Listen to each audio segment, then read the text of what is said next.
Hello and welcome to Scotland for round 2 of the 2025 Ultimate Karting Championship, where this weekend we're racing at what is the home of the West of Scotland kart club, Larkhall Circuit International, which is the only FIA homologated circuit in Scotland, and at just under 1,200 metres long, it's also the longest. And when you walk around the paddock and chat to the drivers who have travelled from all across the country to be here, it is a circuit that they're really looking forward to racing on. So let's take a look at an onboard lap then with one young driver who's running in Mini Inter this weekend, kart number 9 from Sam Pollitt Racing, Josh Cormack, because this is his home track. So we pick up Josh here as he goes under the start-finish gantry there, and it's all about left turns at first. It's this hard left. You can use plenty of runoff, then another left, and then you're coming into the boot section. Before that, it's an almost 90 left, and now we start to sweep on the right-hander. And at this point here, you can see Josh getting a little overtake done there. You start to put the hammer down because it is a big sweeping right-hander section where you can go almost flat, and you're heading to the far side of the circuit right now. And as you can see here, take plenty of runoff because you've carried so much speed, bringing you into the infield now after that little right-hander, and it's the first of a couple of hairpins then. This one brings you almost back in the direction that you've just came from, and this one really does a full 180 then that is banked. Use plenty of runoff here, go high up onto the bank and carry your speed because you're almost at the end of the lap. Another right, a left, a smooth chicane, and then get the hammer down because look, you're back on the start-finish straight here, and you can use plenty of runoff, and that is a lap of Larkhall. Well, big thanks to Josh from Sam Pollitt Racing for letting us take a look at one of his practice laps from earlier in the weekend. When you think about Josh, in fact, many of the youngsters here, they're racing from a Friday through to a Sunday with UKC, and then they go off onto another championship somewhere else on another weekend, and they're busy all the time behind the wheel of a race car. You might wonder when they fit in their schoolwork. Well, one organisation who have come up with a solution to this are the Minerva Virtual Academy, who have partnered with the UKC for 2025. And earlier on, I called up with Sol from the MVA to tell me a little bit more about this online school. So Sol, MVA, Minerva Virtual Academy, is one of the logos that's on the UKC branding this year. But tell us a little bit more about exactly the work you guys do. Yeah, no, for sure. Thanks for having me. Minerva Virtual Academy, I'm happy to be a big part of it. We've grown since 2022 when I first joined.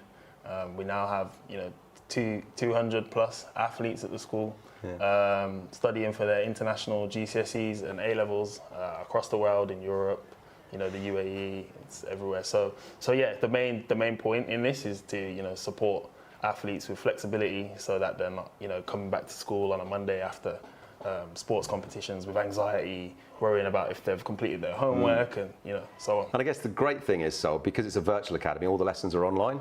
Exactly. So they use a virtual learning platform, and literally they can just put their laptop in their bag, travel halfway across the world, compete at the highest level, and then tune in with their GCSEs and A-levels. What a life, what a life. And I suppose as well, you're in charge of scheduling when they do all of this, but if it doesn't quite fit for them, they can watch stuff back or watch it ahead of time? Yeah, exactly. So they have 2 to 3 live lessons a day, and they can watch them back, if they can't make it and they are traveling, time zone differences, things like that. Their academic mentor will help them plan ahead, so they know what they're going to miss and they know when they're going to catch up via watching the recorded lessons. And that's the academic mentor, but your role, you originally were brought on board as a sporting mentor, because you've been there yourself and done it coming up through the ranks of pro basketball. Yeah, I think it was a smart decision from my CEO because I know exactly what the athlete needs and how they feel when doing education, and I graduated, so I've been through the trials and tribulations of being an athlete, trying to get your education whilst playing sport at the highest level. And I think building the school for athletes has been fun for me, and I've really enjoyed it because again it's just real, right? It's real. It's what they go through every day, and they hold me accountable just like I hold them accountable. So. Well, listen, so it's been great talking to you, mate. If people want to find out more and get in touch, do they reach out to you? How do they do it? Yeah, sure. So if you're not here today or this weekend at this event, you can contact us through mva.athletes or minervavirtual.com.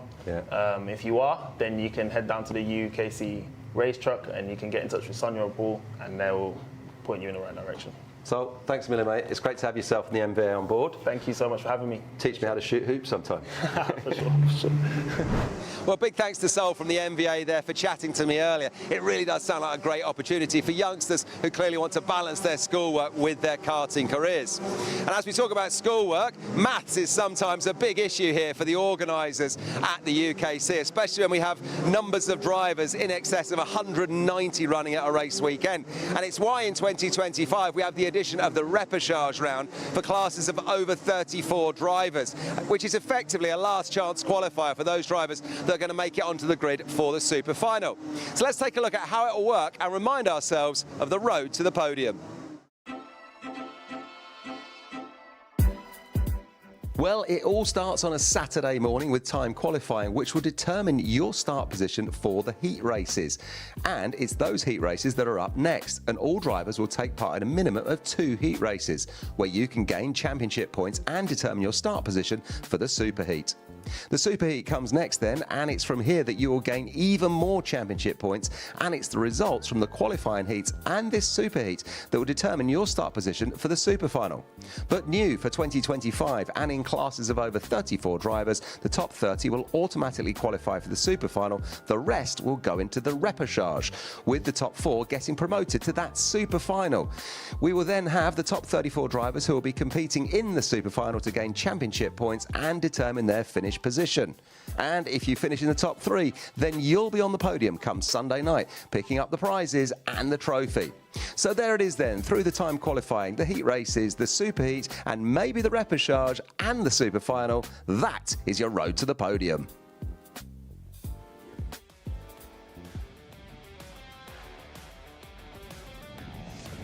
Good morning, ladies and gentlemen, and welcome back to the Ultimate Karting Championship. We're up here in Scotland for Larkhall Circuit for round number 2 of the 2025 season. My name is Zach Sweeney. Kev Harris alongside me in the commentary box. You've just heard him talk through a plethora of different things. There's some very exciting things going on with the UKC. Very exciting racing about to be taking place here at Larkhall. Changeable conditions. We've had a bit of rain over the weekend. A lot of fun, hopefully. Yeah, great to see you this morning once again, Zach, as we find ourselves north of the border at Larkhall here in Scotland. And yeah, changeable conditions yesterday. There was a lot of fury and action down at the bottom end of the grid there in that dummy grid area, as people were just wrestling between wet tyres and slicks and not knowing what to put on when. We shall see what happens today, but as we sit here and look out the window, flags flying, you can see the wind is come here today, but we haven't had any rain yet this morning. It's a drying surface, and it's warm one once again.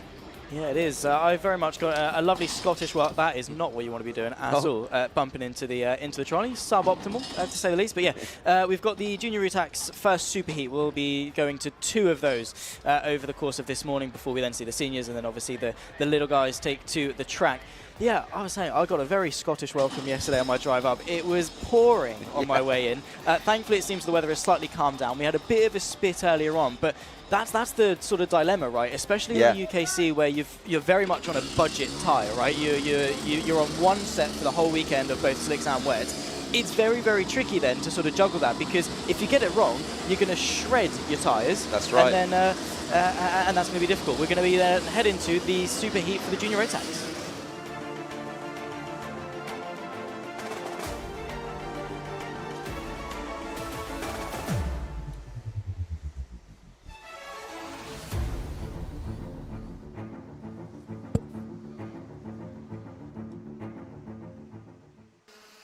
The first heat of the day then, and it's Group A of the Junior Rotax. Leon Hasty then takes to pole position ahead of Matteo Palazzo and Cian Bernard just in behind. He's alongside Daniel Kilpatrick for row number 2 of the grid. Albie Lapper from Noah Barnum, row number 3 ahead of Jared Fox-Whiteley and Albert Friend, the top 4 rows, running off the top 8. Ellie Baden from Ryan Gandord ahead of Alfie McBain and Louis Radcliffe in P11 and P12. Behind that, you've got Thomas Jackson, Oliver White, Max Colbert and Ed Spain, the top 8 rows. Behind that, Finley Smith, Charlie King, Rory Armstrong and Devon Taylor, the top 20. Making our way down the rest of the grid, Maya Simpson from Evan Morris, Archie Lover and Zach McKay, the top 24. Ahead of Elliot Powell, Bella Brown, Riley Morgan and Cody LaPoutrelle, the top 28 drivers. A few more to get through. Miles Burton, Lomond Wilcox, Scott McDowell and Blair Smith. The 32nd driver on the grid, Hani Sadiq, Lachlan Homer and Molly Misen, a very lonely 18th row there back in P35. We're about to get ourselves ready then for the first race of the day. What are we going to expect then here at Larkhall? Where are the overtakes going to happen, especially where grip is a bit of an uncertainty? Yeah, well, Zach, there's plenty of overtaking opportunities here. We've got this kind of, when you go off the start, you've got that sweeping left-hander, brings you into the boot section. You could get brave and try and sneak one in up the inside on the boot. After the boot section, there's that big uphill that brings you to the far side, going up the hill there. You could get late on the brakes there and get one down. Then you're coming into the infield, there's like a hairpin, then there's that full 180. I think with Larkhall, it is all about who is going to be latest on the brakes and try and squeeze one up the inside somewhere. But quite a narrow circuit in places as well, so you're going to have to time it and put your car in exactly the right space. Otherwise, you're going to find yourself running off onto the grass. Well, let's get going then. 10 minutes plus the lap. It's Liam Hasty and Albie Lapper on pole position. We go racing, and what a launch that was for the pole sitter into what is a very tight and twisty first sort of sector and very high speed as well. Into the first corner for the first time, and already a couple of car lengths lead then for the O-plate of Liam Hasty ahead of Matteo Palazzo and Albie Lapper, the top three. Couple of moves being made, but they've not been out since warm-up. The track has changed, and they've got to adapt. Yeah, they have. So we're off and running. We're racing. That start I thought was a little bit questionable for me, but we are off and away. Leon Hasty out in front then, like you say. They're finding their way. A lot of these drivers are obviously on the slick tyres now, but I wonder if they did the practice on the wets. I'm not sure. But the Craft Motorsport man then is out in front, and he's stretching his legs on this one straight away. About 4, 5, 6 kart lengths between him and the number 2 man, that's Matteo Palazzo. An exciting start as the sun shines in Scotland. It's what we came up here to see. Look at that. What a glorious scene. There were 73 junior Rotax drivers joined us at the start of the weekend, Zach. A really big field. A lot of people have made the journey, and let's hope it's worthwhile for them. Yeah, exactly. It's a long way to come for you to just be disappointed. Couple of moves being made, then a few looks as we tick over the first lap of the race. You can see a couple of wet patches, couple of slick patches, and they're just trying to test where that grip is. Where can they use the curb? Where are they going to be able to get on the brakes? And that's constantly going to be changing as well. The track going to be very green. What I mean by that, no rubber being laid down at all. The grip's going to improve and change in places, and that's really, as a young driver, what the challenge is. You have to adapt, see where people are, and Liam Hasty, considering he's not got a reference of anyone in front of him, that's how you get it wrong. The 23 of Fox Whiteley there, just a little bit wide, bit of understeer. You've got to adapt. Using people in front of you as a reference, really good way to go about it. Yeah, it really is, and as you're saying, that out in front, Leon Hasty, he's got nobody as a reference in front of him, but it's not bothering him right now because he's got at least 4 or 5 kart lengths back to the second place man, which was Albie Lapper, and I think now Matteo Palazzo. So that battle between Hasty, Palazzo and Lapper then is going to play out the front. Dan Kilpatrick up in 4th then at the moment. Great to see the Dan Holland racing driver there running at the front in junior Rotax. Was brilliant as a younger driver, and then he's worked his way up through the ranks of junior Rotax. Had a great ding-dong battle yesterday with Jacob Ashcroft in one of the heats that I saw. Yeah, really good to go toe-to-toe with Jacob Ashcroft, the championship leader. We'll see him out in a few moments' time, just after this race, actually. Did the sweep back at Wilton Mill. All the heats and the final was the win for the world champion. So he's definitely a good rival to go against and a sort of a good benchmark. If you can race him, you're probably going to be doing pretty well in terms of pace. Leon Hasty, unsurprisingly, got the fast lap of the race, just dominating out in front. But you can't get complacent. There's still a lot of race left to go, especially with Matteo Palazzo and Albie Lapper not really fighting, and if they can sort of push each other, it's not going to take too much, especially if they just unlock something with the grip, right? It only takes one corner for you to go, oh, hang on, I can brake a little bit later now, I can take a bit of curb here, and straight away you've sort of found 0.3 of a second. Yeah, you're absolutely dead right. As we get into this one then, now 7 minutes plus a lap to go, they'll start to sort of get themselves in the zone, like they're learning where the braking spots are, where they can accelerate, and how late they can leave it on those brakes, most importantly, obviously, and that will start to come lap after lap. So we'll see some of the drivers that are perhaps a little bit lower down the order now starting to make some moves and make some changes on this one, because there's so much competition in junior Rotax, so many talented drivers. It really is quite something, this field, and like I say, 73 of them have made the journey up here, and I think almost 60 senior Rotax drivers have done the same as well. But as we look at this then, the gap back from our first place man, Leon Hasty, back to Matteo Palazzo then, now 1.18 seconds. But it's the second place man, Palazzo, who's just clocked a fastest lap. He's done a 50.53, so well done to him.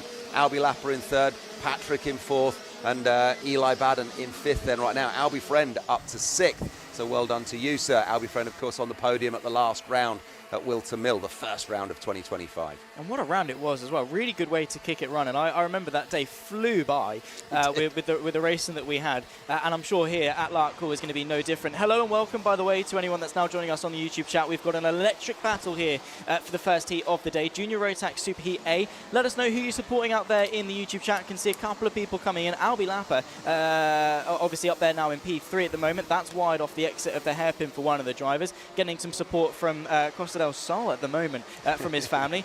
Can see David Christie as well coming in here, the Scotsman himself. Yeah, let us know who you're supporting, where you're watching from, and what you're looking forward to as the day develops. That is a car off there. If we had a DNF already in the day, it could well be Archie Lovat, I think, may have pulled over, and that's going to be his race done and dusted. The 23, a little bit further back as well, having a bit of a scrap as they fight their way around. 5 minutes left to go in this race, and that gap, Palazzo, we said Hasty got a pretty hasty start. Palazzo is closing that gap in. Yeah, he is. He got the fastest lap a moment or two ago. It's now a 50.3, and he's closed that gap from a 1.18 down to 0.079 right now. So Palazzo putting the hammer down and putting the pressure on our first place man Leon Hasty. So that battle out front is one to watch for sure as we pick up some mid-pack action here. Then there's so much going on in this one. I feel like there's a lot of drivers in the mid-pack who have got their own little battles going on lower down the order, which is brilliant to see. And that's what kart racing is all about, isn't it? Running at the front is one thing, but having the excitement of motorsport wherever you're running in the grid, you get it at 110% in karting. And that's the great thing sort of about big grids, right? Because not everyone, at least initially, are going to be able to fight at the front. And that means that you can learn craft, because it's one thing to sort of drive quickly, it's another thing to race quickly as such. Learning where sort of the braking points are, when you're offline, when you're having to go for a move, what decisions do you make, how do I cover off a cutback, all these different things you're not going to get if you're just driving around at the back of the field. No. So by having a rival or a couple of drivers that you can race against really helps you to develop those skills, especially at a stage of your career like Junior Rotax. A lot of drivers start sort of at Junior Rotax, have to learn. And it's very different of a step up, say, from corporate or indoor karting to then get into a Rotax machine and have to learn all these things. So the fact that the UKC have got such big grids allowing these people to do that is wonderful. Yeah, it's brilliant. Really big grids this year. High entry at every round. I think over 190 drivers in total up here in Scotland this weekend, which is just great to see. So big thanks and shout out to all the parents, the mums, the dads, the grands, the granddads who have made this possible, because I know each one of these kids out on track has a full support team, whether it's the team awning they're under or just the family that have got them up here. So yeah, thanks to all of the everyone who makes this possible for these youngsters. Brilliant opportunity for all of them. And who knows, we're sitting here commentating away, Zach, while the Formula One guys are out in Monaco this weekend. Which one of these young drivers will be doing that in 5 or 10 years' time? Who knows? Yeah, exactly. It could be any of them. So claim your sort of day one ticket now, folks, in the YouTube chat. If you're watching along thinking, oh, that one looks pretty cool, watch them along, give them some support. Even see if you can put a sticker on their kart for however much money it will be. Just any little bit. Cover their tyres for around whatever it is. You know, every little helps when it comes to these young drivers. And if you spot someone that, you know, might be someone to watch, definitely still give them that support and nurture them through their entire career, because that is going to be very, very important. Track limits warnings coming in for a couple of drivers. Maya Simpson, as you can see, they're getting one. Do you know where they're monitoring track limits around here? There's a few places where you can sort of take a bit of curve. There's the exit of the hairpins a couple of times. That's the 110 going off. Just going to check as to sort of who that is. Unfortunately, that's Molly Misen that's had a bit of an off towards the back end of the field. Going to be able to get going again. What is interesting, though, Matteo Palazzo on the back of Leon Hasty, I think actually swapping the last time they broke the beam. Palazzo now into the lead. Hasty now down to second. Yeah, so well done to Matteo Palazzo there. He has been pushing, and he's now just gone sub 50 seconds with his fastest lap as well. A 49.88 for Matteo Palazzo, taking the lead in this one. He's also fastest in Sector 1 if you're looking at the sector time. So he is on an absolute charge, so well done to you, sir. Really strong stuff. 1.68 seconds was the gap the last time they broke the beam. We're seeing this battle. I think it's Noah Barnum from Albert Friend, and I think Ryan Gandor involved as well. So a bit of a three-way fight towards the mid-pack. Well, the mid-part of the top 10. I say mid-pack. There's 30 karts. If you're sort of towards the top 6, you're towards the front end of the pack. You are. There it is. There's Albert Friend in the 191, leading the way now ahead of Noah Barham in the 22. Just going to that banked corner. Have to say, that adds so much character to Larkhall. It's great to see the different sort of traits and characteristics characteristics of each of the tracks. Obviously, Wilton Mill, you've got the likes of Christmas Corner and the boot at the back. Larkhall, you've got that massive banked hairpin towards the back end of the field, and that really opens the door for some good overtaking. Yeah, it really does. That's it's a feature that you don't often see at a kart track, but it's brilliant up here in Larkhall, the bank turn. You've just done that sort of hairpin, which is almost 180 but not quite, and then the bank turn is a full 180, so you really do have to get yourself up onto that higher section and then drop down, and then it's a lovely flowing section through the it's kind of like mellow chicane before getting the hammer down back across the start finish line. I think it's a really good circuit. Drivers really do love coming here. It's the only FIA homologated circuit in Scotland, and I think it's the longest circuit in Scotland as well, at just under 1,200 metres, 12 turns and 1,140 metres of racetrack is what I think it is. Who have we got here then? This is the number 19 driver then, number 19 man, 191. That's Albie Friend then, so we're following the action with him, running in 6th, like you say. So really he's running in the top end of this one, isn't he? Yeah, really, really good. Just having a look at the standings from last week. Albert Friend running P5 at the moment, obviously only after one round, so how much you can read into that. The championship lead is more of a novelty, really, at this stage when we've got such a long season ahead. But points definitely do mean prizes. Got a P3 in the final last time out at Wilton Mill. We'll be looking to sort of replicate that same success. And Matteo Palazzo as well, just thought I'd let you know, he didn't finish inside the top. Well, he didn't get finished inside the top 3 at all at Wilton Mill. His best result was P5 in the repechage, or the pre-final, I should say. So that would have been the first superheat. Yeah. And well, that is his best result of the season by far. He's gone from top 5 all the way up to the win now on the final lap. Yeah, good luck to him and well done to you, sir. Finished in 13th overall in that final at round 1 at Wilton Mill. So he's obviously found his form up here in Scotland. As we rejoin the action here, then just picking up some pictures. We haven't actually seen much of him, have we, at the moment? We're kind of following a lot of action throughout the pack. There's so many of them to follow on the on-screen pictures. So who have we got there then? Just moving very quickly in the sunlight, catching the race numbers as we look at it. Kart number, there he is our man, KR Sportman. There he is, 1-1, number 16 then, with the O-plate of Leon Hasty behind him and Albie Lapper then 29. So let's get our eyes focused on him as we're on the final lap. We are indeed. Couple of corners left to go then for Matteo Palazzo. What a race it's been. Leon Hasty from pole position, but out of the final corner for the first race of the day. It's the number 16. It's Matteo Palazzo for his first win of the season. Side by side across the line as well between Leon Hasty and Albie Lapper. That's the fight for the podium. Kilpatrick comes in 4th. We'll run you through the full results as soon as everyone's crossed the line. A good way to start the day. Matteo Palazzo didn't initially get that bite that he would have wanted. Leon Hasty definitely did get the better measure at the start, but that potential come through, and as soon as Palazzo found sort of a bit of rhythm and settled into Larkhall, he was the one to catch. There you can see him leading the way after the first superheat, and there you can see Leon Hasty, Albie Lapper, the podium. Daniel Kirkpatrick from Ellie Badd in the top 5, and of Albert Friend in P6. Noah Barham from Jared Fox Whiteley, Thomas Jackson and Ryan Gandor, the top 10 after the first superheat. Good way to start the day. Great way to start that day. Brilliant first race in Junior Rotax Superheat A. The best news is as well, we've got another Junior Rotax Superheat coming up. We do indeed. We'll run you through the rest of the results as well. Finley Smith from Max Colbert, Alfie McBain, Scott McDowell and Rory Armstrong, the top 15. Then comes Hani Sadiq, Oliver White, Riley Morgan, Lewis Radcliffe from Longman Wilcox, the top 20 drivers in this field. Charlie King from Blair Smith, Eva Morris and Maya Simpson, Miles Burton, Elliot Powell, Zach McCain, Ed Spain from Devon Taylor and Bella Brown, the top 30. Lachlan Homer, Molly Misen and Archie Lover, I believe we did lose as the 32nd driver. I believe he did start from maybe the pit lane or something, didn't take to the grid, and we saw him pull over quite early on, which is a shame, of course, not the way that you want to start the day. Superheat A, though, in the books, and well, we'll be back out with Junior Rotax. What a class it is, with the world champion now taking to the field, and championship leader Jacob Ashcroft will be on pole position for race 2.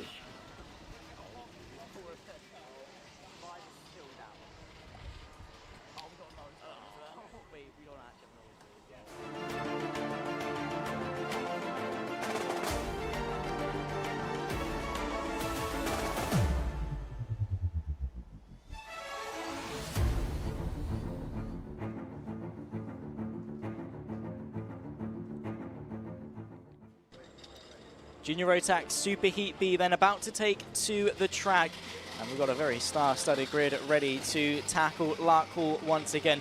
Of course, we'll run through the full grid once they're on track, but Jacob Ashcroft on pole position, looking to replicate the success that we saw last time out at Wilton Mill.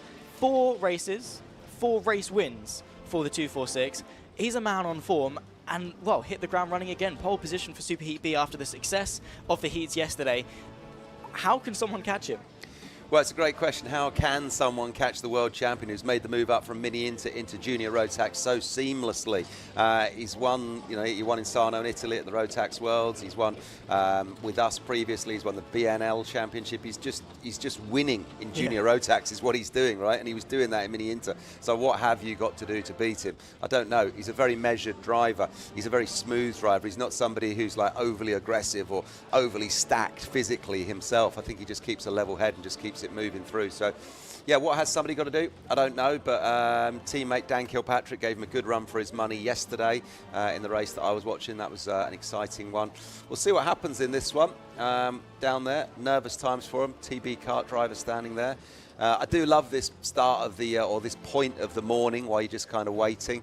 Number 73, KR Sport driver. Can't quite see who that is, but just sitting in the kart. Some of them choose to sit and relax. Some stand till the last minute and jump in just as they get like the 1 minute board up. I think I'd be a sitter. I'd be sitting, just getting myself in the zone and focused with the visor up slightly, I reckon. Yeah, I reckon so. I've not done too much sort of karting. I did a couple of taster weekends at Fullbeck a few years ago, back when I was 11, so a while ago. A lot of fun, and it's scary because you're sat on the floor in a machine that can go upwards of sort of 70 mile an hour. You're feeling all of the vibration through the steering wheel. As soon as you sort of turn the engine on, it's ready to go and it wants to go, right? It's an animal. Is anything powered by sort of a Rotax engine, of course, all on the Evo engine, the most powerful sort of spec that you can get. And of course, it's just one of those things. It's torquey. It's got the top end. It wants to spit you out at any given opportunity. So yeah, being sat down, ready, getting that breathing under control is one way to go about it. I know a lot of drivers that just want to jump in, get themselves sort of amped up on that adrenaline with the aggression and get going. So interesting that you've got a couple of different sort of avenues to go with it. Whether you jump in composed, whether you jump in quite feisty, and both sort of have their merits. Yeah, they do. They do. I know for one that I'd be sitting there right now just calmly kind of in the cart wanting to just chill, calm before the storm, before all the vibrations, the noise, the heat, the anger, the emotions just explodes onto you the moment you leave that dummy grid area, because that's what it must be like for these youngsters. Brilliant racing as well. And when we say youngsters, I mean, the Junior Rotax, they can be in the class at 12 years old, but they can still be in the class at 16 years old. So there's quite a wide spread. And when we were talking about Jacob Ashcroft a moment or two ago, I think I'm right in saying he's only actually 13 at the moment. What? So he's got a long way to go, and so I'll have to double check that, but I'm pretty sure that's what he is. Certainly some of them in the grid, they are really quite young. So yeah, it's a big step up for them. It's a real kind of learning curve, and they can stick with this one in Junior Rotax for a while, or if they get good at it, then they can obviously step up to Senior Rotax, but Senior Rotax is a whole nother thing. 13 years Yeah, old. there he is, number 262. What was I doing at 13? It was not winning world championships, I'll tell you that much. That is insane. So you've got that. Obviously, Jacob Ashcroft, he's not quite old enough for the GCSEs just yet, but he's a world champion. So I think we spoke about it at Wilton Mill. He's got that pressure. But as you were saying, these drivers up to sort of 16. So the older people in the juniors, the younger people sort of in the seniors, they're having to balance that GCSE sort of mindset, revision, doing the exams, making sure they're up at 9 a.m. I remember a couple of years ago when I was doing mine, I had a competition in Bolton the Sunday, and then I had an RE exam first thing Monday morning. It's a very difficult balance to get right, and it's one that these drivers, an extra bit of pressure they have to deal with. As we'll run you through the grid, Jacob Ashcroft on pole position, Cole Denham alongside him. Let's see if he's able to tip the world champion to victory. Shane Kwecker from Zach Starbuck, row number 2. Behind that, Finley Buck from John Buchan, ahead of Joel Dixon-Cohen, ahead of Vlad Tomanchik on row number 4. Behind that, Charlie Wolfit from Luca Holmes-Bag. Ran into him in the hotel lift a bit earlier on. Let's see if he can work his way up in the top 10. Will Archer from Leo Macy at the top 12. Lucas Howell from Riley Bishop, ahead of Jake Gruffity and Lloyd Palmer, the top 8 rows of the grid. Lewis Sumner from Alex Lynn, Oakley Garthwaite and Alexander Wilson, the top 20. Blair Smith, Connor Lage, Hesson Khan and Tyler Richardson, the top 12 rows. Behind that, Luke Sawyers, Calvin Moffat, Joseph Mills, Benjamin Baker in the LN kart for 28th place. Sam Collar from Nathaniel Gray, Shane Chandaria ahead of Elliot Surtees. There's a driver off before we even get going. Adam Elkert from Kieran Stewart and Jacob Jack, the final driver to take to the field, as they're running themselves up 2 by 2 with one missing.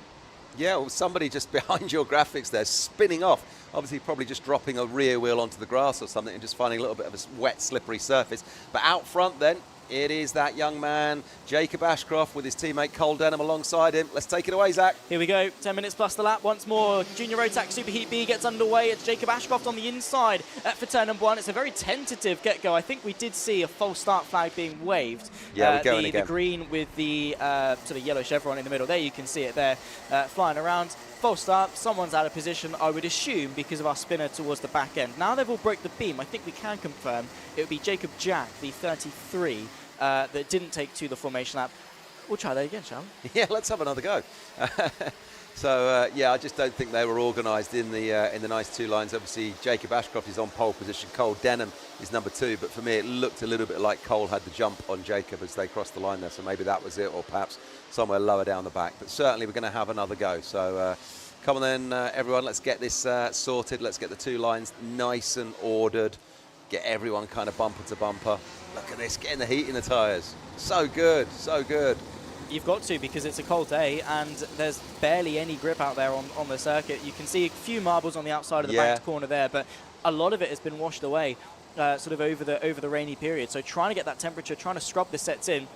At the final corner, we'll try this again. Jacob Ashcroft in the 246 on the left-hand side. We go racing once more here at Larkhall, and it's very busy towards turn number 1. A couple of drivers look to go to the outside. It then changes, of course, to the outside again for turn number 2. So it's a long way round if you're stuck on that right-hand side of the grid. Let's see who's able to lead, and there is going to be then, I think Zane Quecker been able to move his way up a couple of places in the 11 machine. Now ahead of Jacob Ashcroft, who has to settle for second. Yeah, and Cole Denham then back in third. Jacob Ashcroft wearing the sort of royal blue one-piece wetsuit over the top. A lot of the youngsters choosing to put that on over their race overalls this weekend because of the wet weather. But yeah, Jacob then running in second right now, Cole Denham third, and as you say, Zane Quecker then out in front. We think Finley Buck maybe sitting in fourth. But look how dry it is and sunny it is out on that part of the circuit. We're not going to need the wet weather tyres this morning at all, I wouldn't think. Jacob Ashcroft straight back into the lead, getting a move done somewhere just in the far side there. Look at that, and already extending as there are 3 squabbling behind him. Yeah, a couple of moves being made into that final corner there, which really lends itself to a look to the inside. That's going to assist the world champion in building a bit of a gap ahead of the rest of the pack. It's Cole Denham, then Charlie Wolfert and Zane Quecker that got into the lead, but now down to P4, just showing how quickly things can change when it comes to the UKC. And karting generally, you've got these pack races, a look to the inside of a hairpin, and very quickly someone can go underneath. We've got a driver going slowly in the background, just looking sort of backwards to see if there's an issue with the car. It definitely seemed to be the case. Of course, we'll confirm who that is as soon as we can. That is the gap then, the 246 leading the 262 of Cole Denham, and that's the 73 going slowly. That's Vlad Tomanchuk. That's sort of stopped on the right-hand side of the circuit. So some red flags, yellow flags being waved, and a mechanical flag for Conor Large. I wonder if they're related. Maybe not. Yeah, maybe. I'm not sure. But the thing that I spotted in amongst all of that excitement there was that young man, Charlie Wolfert, who has just jumped up to second place. I think he started about 9th on the grid. That is fantastic to see. Charlie Wolfert then, I think one of the only drivers that's been with the UKC since its inception in 2020, raced every season with us. And in 2023 it was, he had a fantastic ding-dong battle as somebody goes off just below. Oh my word, that was so close on the re-entry there for that driver. I can't quite make out the car or the number, but so close there. But yeah, full credit to Charlie Wolfert. He's up into second, and we're seeing a repeat of the mini Inter battle of 2023 that was all about Ashcroft and Wolfert. Charlie will be absolutely doing his best to get on the rear bumper of Jacob Ashcroft in this one and relive some of the battles that we've seen previously. I think it was the 48 Elio Macy that went round. We saw there with questionable rejoin. Let's put it that way. We'll move past it as soon as we can. But yeah, Jacob Ashcroft lead, but Charlie Wolfert closing that gap. Fastest lap now come in. Just over a 10.5 quicker than the 246. Again with a changeable grip. Charlie Wolfert has got someone to chase. He's got that motivation. And of course, when you can see someone like Jacob Ashcroft and you're closing in, that just fills you with confidence, fills you with that motivation to just close that gap in more and more. As soon as, of course, he's then sort of getting a whiff of that slipstream, it's quite a windy day. So in the parts where you're going against it, that toe is going to be vital in closing the gap. Bit of a look to the inside there. I think that's the 262 trying to work his way back onto the podium as Zane Quecker was able to find his way through on the lap previous. So he's in third. Still very, very close. Jacob Ashcroft got a little bit of breathing room, but for how much longer? Yeah, he's a man who knows what it's like to lead from the front, and he's going to be happy to do it. Charlie Wolfit is going to be looking at him, though, trying to close that gap, but behind him it's all going on. That battle between Zion Quecker then and Cole Denham as Quecker gets the better of it. They just crossed the line, the number 11 leading the 2.62. This is brilliant racing. This is really, really good stuff. It's what we expect from Junior Rotax. Excitement right the way through the field. As we now have a fastest lap from Will Archer, who's running back in 8th, kart number 61. So well done to you, Mr. Archer, clocking a fastest lap of a 49.99. The only driver to go sub 50 seconds in this one so far. Yeah, really, really good stuff, and showing that the track definitely is starting to get a little bit better. Will Archer, of course, looking to finish P7. That's the sort of next realistic place that he can get ahead of John Buchan for 7th, just in front of him. But that's that lead fight. Definitely looks like Jacob Ashcroft has just got the measure on the rest of the pack, maybe starting to stalemate ever so slightly. Last lap time was about a 10th and a half quicker for Charlie Wolfit that last time by. So we'll see as they break the beam once again. They're matched at the front. So maybe starting to reach that bit of a stalemate, but we're still 6 minutes left to go. One small mistake from Jacob Ashcroft, which, by the way, is rare, and Charlie Wolfit is all over the back of him. Yeah, he is, but Jacob Ashcroft will be used to being in this position. He's got the cool head and the calmness and the experience of racing and winning in Europe against some really quick, really competitive drivers. So he's just going to be sitting comfortable here, and this is what he's like as a person. He's very sort of methodical. He'll just be getting himself in the zone. But shout out to Zion Quecker. He's done a 49.99, so he now goes sub 50 seconds, running in 3rd. And that fastest lap man, Will Archer, kart 61, he's gone a little bit quicker again. Now a 49.83. So Will Archer on a charge back in 8th. But Zion Quecker up in 3rd, also getting the hammer down, and he's pressing, of course, for 2nd place behind Charlie Wolfit. This is a great race as the sun starts to shine here in Scotland. Brilliant to see. Sun in Scotland. How often do we say that? I have no. This is my first time in Scotland, and like I was saying earlier, I very much got a Scottish welcome with torrential rain in my way, and it's nice to see that the sun does exist. It does. This north in the UK. But anyway, we've still got 4.5 minutes plus the lap, of course, left to go for Super Heat B. Will Archer still setting the pace in terms of the fastest lap. Gap at the front, steady again, still remaining the same, and that's just the sheer amount of composure from the top two. They're not flinching one bit. I mean, Charlie Wolfit has got Zion Quecker for company just in behind. He knows he's there because the sun comes out, you start to see the shadow, you can almost sort of hear the engine behind you. You're very much aware you've got a car behind you. That's not phasing him, and if anything, it's sort of helping him because it's, well, either I attack Jacob Ashcroft or I get overtaken from behind, so I sort of have to get a move on. Yeah, he absolutely does, and that's what he'll be doing. And as we're getting these close-up pictures now going around some of the corners, you mentioned it a moment or two ago, there is some marbles going down. Now there's some rubber being laid down onto the circuit, so it's only going to get quicker as these drivers find a little bit more grip as the morning goes on. Of course, it's the super heats throughout this morning here on the Sunday. Then we've got those 2 repechage races, effectively like an LCQ, last chance qualifier, to make up the last 4 spots in the junior and senior Rotax. And then it's this afternoon, it's all about the super finals. It's going to be a super Sunday here in Scotland in the sunshine, all the S's. Yeah, Super Sunday in Scotland. That's a trademark, that, I think. Yeah. 3.5 minutes left to go. Jacob Ashcroft from Charlie Wolfit, Zion Quecker, Cole Denham and Joel Dixon-Coe in the last to break the beam for the top 5, and that's how they emerge flat out sort of through that right-left, very technical section, just setting you up for the final couple of corners. Into turn number 1 then, and again, it's a very long sort of sequence of corners through turn 1, and then you're very quickly into that boot section, really slows yourselves down. So at least there's some familiarity from last time out at Wilton Mill, where you've got a very tight and twisty left-right chicane that these drivers can very quickly adapt to, I'm sure. All about getting the power down, though, off the exit of that, because you've got a long time to be flat out, and you don't want to be missing out because, well, when it comes to sort of engine power and top speed, you need to get as much as you can. Yellow flags being waved through that section of track. I wonder if we've got a bit of a spinner or someone. I think we do. A cart beached in the middle. Someone now exiting the cart. So suboptimal for them. Hopefully we'll see them back out later for the repechage. Well, not what you want to see at all, because it's a long trip for your cart just to break down. It absolutely is, and commiserations as well, actually, as you talk about breaking down. Little Ralphie Branscombe and his dad Joe are on their way up here, normally with us every weekend. A great family, a great young racer, and their van broke down on the way up to Scotland, so that's why we're not seeing Ralphie Branscombe here this weekend. So we hope we see you again, pal, if you're watching along at home. We miss you, mate. We'll see you at the next one.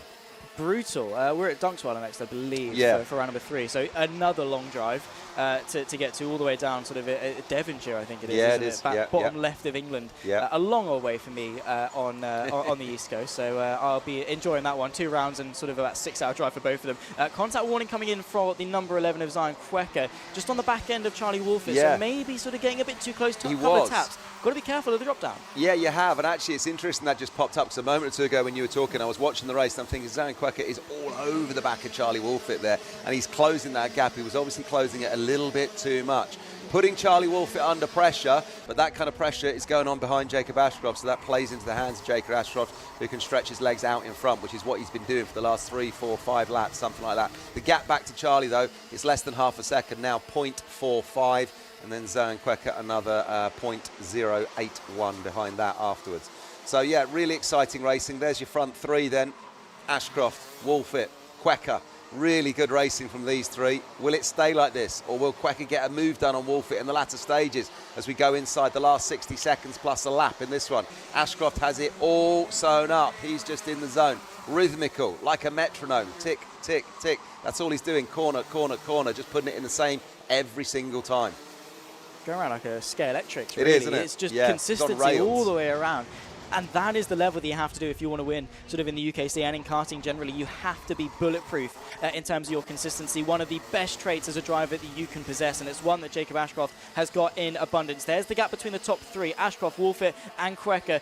The gap, really, the fight between second and third. Yeah. But the pair of them, Quecker in his head thinking there's a chance at a win here potentially. Cole Denham falling into the midst of the 267, and Will Archer still with the fastest lap, up now into 6th, potentially contesting for 4th place. A lovely switch back there from John Buchan, though, on the inside of Archer to sort of stall that progress. This is fantastic racing. This is the battle then for 4th right now. Look at these drivers. We've got 2, 4, 5 of them there duking it out. Number 262, it's Cole Denham who's leading that pack, but that fastest lap man is fully in the mix, Will Archer. He's been running fastest laps every lap, I think, so well done to him. Congratulations, sir. What's going to happen? We're on the final lap right now. Just great picture there of one of the mechanics just flagging his arm. I love some of the mechanic pictures and some of the mechanic moves they do on the pit wall. Yeah, indeed. So we got the final lap of the race. There's the gap at the front, so I don't really think Ashcroft is under too much pressure, but look at the fight for 4th place. Zane Quecker, when does he get a move on? When does he think, okay, the win is not here, I want 2nd place? Because he's going to be looking, I think, slightly defensive there from the 95 of Wolfett. Very slow on the exit. Quecker very close to the rear end of him. Half a lap left to go here for Junior Rotax Super Heat B.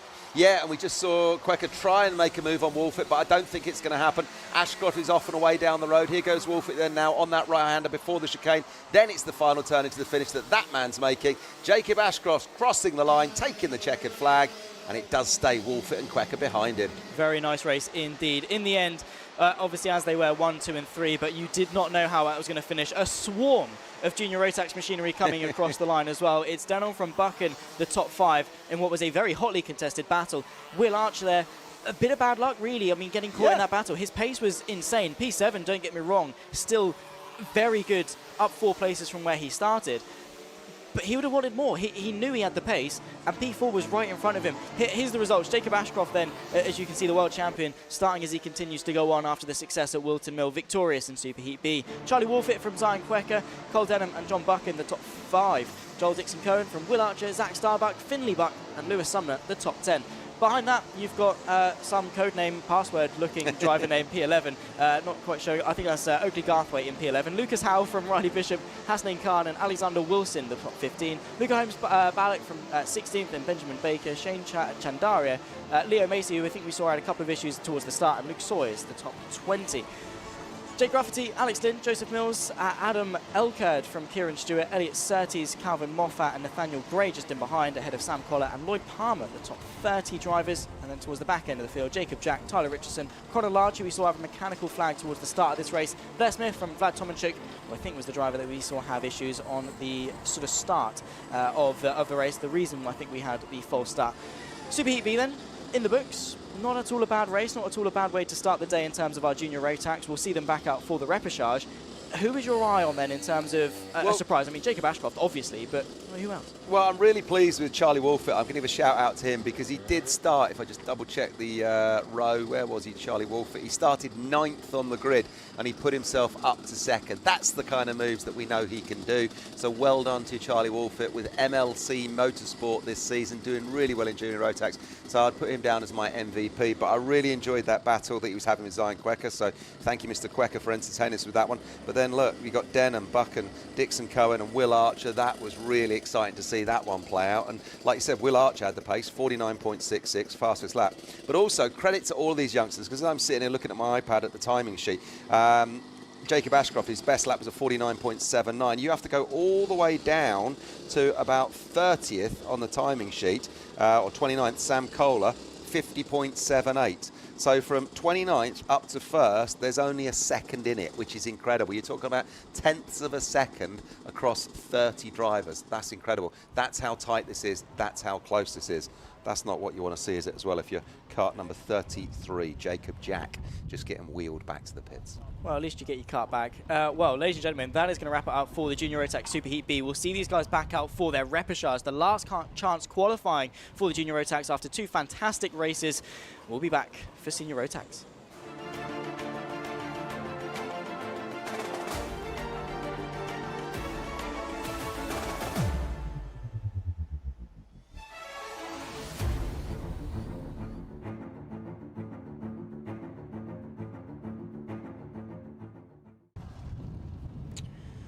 Well, after 2 very successful races in the juniors, we step it up to the seniors. Slightly older, slightly more powerful engines as well for the seniors. Very, very quick drivers in this championship, and a very, very quick grid as well coming up for the first heat of the day. Big surprise, Ewan Charman, the championship leader after the success at Wilton Mill. 2 heat wins, a podium in the Super Heat and a podium in the final as well. Leads the championship by 6 points ahead of Jack Liley. Starting down in P12, of course, we'll confirm the full grid. That is the big hitter. Got a little star next to him on my grid here, because what a surprise that is. The championship leader down in 12th, but the definition now of a champion, what's going to define him, is how quickly he can make his way forward. Gabe Fairbrother from Mattei Hingley, the front row, had a Pearson Bullock Carter, and Keane Geraghty, who really astonished in the Sunday racing in 4th place. Behind that, of course, you'll have 5, 6, 7, and 8, but Keane Geraghty, a very, very quick driver who we'll see work his way forward today. Freddie Ingram from Alexander Cole there in 6th. Nathan Smith from William Antrobus, the top 4 rows. Lewis Merica from Joshua Turnbull, the top 10 ahead of Mac McGilvery, and Ewan Charman, championship leader from 12th. Stephen Napier from Morgan Hudson Brown, Jack Baker, the top 15, alongside Ben Donkin for row number 8 of the field. Jack Gillingham, Callum Kinder from Deacon Russell, and Luca Palazzo in 20th place. Aaron McKay, Dominic Darling, Rachel Robertson, and James Philip King, the top 12 rows of the grid. Ethan Head, Caitlin Seabrook, and Molly Pugh rounding off the 27th and final kart of the race. Senior Rotax Super Heat A, of course, to decide their starting positions for the final, and even if they make it into the final a little bit later on after lunch, those that don't will have to take part in a last chance qualifier, the repechage, just after all of the super heats have concluded, weaving around, trying to get some temperature into the tyres. Last couple of corners before we get going, and Kev, who are we looking out for in this grid? Ewan Charman from 12th place. Yeah, Ewan Charman then. There's a name that we know well in Senior Rotax. He's also left karts and had to go in cars previous as well, so he's one name that we'll be looking at. But we're off and racing then, mate. Let's have a look at it. Here we go. Pole position, of course, goes to Gabe Fairbrother on the inside of the track, going into turn number 1, and of course, trying to keep it all the way to the outside. A kart going very quickly off in the background there. Of course, we'll confirm as to who that is. I'm sure that's going to be their race done as they spiral into the background, and Fender being kicked off as well. That could well be a nose cone or a side pod, I think, going off for one of the karts. That's going to be not going to be a very good a chain guard going off. That's not what you want flying off, but a little bit of weight reduction, I suppose. Yellow flags being waved at the initial part of this race, then as a couple of overtakes, I think, being made just before that as they lead the way. I think Gabe Fairbrother just able to hang on from the 15 of Pearson Bullock Carter as they're going to slow down for the yellow flags and then get back racing again. Yeah, it's the number 5 that leads, so a very interesting start, let's put it that way. Quite chaotic to get this race underway. Yeah, chaotic start in Senior Rotax. A lot of testosterone out there, a lot of energy, a lot of... we've got a little contact there. Contact, 2 karts go off. Can't quite see exactly. There's it's number 17 is one of them. Yeah, so Hudson Brown then going off there, number 17. Didn't see who the other one was, but excitement from the off here in Senior Rotax. I wonder if that chain guard has been collected by a marshal. Hopefully it has. Yeah, that's not the place that you want it right there, because if you're going a bit too hot, you're going to sort of become face-to-face with that chain guard. And yeah, the lack of suspension on these senior Rotaxes is not going to allow you to run over it quite nicely. And it could also give you a puncture, which is not what you want on your only set of slicks for the weekend. A look to the inside from a couple of drivers going into that infield hairpin. That was the 115 potentially trying to find a bit of a way through. Gabe Fairbrother then still leads from Pearson, Bullock, Carter and King. Garrity working his way up into third place from fourth. What I'm interested in is where is Ewan Charman. He's stayed stationary in P12, the championship leader who looks so consistent and so good at Wilton Mill, struggling to get things going here at Larkhall. And that's not the momentum that he wants by any means, because the better you do in the superheats, the better you start for the final, and that's the one you want to win. Yeah, it absolutely is. It's all about doing well in the earlier part of the weekend to give yourself the best chance when it comes to that super final on the Sunday afternoon, as we see the third place man, Cian Geraghty, they're now putting in a 49.37. Lot of these senior Rotax drivers then, in fact, from 1 down to 10 are all sub 50 seconds. There's a lot of 49 and change on here. That's the difference between junior Rotax and senior Rotax. Gabe Fairbrother's gone off on the exit of the hairpin, got way too much curb, hooked the car, and that is him now tumbling down the order. Sorry to cut in front of you there, no, but great, oh my word, Gabe Fairbrother, that is huge for this race. Matty Hingley then will take the race lead with 7.5 minutes left to go. That is a huge hit for the race leader. Yeah, a huge hit, and as we saw there, just how wet it is on the grass off to the side. He's just chucking up mud, so he's going to have all kinds of debris on that kart right now. He's going to have to clean off his tyres as quickly as he can and try and clean off his head as well and get himself back in the race. He wouldn't have been expecting that. That would have been a big shock for him. Yeah, the grass just has zero grip, and especially when it's wet, you just have nothing. You turn the wheel and the kart just goes,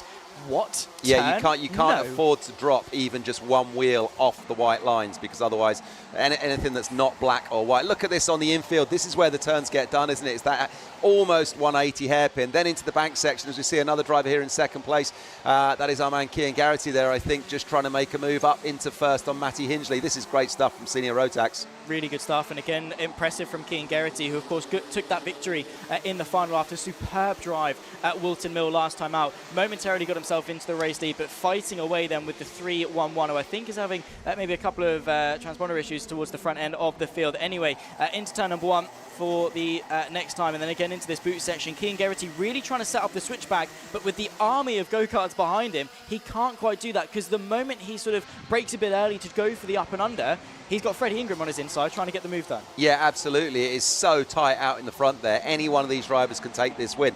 This one has so much road to run, if you'll pardon the pun. Any one of them can take it. Matty Hingley out in front, but Cian Geraghty all over his rear bumper, and then behind him it's the 69 of Freddie Ingram, who's an absolute hard charger. He'll be looking to take the win as well. I think further down the order, I'm pretty sure I saw a 177 black flag thing come up for Nathan Smith on the onboard digi screen, so I'll have a look if we can see that again from the pictures. But at the moment, Pearson Bullock Carter then now moves up to third. So number 79, Cian Geraghty in second, Freddie Ingram in first. Look at this battle out in front. This is fantastic stuff, Zach. Beautiful stuff, and really good move from Freddie Ingram on that previous lap, and nice racecraft shown from Cian Geraghty as well. The decision isn't to fight for second, they want the win, and if that means jostling for position too much, they're going to lose it to the 3-1-1 of Matty Hingley. He's just going to get away, so there's no point battling. Cian Geraghty going to settle for third place. Defensive once more, and around the outside of the hairpin. The 69 tried to get it done. Cian Geraghty goes underneath the pair of them into the race lead for the final winner of Wilton Mill. He gets his way through and up now into the lead of the race, and that was an audacious send round the outside that didn't quite pay off, but you've got to respect the courage to go for it. Oh my word, that was such great racing, and I tell you what, he was so lucky that he didn't drop further back down the order. He went wide around the outside, tried to make it stick, but it didn't. But thankfully he's still up at the front, as I did see on the digiboard there, 177 black flag for Nathan Smith. Ewan Charman clocks the fastest lap, by the way, fastest in round 1, taking the third in the super final, but finished top of the standings, fastest lap here in round 2. Yeah, nicely done. Started P12, of course, but slowly starting to get into a rhythm and make his way forward, especially with all the battling in front of him. Decision making is key, and that's something these drivers really have to have in bucket loads. Cian Geraghty, you saw there, was fine just to let Freddie Ingram have P2. He knew he was going to go for a move, and then he was able to capitalise on the pair of them. And look, once again to the outside, Freddie Ingram around the outside, and Matty Hingley has that paid off, using the banking to his advantage, and that is clever racing. He knew he had the grip, used the camber to just help rotate the car, keep that minimum speed up. He works his way into second place, still 4 minutes to go. Yeah, 4 minutes to go, and Freddie Ingram is absolutely wrestling his way at the front of this one, trying to take the race win, and he's putting in some bold, audacious moves. As we're looking again, look, he's looking on his tee. Look at this, looking at first then at the moment. Matty Hingley in the background there in third, but at the moment it's Geraghty from Ingram. Josh Turnbull actually currently in third on the graphics on screen, it says right now, but Freddie Ingram is the one to watch. Kart number 69, he's having a go at every possible corner. He's not waiting with 3.5 minutes to go in this at least. He's not waiting, he wants to get it done now. Yeah, exactly. Of course, you have got to be careful because of how tight it is. You don't want to accidentally find yourself sort of tumbling down the order like we saw with Fairbrother a little bit earlier on. So the battling, what point do you set up for second? That's wide from Freddie Ingram. And there you can see the 3-1-1, and Matty Hingley looks to go to the inside once more and finds his way through. That's going to allow Geraghty to open up the gap and just pry it open, begin to bridge a bit of breathing room into the final couple of laps of this race. It's very chaotic into the final couple of corners, and with it being so slick, that's why I'm so surprised we're seeing Freddie Ingram so well on the outside. With the way it's so slick, and we've had the rain so far this morning, the 3-1-1 works his way into second place. The outside, as soon as you go offline, should be slick and with no grip. But Freddie Ingram, he's got the courage, he's got the grip, and, well, at the moment, he's not got second place, but momentarily he did with some good moves. Yeah, and also what's confusing me, if you are watching along on the YouTube right now, or you've got your phone out on the timing screen here, we're not seeing 3-1-1 coming up on the graphics. We're not. Well, he's blipping. He's blipping, isn't he? He's back now in second, Matty Hingley. So for a moment there, that was kind of a little bit confusing, but he is running in second. Cian Geraghty then is in first, and Freddie Ingram, the hard charger, now back in third. As I think our first place man, they've stretched out a little bit, and all of those laps of action that we saw a moment or two ago, they've now stretched out a little bit. Yeah, contact warning as well, just to make it sort of put salt in the wound for Gabe Fairbrother, who made the mistake on the exit of the infield hairpin, just hooking that curb, and it just says, okay, you've given me a little bit, I'm just going to grab and drag you now onto the grass and effectively ruin your race. Still in 8th place, but with a bit of a contact warning, so you have got to be careful, obviously both to not get a slap from the stewards, but equally not to get that drop down. Automatic 5-second penalty if the front bumper is dropped down off its sort of securing point, I guess. They can see that. Boom, instant 5-second penalty. There's no argument about that. It's not a case of, oh, I didn't get given space. As soon as that's dropped down, it's a 5-second penalty. So he has got to be careful. Ewan Charman making his way up now to 7th place, still with a fast lap of the race. Couple of laps still left to run with just under 2 minutes to go. Still battling going on throughout the field, even with Hingley's slightly awkward transponder. But you can see there packs of 2, 3, sometimes 4 karts battling for position. Yeah, they're all battling right the way through the field on this one. But again, if you look at the on-screen graphics, it is saying Geraghty then, well, Hingley's back now. Every time I look down or look up, he's there and he's back. It's the transponder just hates you, I think, Kev. It clearly does. He's just like, oh, you know what? I'm just gonna make Kev look a little bit silly with the points on the on the timing. He is there on track. There he you is. can see him. The 3-1-1 ahead of the 69 of Freddie Ingram. That sort of battle has dissipated. So if you're looking and it's blipping in and out, Hingley is in second place. The 3-1-1. He is a bit temperamental, and hopefully it's no issues when it comes to the final scoring, because he very much deserves to be in that second place with how hard he's been battling all throughout this. Freddie Ingram, though, being reeled in now from Bullock Carter, who now puts in the fast lap of the race that last time by, closing in now on Freddie Ingram with 2 laps left to go. Yeah, so Pearson Bullock Carter now is all over the rear of Freddie Ingram's kart there, and that's the battle that is going on. It's that battle for third. Bullock Carter then back in fourth, Ingram in third, but out in front, Matty Hingley and Cian Geraghty. There's a bit of daylight between the karts now, but it's a bit disappointing for us as fans watching it, because about 3 or 4 laps ago, they were all bumper to bumper, and it was looking really quite exciting. They've stretched their legs a bit now, and it's a little bit of a procession out front, but as we look at that battle for third, is that Pearson Bullock Carter moving up to third and Freddie Ingram going back one? I think it is. Yeah, very nicely done actually with the switchback, and that's probably the most popular move you see in karting. Someone goes defensive, and when it comes to getting the exit, it's so important with momentum in Rotax and karting generally. You need that exit, so the switchback is so prevalent. There you can see, I think, Ewan Charman on the 421 machine just closing into this battle. Yeah, you can see with the sort of the yellow and the red helmet just closing in, trying to decide which line to take, because what you'll see in pack racing is more than one car will go over to the inside. They'll cover it off just to stop anyone trying to send it up the inside and get a move. Say if you're third place in a train, if second goes to the outside, try and go around the outside of first place in the train, you can nip your way on the inside. So you'll often see a queue of cars off of the racing line to protect it, and that's the difficulty with pack racing. That's the decision making you have to make, and a good exit potentially from Freddie Ingram to try and keep third place. Yeah, he's trying to get himself back in third, but while that battle's going on between Ingram and Pearson Bullock Carter, it means that the karts behind Ingram are now all building up and backing up. So now Ingram is in a very dangerous position, because as we come into the closing stages of this one, he's got karts behind him who are thinking, I can get this, I'm going to get up to fourth, it's my turn, it's my time. That's what they'll be thinking. Out in front, though, it's just playing into the hands of Cian Geraghty, who's probably got a lot of open road ahead of him. Yeah, he does indeed. He's just chilling out in front, exactly where he wants to be and exactly where he sort of is in his element on the final lap of the race. Couple of corners left to run for Cian Geraghty, who of course took the victory in the final. Struggled a little bit on the Saturday at Wilton Mill, but on the Sunday won, of course, the Superheat, won then in the final, and he's going to win the Superheat once again here on the Sunday of Larkhall. Cian Geraghty, the 79, definitely a championship contender as the fight continues through the infield hairpin. Ewan Charman, championship leader, trying to recover from a poor qualifying result there in 12th place through the final couple of corners. Cian Geraghty just has to keep it on the tarmac in order to hang on through the final corner. Late apex, puts the power down, sees the checkered flag first. Cian Geraghty take a bow after dealing with that race. The fight, though, is behind. Yeah, well done to him. And actually, look, on-screen graphics, Pearson Bullock Carter gets himself up to second in the finish. No, that can't be right. Done Matty it again, Hindley, hasn't he? yeah. Matty Hindley, done it again. He hates you. He hates me.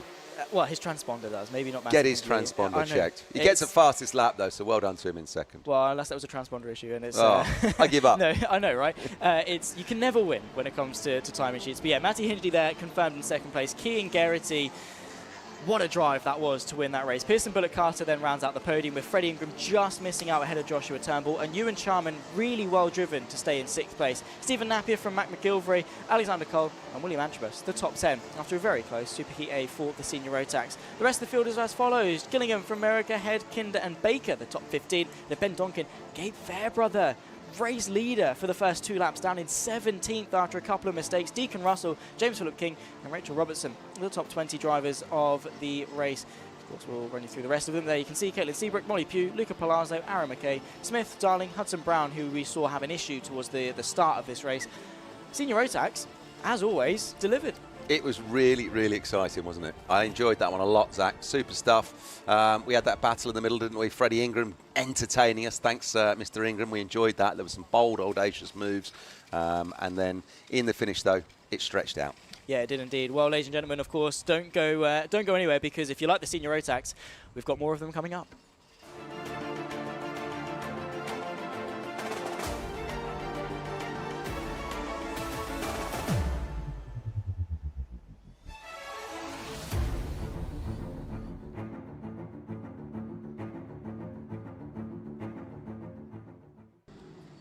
Well, after what was a very electric battle for the Senior Rotax Superheat A B group, they'll get themselves ready to go on to the grid. And again, expect more of the same, I suppose. Hello and welcome, of course, to anyone now just joining us here, either on Alpha Live or the UKC YouTube channel. Make sure to like, subscribe, and share around to as many people as you can. Get as many eyes on this talent as possible, because these are the stars of the future, and the racing here at Larkhall is fantastic.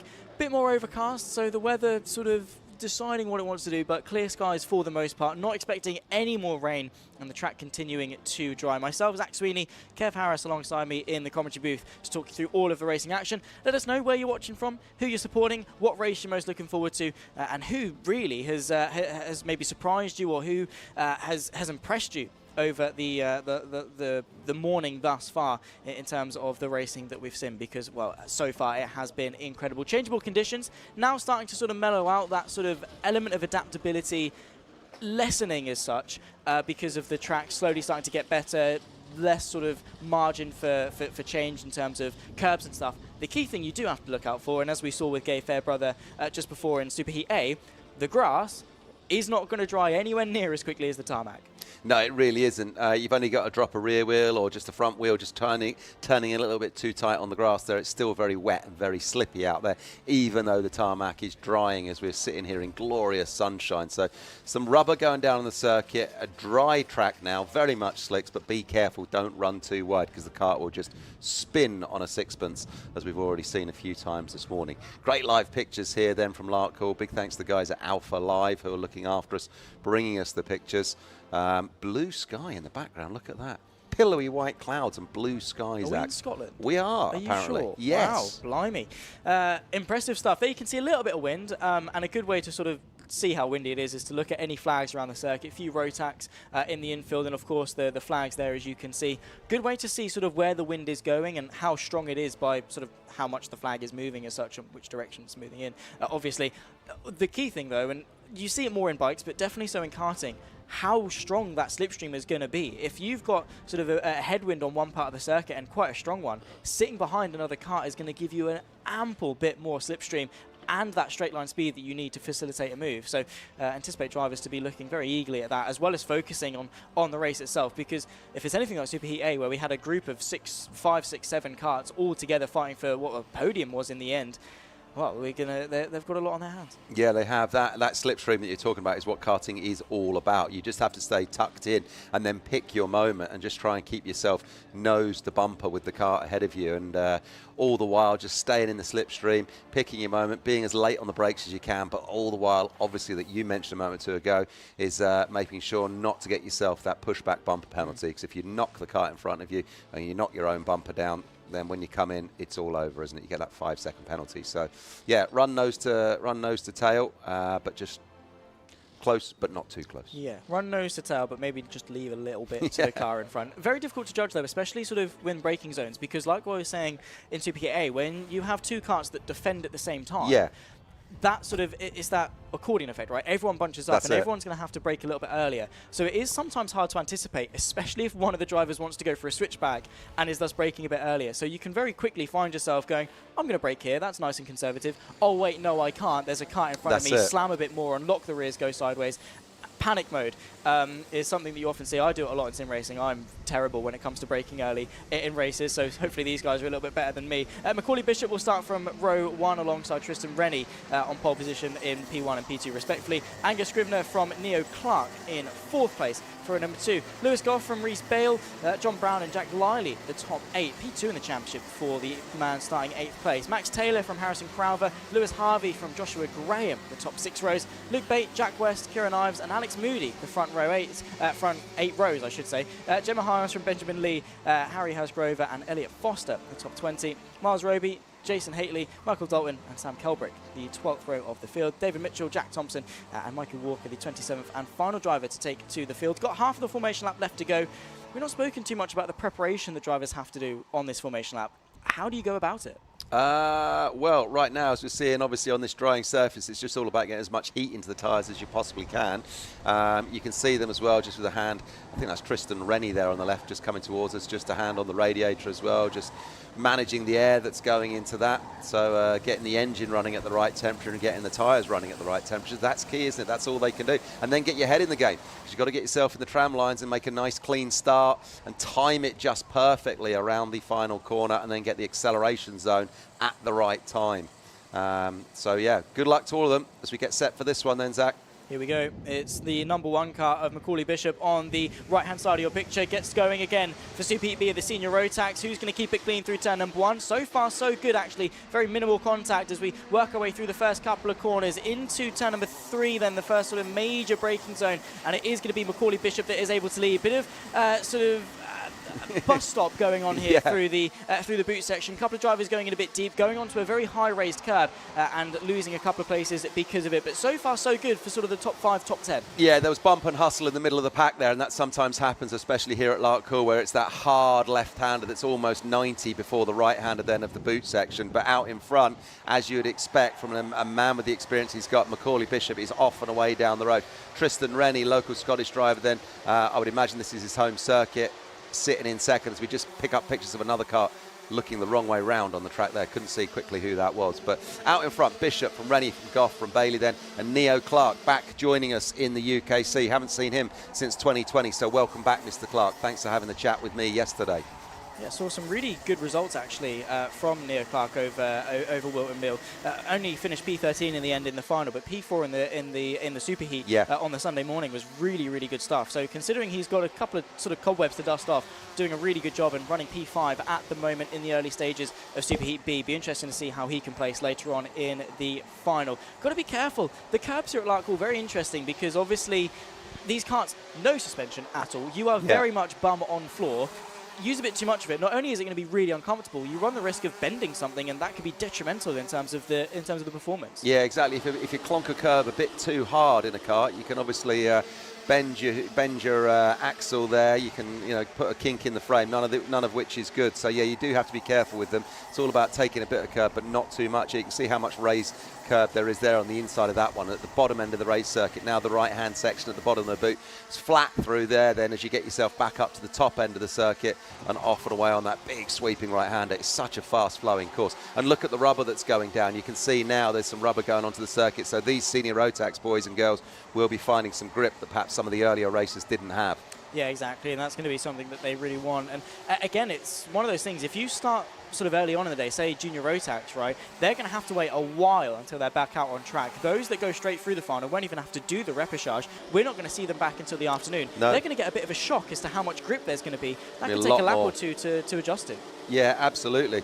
Like you say, these drivers here who don't need the repechage, they'll go through this superheat, won't be back on track for a couple of hours or more. So yeah, it's going to be different for them when they come back out. But look at this great battle here then, and this is what we're talking about. Look, nose to tail, bumper to bumper with a couple of the karts there. Didn't catch the numbers lower down in the order, but exciting stuff as we've got Craft Motorsport, Tristan Rennie, I think that was there.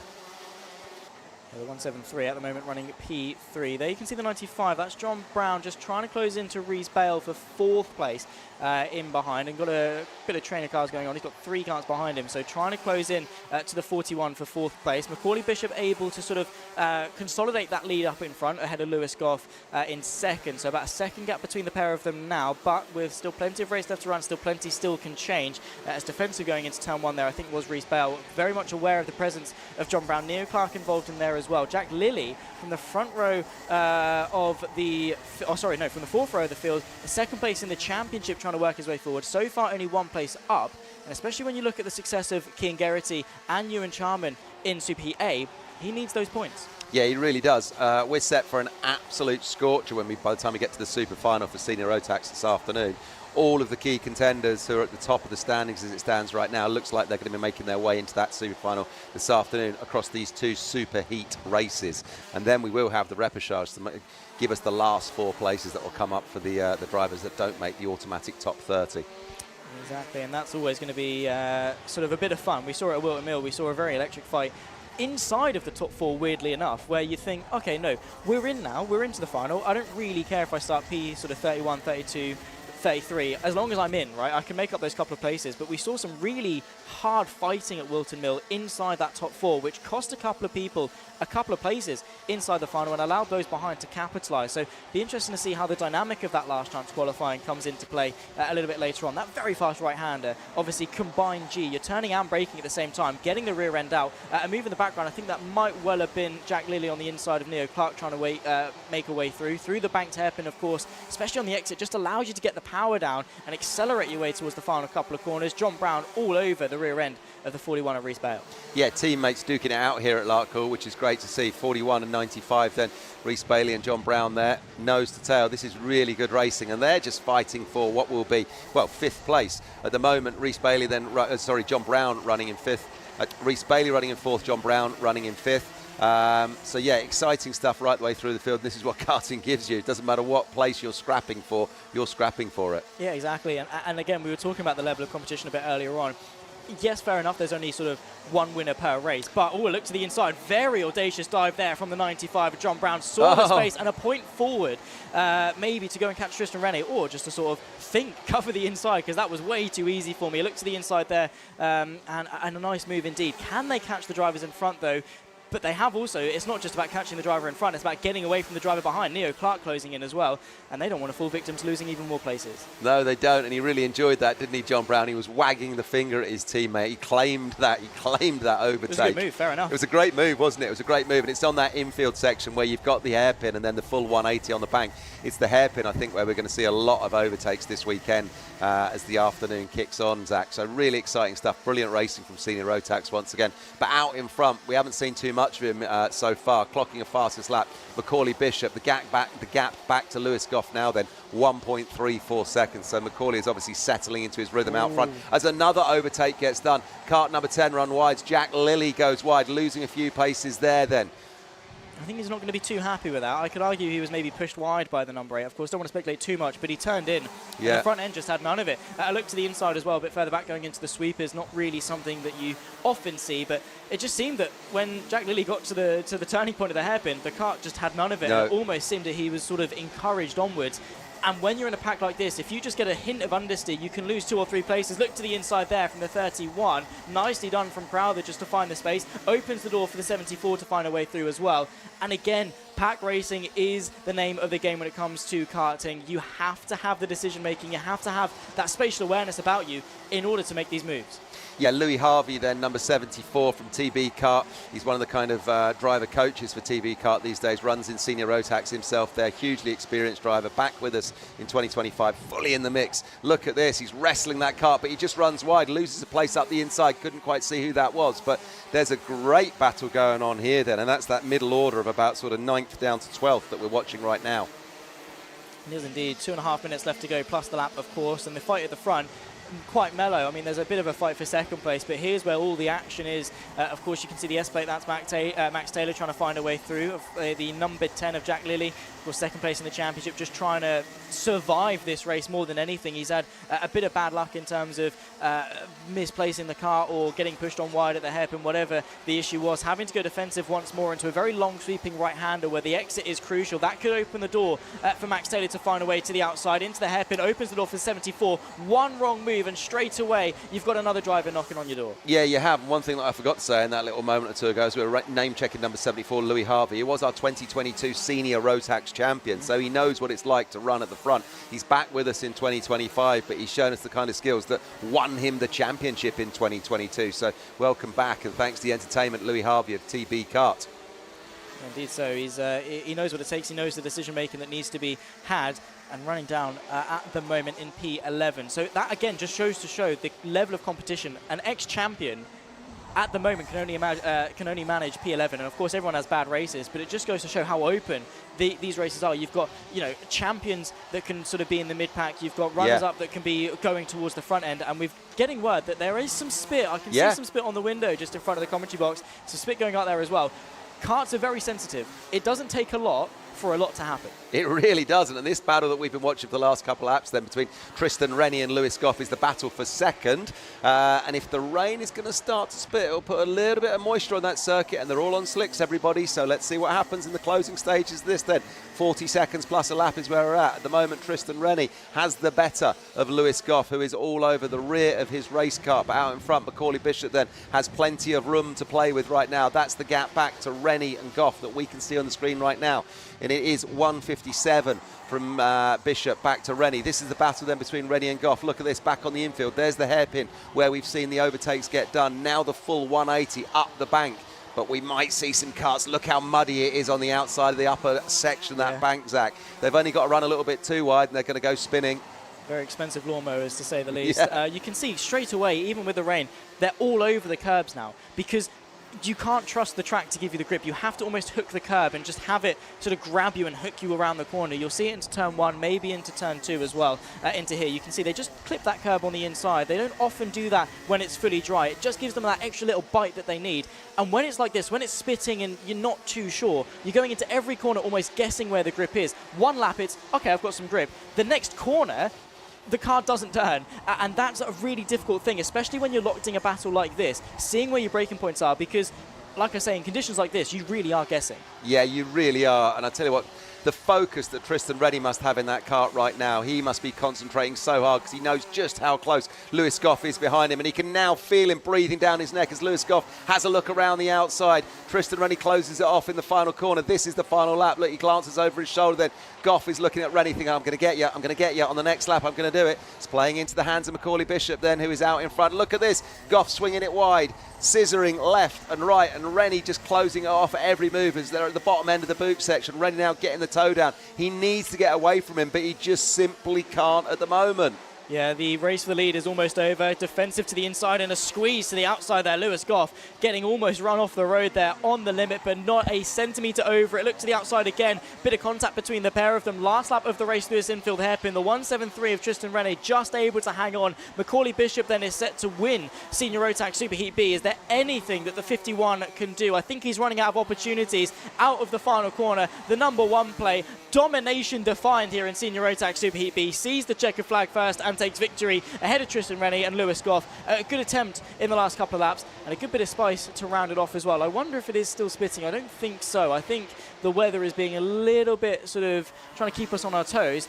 But if you're sort of sat there on the dummy grid now waiting to go out, you're sort of thinking, oh, hang on, we could have an interesting race here. It could either stop and dry up again, or it could start pouring, and you need to be ready for any which way, and mechanics need to be sort of ready on the grid to react. Yeah, because it is tricky. As we see that camera shot there, then, look, there's an umbrella up, there's a lady with her hood up. There is still some spots of rain on the glass here, but yeah, what are you going to do? What are you going to do? Full credit, though, to that man in second, Tristan Rene, for holding off Lewis Goff in the closing stages of that one. Very much so. They finished P2 and P3 respectively, with Macaulay Bishop taking the race victory. John Brown from Neo Clark then rounds off the top 5, and Reese Bell and Joshua Graham in P7. Harrison Crowther from Jack Lilly and Max Taylor inside the top 10. Behind that, of course, a very close fight from pretty much 9th all the way down to sort of 12th, I believe it was, in Senior Rotax Super Heat B. Lewis Harvey from Jack Thompson and Jack West, P13. Harry Hurst-Grover and Mikey Walker finishing inside the top 15. David Mitchell, Kieran Ives, Alex Moody, Benjamin Lee and Angus Scrivener, the top 20, with 7 more drivers behind that. Gemma Hyons, Miles Roby, Sam Kelbrick, Jason Haitley, Michael Dalton and Elliot Foster, the 26th and final driver to cross the checkered flag. And well, Kev, I mean, again, Senior Rotax in the book before we move on to the Micromaxes, and I'm looking forward to both the repechage and the final for these guys. It's going to be absolutely phenomenal. Senior Rotax delivering the goods. Really, really exciting racing. You know, I name-checked a moment ago, but shout out to Tristan Rene. Shout out to Lewis Goff as well, because you were really going for it, young man. That was great to see. That was great racing. And Macaulay Bishop, business as usual, out in front. We've got a lot to look forward to, Zach. We do indeed. Well, the Senior Rotax then going to be wrapping up for the morning. We'll see them back for the repechage, the last chance qualifying. We move to the Micromax.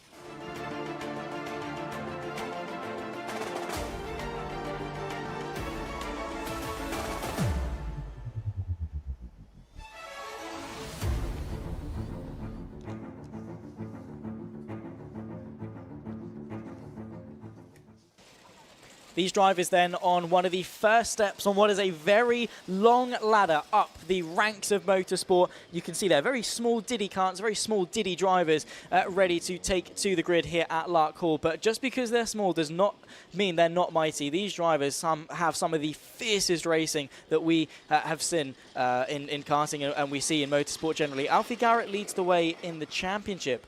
2 points clear of Benedictus Manasiokas. They were trading wins through the heats, and then of course fought for the lead in the final as well back at Wilton Mill. And this class is one to watch. These drivers, of course, not got a lot of experience under their belt, but that doesn't matter, because in what experience they do have, they're learning, constantly growing with each sort of race that they take to. And even with that, the decision-making and maturity that we see from some of them is something that you sort of see in professional races, right? These young drivers have the decision-making in the head of someone a lot older.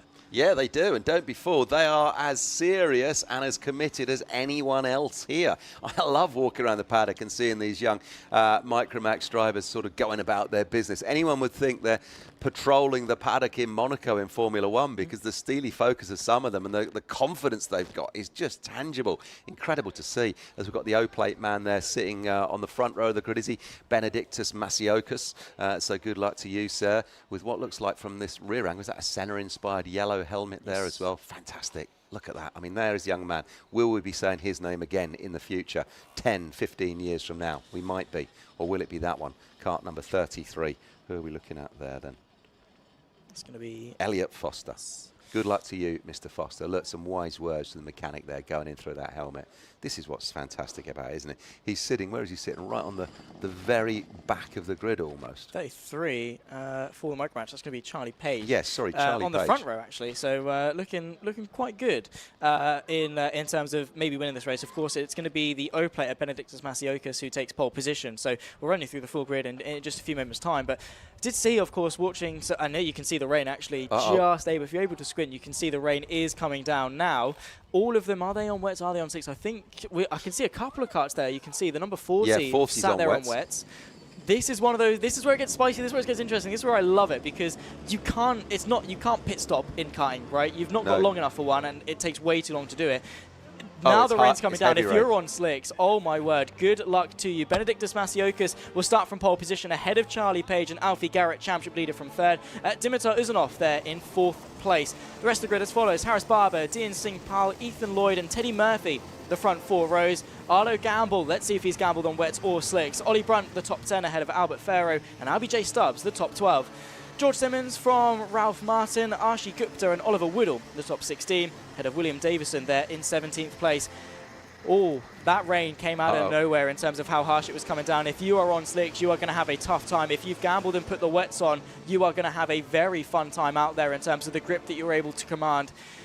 This is going to be a good race. It really is. I would think most of them will be on wets. I would think if the mechanics and the teams got their heads in gear, they would have seen this coming, surely.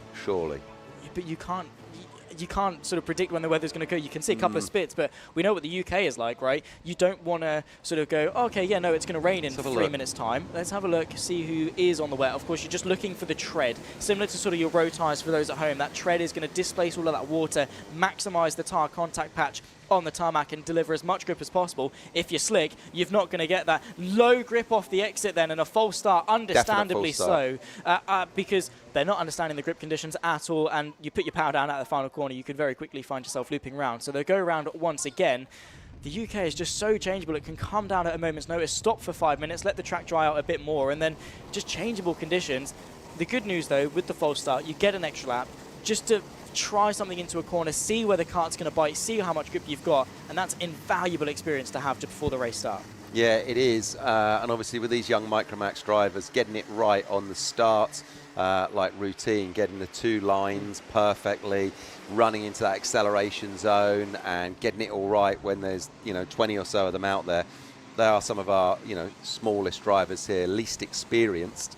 So getting this start procedure right with these youngsters could be tricky.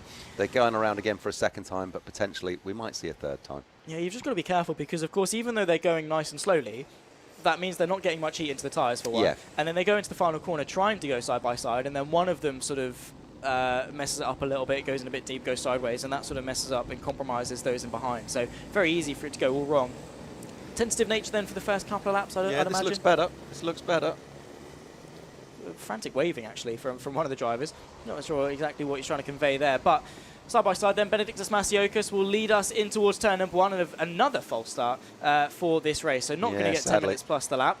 So just going round and round, I think, just to allow these drivers to acclimatise to the grip levels and the changes. I think it is still spitting to some degree out there, so it is only going to get worse, especially before it starts getting better. Yeah, wets were the way to go, and I'm sure the majority of them have read that and put that on. But when you have conditions like this, you have to read what you've been given, because sometimes if you try and be a hero, the track then magically starts drying. So it is going to be very difficult in these changeable conditions. But yeah, I mean, as a driver now, you've had 3 go-arounds, and there we go, exactly why we've had 3 go-arounds. A driver spearing off into the grass there and backwards into the barrier and stuck. That wheel is spinning.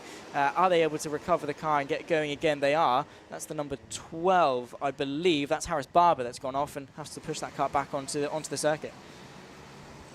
Yeah, so Harris Barber there, I was just questioning whether or not they are all on wets from the outset. Obviously, if it was called a wet race before they started, then they would all be on wets. But if that call wasn't made and some of them have gambled on the slicks, then like Harris Barber there, who's just spun off, maybe they're on slicks.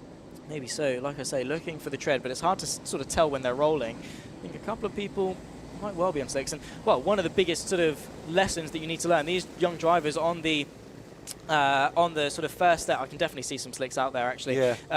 On the sort of the first step of their motorsport journey, these are one of the lessons that you need to learn: how to drive on slicks when it's wet. The cart's still being recovered, yeah, so I wonder if that's going to get us going, or another false start. No, the clock ticks down. We start the race once more. Masiokas leads in towards turn number 1, albeit with a slightly altered field. Very wet, very treacherous. A car already spinning round there in the background and recovering. Masiokas is then able to lead in the O-plate, just trying to test where that grip is. Sometimes you don't want to be on that race line. We've been saying the benefit, as another driver spins around, of rubber being laid down is great until it starts raining again, and then all of that rubber goes from a blessing to a burden. Yeah, that was Ralph Martin just spinning in the back of the pack there, so hopefully he can rejoin the race. But yeah, sometimes, like you say, the rubber can be found elsewhere, slightly off the racing line. So you've got to be a little bit canny with the lines you take, as we are now, look, it looks like it's a drying surface again now. That was a passing shower. So there's a few little karts there making a few moves in the mid-pack, but they're stringing out in front with that man, Masiokas out in front, Garrett, Page. Sorry, Mr. Page, I got your name wrong at the start of this when you're on the dummy grid there. Kart number 33, Charlie Page. So keep your eyes on him. He started on the front row of the grid.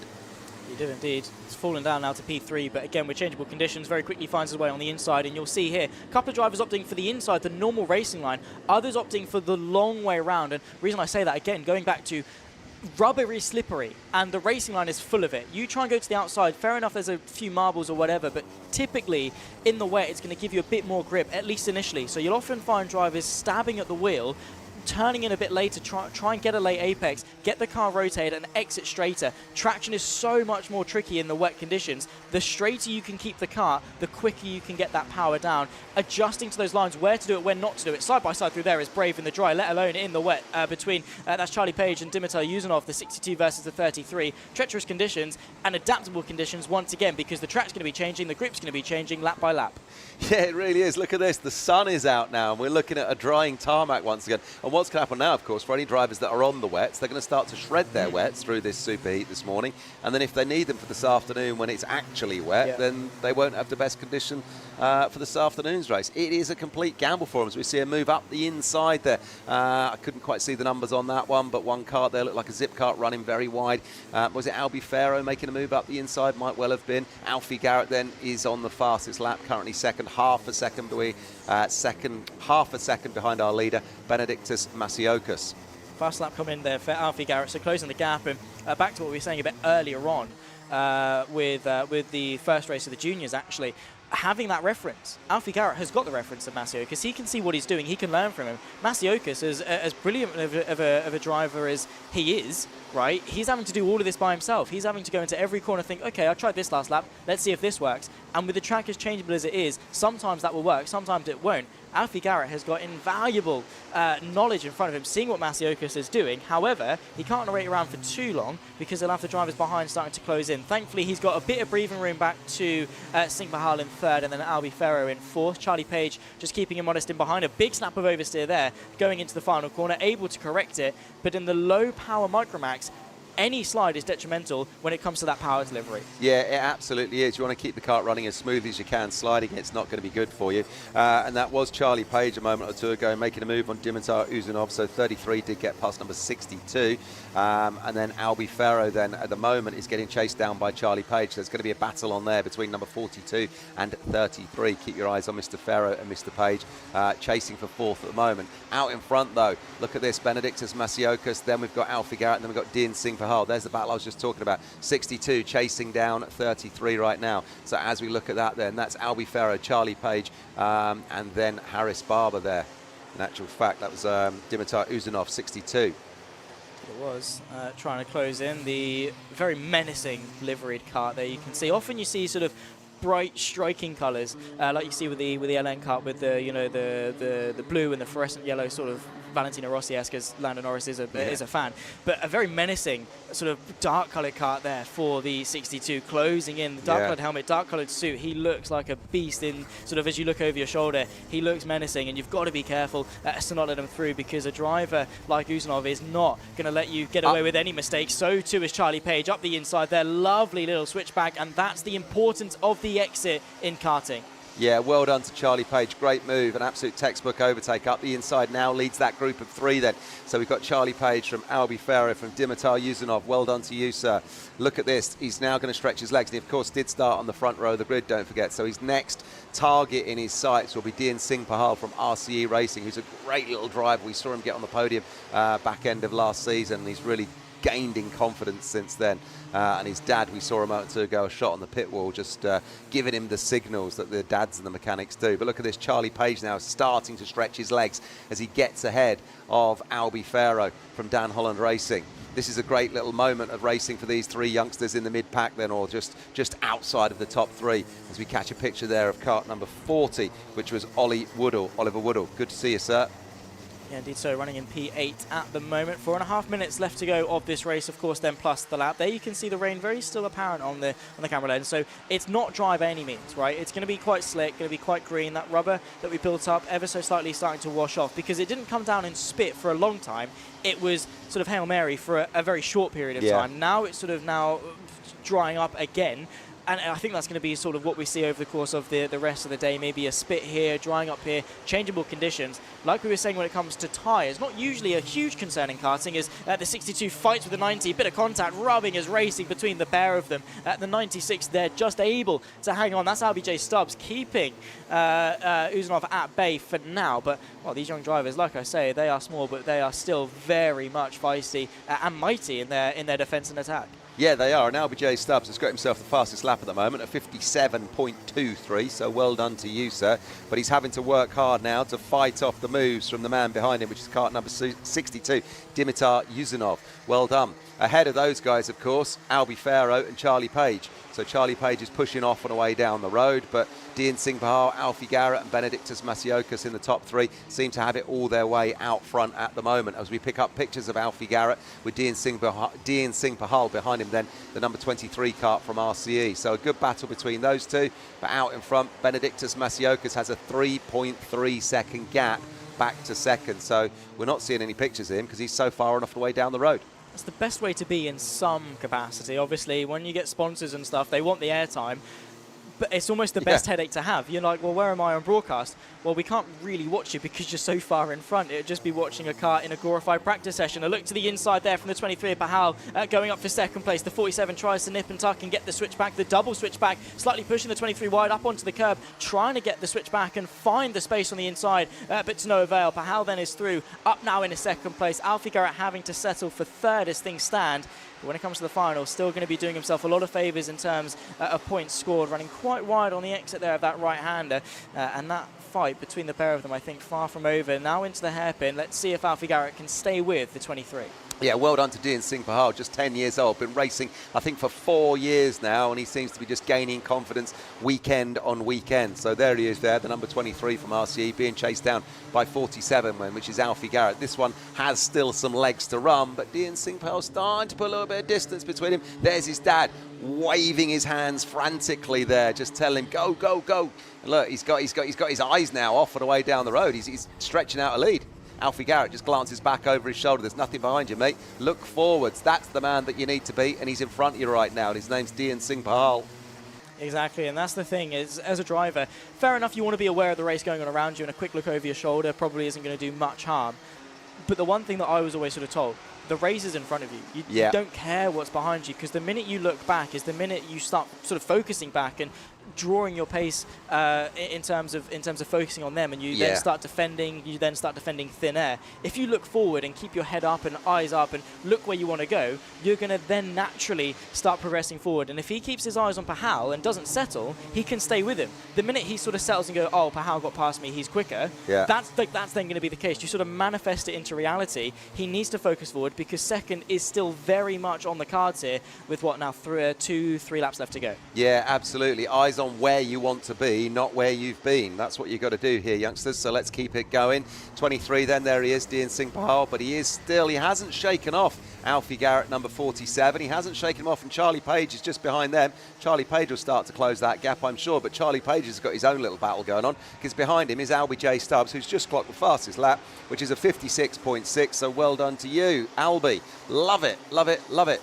Who's number 42? Who are we picking up there? There's Albie Farrow just behind LBJ Stubbs. So this is great racing from these Micromax youngsters. Wherever they are in the field, they're learning their craft, they're having a go, and they're having fun, which is what it's all about. So brilliant stuff from them. Great for us to watch. Using all of the bank then, the man that's just ahead of the 33 karts, which is Alfie Garrett. So Alfie Garrett just using all of the bank. Behind him though, Charlie Page just keeping him honest. He is indeed. LBJ Stubbs now up into 4th place. Time tick 0, so this will be the penultimate lap of the race. Benedictus Masiokas leads by 5.6 seconds. Just looking at sort of the average lap times that they're doing, Masiokas is 4 to 6 tenths a lap quicker than Singh Pahal, which is nothing bad to say about Pahal. He's driving a fantastic race with some fantastic pace. it just sings the praises of how good Masiokas is in this superheat, because that is insane pace and an insane gap around here. I mean, 5/10 of a second is huge in karting and is huge at only a 50-second lap.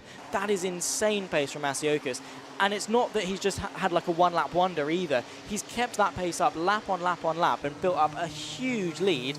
He is going to be the one to beat over the course of the day and over the course of the season. Yeah, he really is. He's a class act and he's out in front, and that's why he's got a lead of 5.74 seconds now as the on-screen graphics just adjust themselves, and that's why he's got that O plate on his kart as well. So well done to you, sir. But look at this battle. Here we go. Dean Singh Pahal, number 23. Behind him, it's the 47 of Alfie Garrett, and behind him then Albie J. Stubbs and Charlie Page. This is a great battle. Charlie Page is going to be thinking he can do something here. Who's going to end up in third? We'll find out in the next few moments, but it is all still going on. And Dimitar Yuzinov, number 62, he just flashed into the back of the picture there. But as we come into the last couple of laps of this then, or the last couple of corners, I should say, there's your race leader who's had it all his own way from the off. Benedictus Masiokas. Indeed so. A star to watch for the future, no doubt. The fight, though, still drawing on for third place. Singh Pahal able to bridge the gap and consolidate second place out of the final corner. And Benedictus Masiokas, after winning at Wilton Mill, continues in strong form here in Scotland at Larkhall. Victorious in the Micromax Superheat. Second place. Eventually comes Singh Pahal for second. Albie J. Stubbs gets himself onto the podium with the fast lap of the race ahead of Charlie Page and Alfie Garrett, the top five. And like I say, it's fights all the way through the field, continuing a little bit further down as well, deciding the back end of the top 10. That's Ethan Lloyd in the 66 coming home for what is going to be 14th place, I think, at the line. What a race again, changeable conditions, but I think, again, I'm saying this with zero certainty whatsoever, it's going to be dry for at least a little while. It might well be, mate. It might well be. That was a moment of just madness, wasn't it, at the start of that one? We had what was clearly just a passing shower, a quick shower.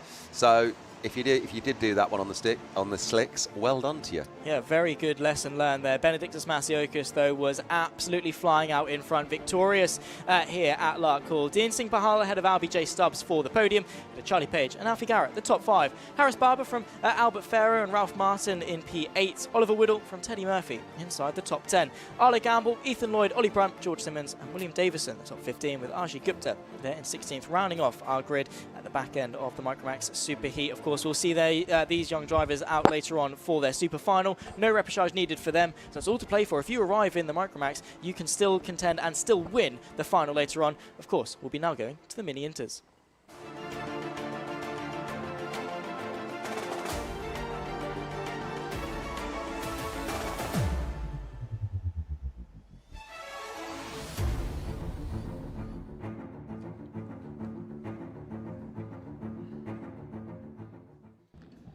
Well, after the success of the first little class of the Micromax, we've now got the mini inters taking to the track, and I can see the general consensus there of slicks. We had a brief lapse where we were on the crossover between slicks and wets, but I think now the track is dry enough to get them on to the full slick compound of tyre. Of course, a fantastic grid of drivers to work our way through. We saw some brilliant racing back at Wilton Mill. But the big name is Emerson McAndrew-Urim. They're victorious in all four races. The only other class that we saw that then was the Junior Rotax with Jacob Ashcroft. And that's a very good way to start your season and continue that form into round two. Yeah, this is going to be really exciting. So we step up from Micromax to Mini Inter. So these young drivers know a thing or two about kart racing by now. And certainly the man does at the front. And that is Emerson McAndrew-Urim. As we get a picture on screen now of Max Jolly on the O-plate. He's a youngster that has learnt his craft over the last 2 or 3 years. New to karting, but he has arrived in a very big way indeed. Making moves through every race that he's ever been in, and that's why he's on the front row of the grid right now. This is going to be really exciting. We have a lot of them on the grid as well. 18 rows of them for 36. This one, Zach. This is phenomenal. This is going to be so good. Bordering on needing the A and B group, right? Yeah. So really maxing out how many young drivers are on this grid. And yes, speaking of Max Jolly, obviously one of the drivers, as many who race in a plethora of different championships across the UK on a national level, but Max Jolly, one of them that really does succeed. Was watching a couple of them over the last couple of weeks. Of course, the BKC was racing in a few places, and Max Jolly was really impressing. So he's doing it at so many different places, at so many different levels, against so many different drivers. Because it's one thing to say win your club championship or win one national championship. To compete at the front of multiple is a very big sort of talking point indeed. Yeah. Of course, they're making their way onto the formation lap now. So it's Emerson McAndrew-Uren who will lead Max Jolly from row number 1, Leo Livings and Austin Oman, the front 2. Of course, behind that, a very big grid to get through. Josh Cormack, Edward Haynes, Harry Ratcliffe and Tom Reed, the front 4 rows of the field. Tom Reed will be looking to make his way forward. Joshua Griffin from Soren Gallagher, Alfie Mayer and Lucian Smith rounds out in 12th, ahead of Ian Campbell and Riley Murray, keeping each other company on row 7. Ollie Thompson from Alfie Ward there in 16th place, ahead of Ryan White, Rian Townsend, Hamish Gordon and Sebastian Behrman, cousin to the driver that will be taking to the Monaco GP this afternoon. Phenomenal. Arthur Farrow from Lewis Stewart, Buddy Hugo and Maximilian Abrahart there in 24th place. Stanley Stafford, Eddie Duncan, Otis Cleary, Nelson Taylor in 28th place. James Sins, Hakeem Bart, Teddy Higgs and Adam Bart there in 32nd place. Drew Davison, Hugo McCluskey, Elijah West, and eventually, take a breath, George Swire there in 36th place for the Mini Inter Heat. Couple of corners left to go then. Who's winning this race? Well, I don't know. The 2 men on the front, their calibre speaks for itself. You've got Emerson McAndrew and Max Jolly, but then behind them it's Leo Livings and Austin Oman. Micromax champion in 2024 was Austin, so good luck to him. Josh Cormack on home turf here on the next row of the grid alongside Edward Haynes, another hard charger, former RCE driver. Let's see what happens, Zach, as they get themselves round into the acceleration zone. Yeah, Emerson McAndrew-Uren sets us off for another race. 10 minutes plus the lap on the inside of turn 1. What can Max Jolly do in terms of contention? In towards the very fast left-handed. Then, of course, into the boot section, we've got a driver cutting the grass on the inside and a kart there taking a jump, hop, skip and a jump in the background, spinning around, facing the wrong way. Good job from the rest of the pack to avoid them going every which way in order to get round the car. Not the way that you want to start your superheat by any stretch of the imagination, but McAndrew-Uren able to consolidate the pole position that he was so able to get over the course of Saturday in terms of a couple of race wins and fighting with Max Jolly throughout Saturday. Now into Sunday, let's see who's going to be able to take top step. I think so far a bit of contact further back. The number 10 has gone round as well through the hairpin. This really has been the sort of the caution zone, especially on lap 1. Yeah, it really has. That inside hairpin there is where we'll start to see some overtakes get moved, and I can't quite see who's made it up to second, but I think Max Jolly has dropped from second to third. Let's say Max Jolly in third there, but Emerson McAndrew-Uren. It's Josh Cormack, that young man who gave us the demo lap on the opening segment of the live here this weekend. It's his local track, so good luck to you racing for Sam Pollitt Racing this weekend as we go to a checkered, a black, full course yellow, basically. The Battenberg flag has come out. Essentially, for those unfamiliar with karting, a VSC, I guess. Yeah. You could call it. The pack will bunch up and McAndrew-Uren will get them round. So it neutralises the race. It's not like a full restart like we see with the green and the chevron. Neutralise the race and we get going again. So good practice for these young drivers when they go into karts to do sort of safety car restarts and things like that. Once that kart is clear, we can then go racing. Because if a kart's stationary in the middle of the track, it's hard for marshals to get on track to recover it, especially with a big grid. Yeah, and I think what it was on that start there was those karts in the sort of middle to the back of the pack that we saw just having a little bit of bump and hustle. We saw some front wheels bounce up and down, didn't we? Obviously, one of those karts needed recovering because it hadn't moved from where it was, and that's why we've got the Battenbergs out and this effective virtual safety car as they move around. Now, this will be interesting, though, because the restart's going to be great, and it's a nervous moment as well for Emerson out in front there because it's all on him, right? So they can get some heat into their tyres right now, but it is all on him when he starts to get the hammer down. And he's got to go at the right time because behind him, that man, Josh Cormack, will be looking and thinking, you better get it right, mate, else I'm going. I think it's happening. Yeah, foot to the floor, and we go racing once more here at Larkhall. McAndrew-Uren will lead. Josh Cormack and Max Jolly, who is going to be, well, this is a second chance for him in order to make his way back through. Josh Cormack, of course, at the moment with the fast lap of the race, albeit with only one lap of running under his belt. McAndrew-Uren is then able to once again consolidate the race lead. Max Jolly unable to find a way through on Cormack. I think we saw Austin Oman and Harry Ratcliffe doing battle for fourth place just in behind that as well. But a very big grid charging their way through the first couple of sectors here at Larkhall. McAndrew-Uren able to lead. Josh Cormack, though, keeping him honest in second. Yeah, this is going to be really exciting. Let's see what happens as we're out in the front right now, watching the front three. There are so many great names. Somebody just rolls off onto the mud, just gets onto the grass and back onto the track. Can't quite see who that was, but they've dropped themselves down a few positions there. was it number 41 might have been, or was it 47, Ryan White? Didn't quite see. So apologies if I'm just name-checking the wrong driver there. But out in front, here we go then. Emerson McAndrew-Uren from Josh Cormack from Max Jolly. This is going to be great between these three. Austin Oman behind them. Riley Murrow, there's a name who's always out the front. Hang on a minute, what's happening with this order as they cross the start-finish line? It all sorts itself out.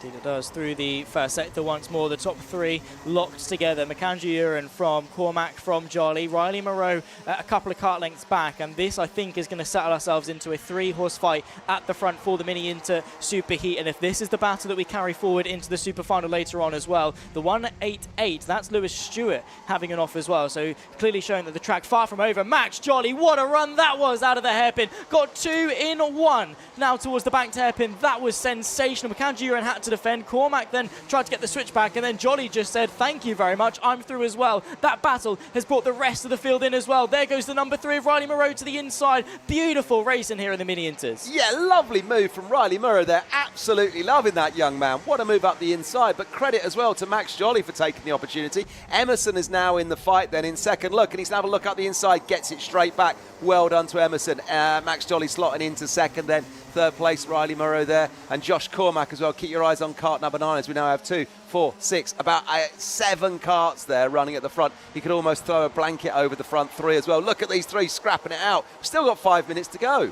And they're fighting as if it's for the championship. This is amazing. Is beautiful. To the outside. Riley Moreau, the number 3, gets forced wide there through the hairpin. Muscled up to the exit of the circuit. Now settles for 4th place, immediately having to defend. McAndrew-Uren just able to hang on from Max Jolly. He was not giving an inch on the exit of that corner there. And you almost have to expect it when you're trying an audacious move like that. But he settled back in. He needs to keep that composure. He needs to focus forward. Joshua Griffin found his way now into 3rd place in this race as they break the beam with the fastest lap. This is going down to the wire. This is so good. Riley Moreau there obviously had the adrenaline coursing through his veins, and he'd done one overtake. He thought, I'll have a go at another one. Why not? And he just threw it in with like zero thought, but it nearly paid off. Good news for him is though he's still in 4th and he's got an opportunity to settle and make up some places as the race goes on. But brilliant racing from these youngsters out in front. Look as they all bunch up again. So exciting. Look at this. These front 4 are giving us a battle. Watch Moreau. Look, he's going around the outside. He's going to try it.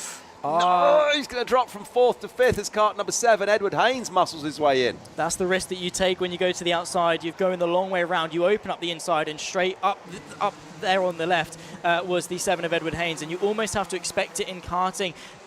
The outside very rarely works. The driver on the inside just takes the apex and almost Max Verstappen's you to the exit of the circuit. Max Jolly dropping down a couple of places. Wasn't long that he was going for the lead. Now down into 5th. Just goes to show how changeable the Mini Inter can be. Yeah, and Josh Griffin, kart number 5. Keep your eyes on him. This guy is giving us a show. Look at him. He's all over the back of McAndrew-Uren there. He is really charging for the win in this one. This is the Super Heat, not the Super Final. And they're not fighting really for a place in that Super Final because they're all going to get there if they finish the race in the top 34, which, 34 out of 36 of them should. Yeah, exactly. It's just incredible. They're all fighting essentially for what is going to be their grid position. This is a glorified qualifying session as such. There are championship points on offer, though, so maybe that's going through their head. Must be. And, of course, they're racing drivers. They see a car in front of them. They're going to go for an overtake, whether it means anything or not. Oh, there's contact. We got and contact. off there into the grass. That's the 1-2-6. That's Harry Radcliffe that gets muscled wide there. Still in the fight, still in it. But, oh, my goodness me, a very scary moment and probably a change of underwear needed. Yeah, exactly. I'm not quite sure who the contact was from or whether it was a racing incident or what, but he got himself up onto the grass and then rejoins the action, which is good for him. But out in front, look, you can throw a blanket over the front 3 right now. Emerson McAndrew-Uren in first. That's your number 1 kart. Then you got Riley Moreau. Full credit to that man for muscling his way up to the front. And Josh Griffin in 3rd. Max Jolly back to 4th then. Look at this as we see the action once again. Hang on a minute. Moreau's have another go. Did McAndrew-Uren just run wide? He did. McAndrew-Uren has run wide then, and he's now gone from 1st back to about 5th or 6th. The graphics will catch up in a moment, but you won't see him at the front of this pack when the video pictures pick up the action once again. And the shame is that was all of his own volition. There was no contact. He wasn't forced wide. He was just put onto the outside of the circuit. Less grip. We'll catch a replay. Look at this. The number 1, was there contact there with the number 3? I'm not sure, but it just seems that they do both run wide, probably both pushing so hard. The number 5 of Joshua Griffin, we said to keep our eye on him. He just looks over his shoulder and goes, cheers, boys. I'm going to go win this race. That was really, really exciting stuff. Great to see on the replay as well as we rejoin the action now. Then Josh Griffin out in front. The gap back to Murrow is just 0.28. And then Max Jolly will be having his eyes on those two as he's sitting in third right now. This is what we're talking about. And look how close they all are through the rest of the field as well. This is all to play for with about 3 minutes to run, including the final lap. When we sort of get asked what the race of the week is going to be, this is going to be one that strikes or maybe the final. Let's see if they ramp it up even more. We're at a sort of a 9.5. Let's see if we can get up to a 10 later on for the final. But these young drivers, again, like we were saying with the Micromaxes, claim your day one ticket now because these are the stars of the future. Into the final corner, there's our race leader, the number 5 of Joshua Griffin, who, by the way, started this race down in 9th place, now leads, showing how, even if you're sort of starting further back, don't give up, don't get disheartened, because very quickly he's put himself in a position to win this race. Riley Moreau, though, wants to put a nip in that bud and stop that from happening. They're starting to break away from Max Jolly. When do you fight? There's, 2 laps left to go after this. Riley Moreau, he doesn't want to make it a sort of a 1v1v1v1. He wants a straight fight just in front with Joshua Griffin. He does not want Jolly getting involved. There is a fight at the front. Defensive goes Griffin. Does he cover off the cutback? I don't know. Riley Murrow's got ahead of him. There he goes. He ran wide and then pulled the cut back in. And now Murrow leads as they go into the full 180 up the bank. Can he carry his speed and keep it there? He absolutely can. Well done, Riley. That is a brilliant overtaking move. He's now going to be grinning from ear to ear inside that race helmet thinking, hang on a minute, there's nobody in front of me. I'm in the lead. Beautiful stuff, and that is exactly what you want to see. Riley Moreau, of course, just at he didn't finish inside the top 5 all of Wilton Mill. Now leads the Superheat. Insane level of competition. So just how quickly things can nip and change, and everything is all over the place in karting. As soon as a driver you're able to capitalize on one single event, you can pick up a huge heap of points. That's going to be invaluable later on in the championship. Joshua Griffin, though, far from being knocked out of contention. Max Jolly, Josh Cormack as well, 3 and 4. 4 cars are slightly wide there. Riley Moreau, a bit too hot into the hairpin, compromises his exit. 1 lap left to go after this, and it could go any which way. Yeah, it really could. Full credit to Riley there from Sam Pollitt Racing. Brilliant stuff from him. All of those youngsters, I love going into the SPR awning because there's almost so much energy with the young drivers in there, and Sam does a great job of stewarding them and looking after them. As we look at number 5, Josh Griffin, just having a look up the inside, trying to get himself back, but brilliant stuff as we're on the last lap then. How much has Emerson McAndrew-Uren pulled himself back up after that incident a few laps ago? Currently running in 6th. Can he claw any more places up? That's going to be an interesting super final for him, because then we'll see the class that he's got, as he's going to have to come from lower down the grid to get himself on the podium if he has a chance. Yeah, he is indeed, and that's going to be the sort of the making of a champion. It's not making mistakes, it's how do you come back from them when they do happen, and that's going to be a telling of his season to come. But the fight at the front still remains. Riley Moreau, Joshua Griffin, Max Jolly and Josh Cormack ever so slightly out of contention, and with just half a lap left to go, it's going to come down to these two, but opportunities wearing thin. Joshua Griffin needs a good run through this right-left flick, maybe a look into the final corner if he's brave enough, but Riley Moreau gets the exit. They're going to power towards the line. It's the number 3 that sees the checkered flag first, takes victory for a very chaotic Mini Inter Superheat. Joshua Griffin comes home second, Max Jolly third. These drivers, look at that. It's a swarm of spin in the background as well. Ladies and gentlemen, this is the Ultimate Karting Championship. It really is, and what I'm loving there is drivers just claiming, wagging fingers as they cross the line. Others sort of like just, you know, we're just seeing arms going everywhere and just so much excitement. Love it, love it, love it. Look at Riley. Cold. That is a lovely pose there. And, well, he takes victory for the Superheat of the Mini Inters. Joshua Griffin from Max Jolly, the top 3, ahead of Josh Cormack and Austin Oman. But anyone inside that top 5 could have won. Emerson McAndrew-Uren, 4 wins at Wilton Mill. It's only 6th for the first Superheat of Larkhall. Edward Haynes from Alfie Mayer and Ryan White, ahead of Ollie Thompson, the top 10. Of course, behind that, Serene Gallagher, Sebastian Behrman able to make his way up a few places as well. From 20th place on the grid to 12th. Very respectable climb. Harry Radcliffe from Tom Reed and Leo Livings, the top 15. George Swire from Alfie Ward, Maximilian Abrahart, who we saw fight towards the front at Wilton Mill, down in 18th place. Ian Campbell from Hamish Gordon, the top 20.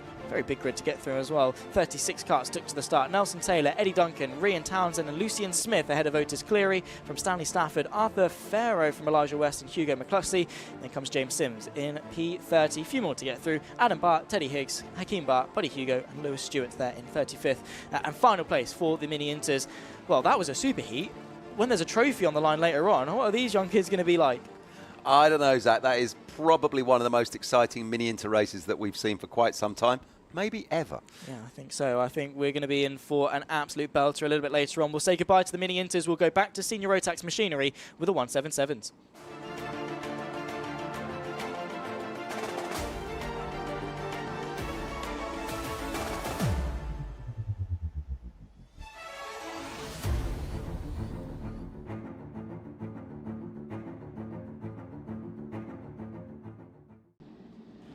Well, back up into the big boys here for the Rotax 177, of course, relating to the weight of the combined driver, kit and kart that these drivers have to take to, of course, weight a big thing when it comes to karting. So if you're slightly on the big, bulkier side, this is the class you can race in order to have some good fun. We saw some brilliant racing at Wilton Mill, particularly that final. Edward Matthews versus James Lingard versus Harrison Crook, the top three at the end of it. I remember Edward Matthews having a stonking final race, and the battle that we saw was nothing short of fantastic. So really looking forward to this one. Of course, these drivers as well with a plethora of motorsport experience under their belt, whether they've sort of come up through karting, jumped in at an older age, or done other forms of motorsport before coming back.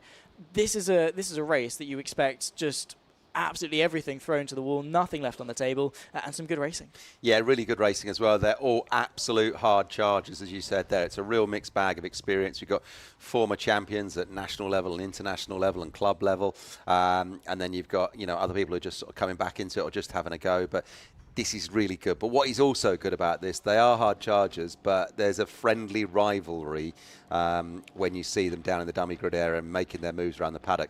Picture there of slick tyres on under sunny skies. So there's no wets, I don't think, here. For how much longer, though, is the question. Just looking, some very menacing-looking dark clouds surrounding the circuit. None at the moment sort of letting go of their reservoirs, but we'll see as to when it starts dropping. And I think the reason why we're seeing that slick tyre at the moment is because it is very sunny and very slick at the circuit. But if we look to our right, Zach, just in that direction, yes, it's very grey and ominous. Miserable. And if the wind brings that this way, well, those slicks might make this for a very interesting superheat indeed. We'll find out in the next few moments. Uh-oh. Are we seeing drivers looking to the sky and putting their eyes in the air? Look.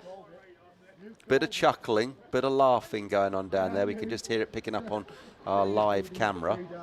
Wait a minute. Can we just fucking get going? Wait a minute. We're just standing by, waiting to get going. Yeah, so hopefully we can get going. But I'm just wondering what's happening. Are they, if the heavens do open, do the officials call it a wet race and give them time to get onto the wets? I'm not sure really. But like, there's a lot of wind coming through here as well. There's some weather on the way. James Lingard lining up on the front row of the grid there. I think he probably is. He had a couple of mishaps yesterday. I think he had a cart go down on him in qualifying. It's mechanical at one point in time for him. It's raining. Yeah, it is raining. Yeah, we glanced at the side of our commentary position here. Luckily, we've got some glass windows protecting us, but we haven't got the protection down there over our drivers, so they'll start to feel some spots of rain now on their race over. None of them with wetsuits on, none of them with wet tyres on. They're all on slicks. Not entirely sure. Oh, there it is. There is the rain. Look, umbrellas up. Go on, send them on slicks. What's going to happen? Do we give them time here? Do the officials give them time to call it and get the wets on, or do we just have to go? Because obviously, once they've gone into that dummy grid area, the gate's closed. There's no changing of tyres on the dummy grid unless the clerk of the course, I think, calls it a wet race. Yeah, exactly. Of course, to then deem it, you then get a rush of mechanics come in, cars up on the trolley, wheels off, wheels on, and let's see, of course, discussions being made. Of course, from a spectator point of view, them out on slicks would be quite entertaining, to say the least, with judging the grip. From a safety standpoint, maybe not so much, but we'll wait and see as to what it gets called, as to whether or not they get on to their wets. And just when it was starting to dry, it's now pouring with rain. I was just consulting the weather app while we were sort of suspended in anticipation as whether or not the rain would be coming. I typed in Larkhall to my weather app. It said it was raining, just not over the track. Now it very much is, as you can see. It's going to be a wet one, and it'll be interesting to see if this can dry up over the course of the rest of the day. I doubt it, especially if the rain stays. You can see big shout out to the cameramen and of course to all of the camera people out on the track, braving the elements. Of course, going to be giving the give them all a shout out, and a shout out to everyone as well, the marshals who have to stand out, the race officials, everyone behind the scenes that do such a brilliant job of making sure that everything logistically gets delivered. Of course, shout out to Dylan, Kyle, Paul, Rory, Ryan, all of them that are out there sort of manning the cameras, making sure that we're following all of the action, all of everyone at Race Control as well. We get the nice easy job. We can sit here and talk about them, sheltered from the elements. And they don't, unfortunately. No. So they have to be cold. Yeah, and what I'm thinking is as well, they're sitting right now in their fabric race overalls, their race suits, which are now getting soaked. And then later on, they got to get back into those damp suits to go out for the super final. So whatever happens, they're sitting right there right now, probably hating life. It is the worst thing as a driver. Because your hands start getting cold, your feet start getting cold as well. Because karting boots, lightweight, right? Yeah. You don't want any fabric that doesn't need to be there. You want as much feeling as in your foot. Well, I'm just sorry to interrupt you there. I can just see Paul Heath, the clerk of the course, just chatting with all of the mechanics and team members. It looks like they're just going to gather up and have a bit of a discussion. And then we're going to find out what's going to happen. Paul will be explaining to them their options right now. They're all grown-ups. They all know what's going on. So it'll probably be very fair. Let's have a listen.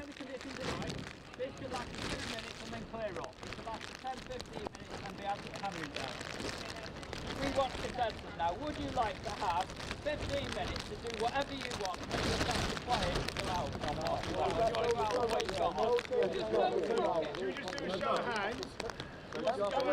Right, show of hands. Who would like the opportunity to change to wet tyres?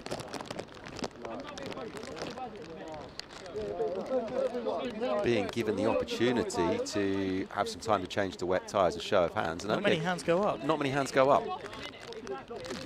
I think the talk is that this is going to pass. It could pass in 2 minutes, because actually when we look out of our right-hand window here from our commentary position, it's blue skies and pillowy white clouds again. It's like the opening sequence of The Simpsons over there. Yeah, it looks lovely. But yeah, at the moment, not the case. Just seen someone walk in after braving the elements. That is a wet man, if I've ever seen it. And yeah, the drivers out there, you can see, talking about the race suits and stuff, they get dirty, they get miserable. There you can see clear skies. Yeah. Absolutely not reminiscent of the condition of the track right now at all. That's going to be very slippery. So, yeah, I think basically what they were deciding is, do you run it on your slicks and have a couple of minutes, or I think they're going to give them a couple of minutes now to see what happens with the rain, and then they go out on what will be a drying track on the slicks. Well, the 72 wants to get going. Yeah, that's Harrison Crook, third place in the final at Wilton Mill. Did terribly, I say terribly, in the heats, 15th place in both of them. But then for the Super Heat and the final, finished P3 in both of them. So only was able to consolidate P9 in the championship, but definitely one of the front runners. He sort of wants to get going with it. And you can see how experienced these drivers are, because none of them have fresh race suits. You can see the Union Jack tearing there. You can see the name tearing on the back of his suit there. Frantic going on, because as soon as it's like this, you want to be fair to everyone. You want to be sort of diplomatic and say you have your vote, because it's treacherous conditions and not everyone wants to do it on slicks. Yeah, well, full credit to Paul Heath, our clerk of the course there, for making the right call. Hang on, here's what we're going to do.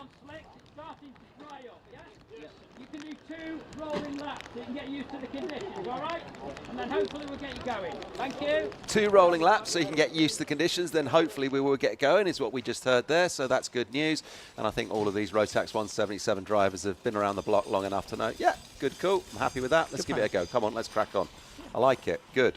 Because at the end of the day, racing is harsh. You are going to be stuck on a wet track in slicks. Because what if they'd have just left the pit lane and then it started coming up? You'd have been stuck in the same situation anyway. So, yeah, a good plan. Give them 2 laps, get used to it, because it would have been very harsh just to chuck them out there. Probably quite dangerous as well, everyone guessing into turn 1. So 2 rolling laps, get used to it, get acclimatized, understand not exclusively where the grip is, but have a general idea that you can navigate lap 1 to some extent. There you can see them rolling up. So we'll run you through the grid in a couple of moments' time for the Rotax 177 Super Heat here at Larkhall. It is going to be Joshua Gollan that takes the pole position. And James Lingard, second place in the championship, lines up second place on the grid. Jamie Zyra from Samuel Cornwell, the front 2 rows. Behind that, championship leader Edward Matthews from Harrison Crook in 6th. Stuart McLennan from Jonathan Railton there in 8th place. From Nicholas Walker, Rob Simpson, Jack Taylor and Mark Gillibrand in 12th and final place for the Rotax 177s. we're not going to rush because they've got a couple of warm-up laps just to get going. Of course, the track, you can see there's still some spits going on, so the track not getting any better. At best, it will stay the same, but you can see there, locking the rears, getting the kart sideways. Where is the grip? How much can I save it? And cranking on loads of steering lock, trying the curbs. This is your opportunity to try different things and see what works. Yeah, it is, and 2 rolling laps is what they've got to try things and see if it works. So that's what they're doing right now. But look, I mean, even though we've just had all of that rain come hammering down for those moments, when we look at that tarmac out there on the far side of the circuit, it's a light grey. It's not a deep, dark, wet black. So it is drying really quickly on the tarmac, I feel. It is. I mean, while it is wet, it's not cold. So no. It could dry quite quickly, and yeah, maybe not absorbing too much moisture. The thing, what we saw earlier with Gay Fairbrother a bit earlier on, the grass is still going to be very slippery. That's true. So the margin for error, even if the track starts to grip up a bit, will be slippery. And also what I'm just seeing there, those curbs as well, and the runoff zones which are painted, they're sealed, aren't they? So the water is sitting on that kind of painted, sealed surface. The tarmac is kind of open and porous, whereas the painted curbs are perhaps less porous. So you will have to be careful dropping a wheel onto those sort of runoff zones, those track limit bits. Like you see there on the inside of that curb there, the blue surface. If you get a wheel anywhere near that, then that's going to be slippery. That's just pure water. That is, at that point. And as well with the banking as well, the camber, the drainage will be on the inside. On the inside. So a lot of standing water to contend with. Obviously, the rivets in the curb will fill up, and there'll be puddles here, there, and everywhere. So something to be careful of. It's not going to be at all plain sailing, but getting some temperature. And so it will be some very, very cold, slick tyres through the final couple of corners just to set themselves up. It's Joshua Gollin and James Lingard that share the front row with Jamie Zyra and Samuel Cornwell just in behind. Changeable conditions then for the Rotax 177 Super Heat here at Larkhall. Are we going to put our foot to the floor and send us underway for 10 minutes plus the lap of racing? The lights go out and let's go into turn number 1. Joshua Gollin able to lead them then as there's all just trying to find the grip through the first couple of corners. Couple of spinners there. The 76 goes round and collects another cut with him as well. Backwards into the barrier. The 76 able to continue on. It's a very slow and tentative start, but oh my goodness me, even more contact through turn 3. Yeah, that's James Lingard there, just spinning it round. He's going to be disappointed. He was on the front row of the grid there, now finds himself running at the back. But yeah, I mean, crikey, the jeopardy in this one, well, it's evident in the opening moments, isn't it? So you can see they're braking on the inside of this long right-hander because of the way you approach that right-hander. You lock the rears. A lot of rubber is laid down on the left. You don't want to be anywhere near that. You want as straight line braking as possible with as much grip as possible. So altered lines being taken, and it looks as though they're on a formation lap with the way they're driving. It's slow, so tentative, but this is the quickest way round on slicks. You have almost no grip, no temperature, cranking in armfuls of lock that you never ever see in karting. They really do rotate it with the brakes in the dry. In the wet, it's all about just overloading the front tyres, getting some initial temperature into them before you can then put the power down. Edward Matthews leads then from Joshua Gollin. Yeah, exciting stuff, but interesting stuff with these 177s in the opening stages of this. And it was, as I was talking about there, with the sort of sealed surface of the painted section of the curbs and the blue runoff zones that created that incident with Jamie Zyra. And I couldn't see who else it was that was with him. But look, on the inside of that boot section there, you can see just how wet it is. But a drying surface, but still umbrellas up because it is still, it's still raining. It's still spitting. It's not the torrential rain we had a moment ago, but it's still coming down. So very much they're going to be feeling their way. Yeah, they are. They've got to be so tentative. But like I was saying, it's almost reminiscent. If anyone's seen sort of onboards of Fernando, that was very close from the 27 there, Nicholas Walker on the back of the 168. But anyone that's seen any onboards of Fernando Alonso's Renault back in 2005, 2006, you'd see him go into corners. And you wouldn't ever see it in anyone else's car. He'd go in and just do that, right, with the steering. He'd just put on 180 degrees of steering lock, overload the front tyres, induce some understeer, but what it would do is it would warm up that initial scrub, would put some temperature into the front tyres, give you a little bit of a bite so that you could then rotate the car round, get that straight line exit, which in the wet is paramount to getting that power down, especially in the Rotax 177s where you've got the full Senior Evo engine behind you. You need that power delivery, you need that torque going to the rear wheels. And that's the best way to go about it. So be looking to see who's the best with the pedals and, of course, with the steering, trying to find any grip that they can because the track is by no means getting better. No, it's not. It is raining hard. But look at this. In second place right now, we saw Dan Holland Racing waving, Dan Holland Racing team and the mechanics like fist pumping the air. And that's because Jamie Zyra has got himself back up to second place with the fastest lap And don't forget, that was the driver that we saw spinning it backwards in the opening stages off on the grass. So he's in the last couple of moments while we've been talking, he's got himself back up to the front of this one. So well done. That's the class that he is. Indeed so. Edward Matthews, though, leads from Jamie Zyra, who's got the fast lap of the race, but that will probably change and here, there and everywhere as drivers acclimatise to the conditions, try different things. Outside line being taken through the final corner. You can see there, the 72 of Harrison Crook tries the inside initially, loses out a little bit on the exit. So while, yes, he can get the kart there or thereabouts, Jamie Zyra is then able to just put the power down and accelerate, and there's no real sort of contention for the move. Slightly defensive, though, going into the boot section. And what I was talking about a little bit earlier on with the mini inters in terms of how much curb they were going to take in terms of when it started getting a little bit wet. They're clobbering those curbs just to help hook the kart round. Yeah, they're doing exactly that. And it's what you'd expect from these drivers who are hugely experienced. But every one of them, when we get these close-up shots of the karts, it's really brilliant as we see Jamie Zyra there, number 95, just scissoring that wheel, seesawing that wheel. Just look, and he makes the move up the inside. Oh, he's so tentative, really good though. Brilliant move from him, kart number 95. Excellent racing, sir. Ahead of him now. Oh, as he just runs wide though, and somebody has a look up the inside. Who's that looking up the inside? Is it Harrison Crook, number 72? I think it was. Beautifully done there on the inside, of course. That corner there, you can go in deep because you're not worried about understeer. The car is going to grip. The 95 of Jamie Zyra looks immediately back up the inside, but the 77 finds the space through. Joshua Gollin worked his way back in. The 72 of Harrison Crook, though, the almighty switch back on the pair of them. That's how racing lines can change when it gets wet. And here, there, and everywhere, they're sending it to the inside, getting switched back here, 3 wide here, and it's absolute excitement all the way through this race. 5 minutes plus the lap still left to go.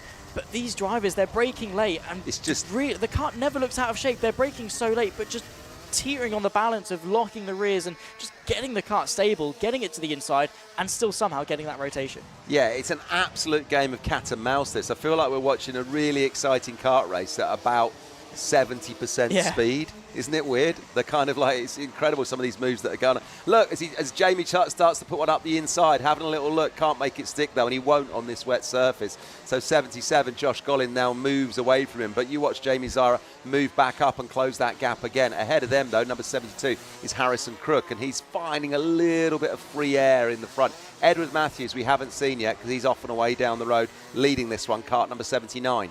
A really good suggestion just came in our ear from our production manager, James. Those watching on YouTube, if you want a full-speed race where they look like they're going rapid, ramp it up, 1.25 times speed. Obviously, we're going to sound a bit silly on the watch back, but yeah, ramp it up. See if you can go back to the start of the race and put it on 1.25 speed and see how different it looks compared to what it does now. But yeah, teetering their way around. 4 minutes left on the clock. Edward Matthews leads by 3 seconds ahead of Harrison Crook, who's keeping with Joshua Gollin and Jamie Zyra. Of course, the gap's there. You can send it late on the brakes, but then you compromise on the exit. And that's the juggling act that you have to have. How late can you pitch the car in? How soon can you get the car on the inside versus how quickly can you then get back on the power on the exit? It seems that Harrison Crook is settled in front of these two now. There's still battling going on for the final place on the podium. Yeah, there is. The battle now then is between Josh Gollin and Jamie Zyra, 77 and 95. Harrison Crook has put in a fastest lap, and that's why he's off and away down the road ahead of these two. So well done to him. Look at this, just running wide the Buralart chassis there of Josh Gollin. Jamie Zyra then just capitalising on that and closing the gap in the next couple of corners as we now head down to the boot section. It's that hard 90-degree left-hander before the right-hander then as they move up and away. This is it, look, up on the curb. Wow, Jamie Zyra completely off over the curve there, just complete all 4 wheels off the tarmac. They're now toe down on the right foot, pedal to the metal, just sweeping up the hill on that right-hander. But they're just starting to kind of like find their rhythm a bit after what was a really sort of tiptoey start. It was, yeah, and now they're sort of, like you say, settling into that rhythm, finding where the grip is and acclimatised. Initially, it was an unknown. Quick replay. Here's a replay. We're going to see. Look at this. Bosh, Jamie Zyra, well. All 4 wheels off, up and down. Zyra Airlines right there. A sore bottom. Like I say, no suspension in these karts, whatever. He felt every oscillation of that through his ribs, through his bum, through his hands.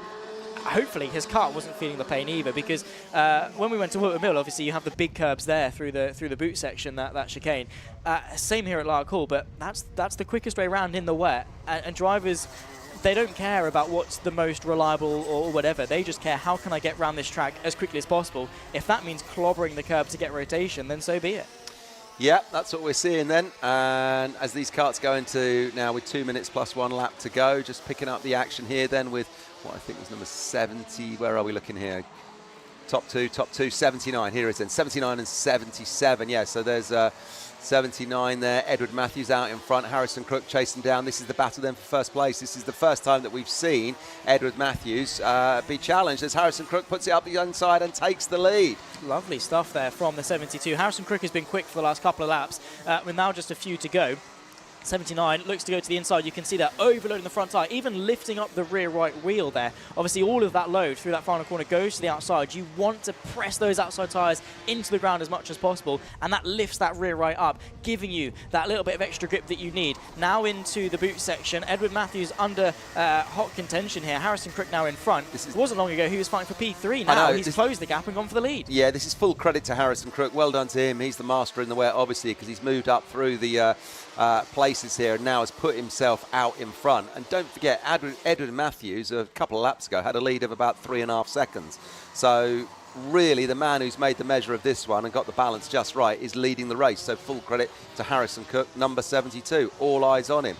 Let's see what he does. We watch him and how much of a lead can he extend now from Edward Matthews, who finds himself in second, being chased down by number 77, Josh Gollin, who sort of just drifts it through that section there, almost sideways.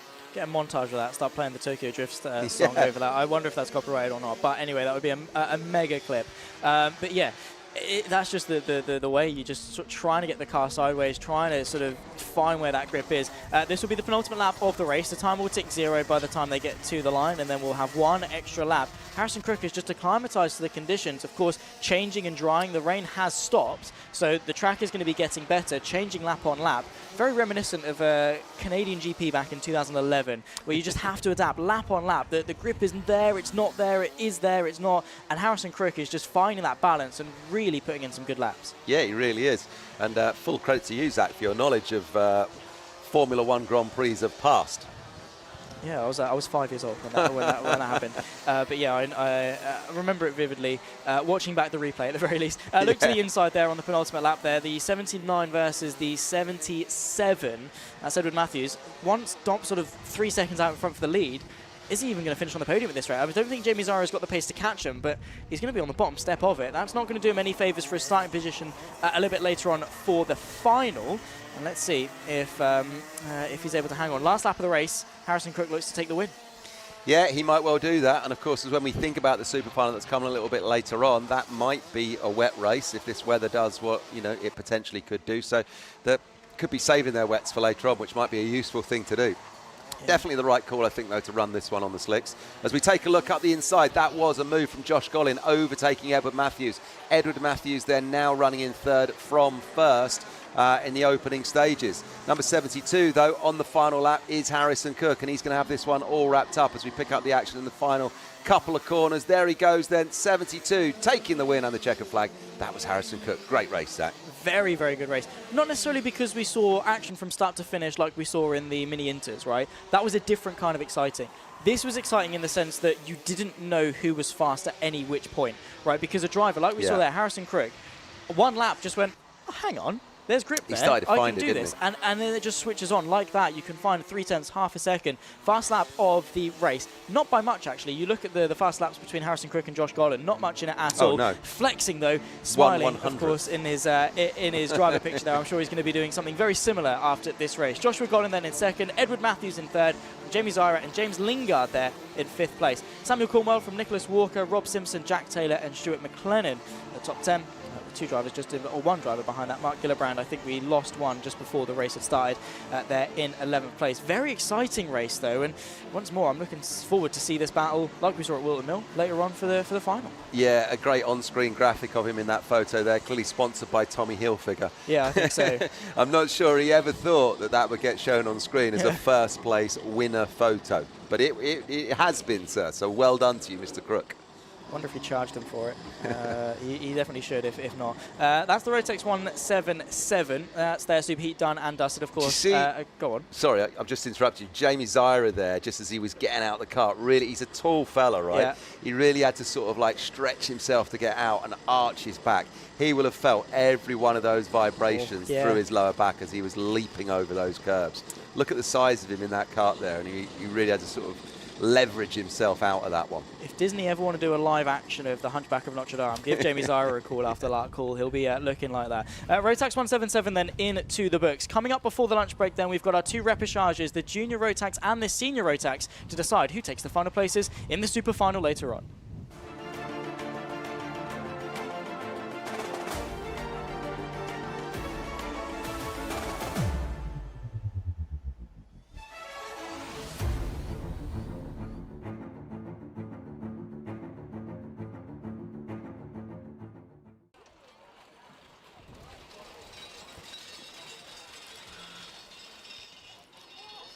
Ladies and gentlemen, then, as we get ready for the first repechage, the last chance qualifier, if you will, for the juniors and the senior Rotaxes. We just saw very changeable conditions with the Rotax 177 Superheat, and that's going to be carried forward into the junior Rotax repechage. Of course, these drivers fighting for the final couple of spaces inside that super final. They get 34 places that they can take to, and the top 4 in this race will be filling the final few grid slots in the final. You've got to be in it to win it, even if you're starting towards the back.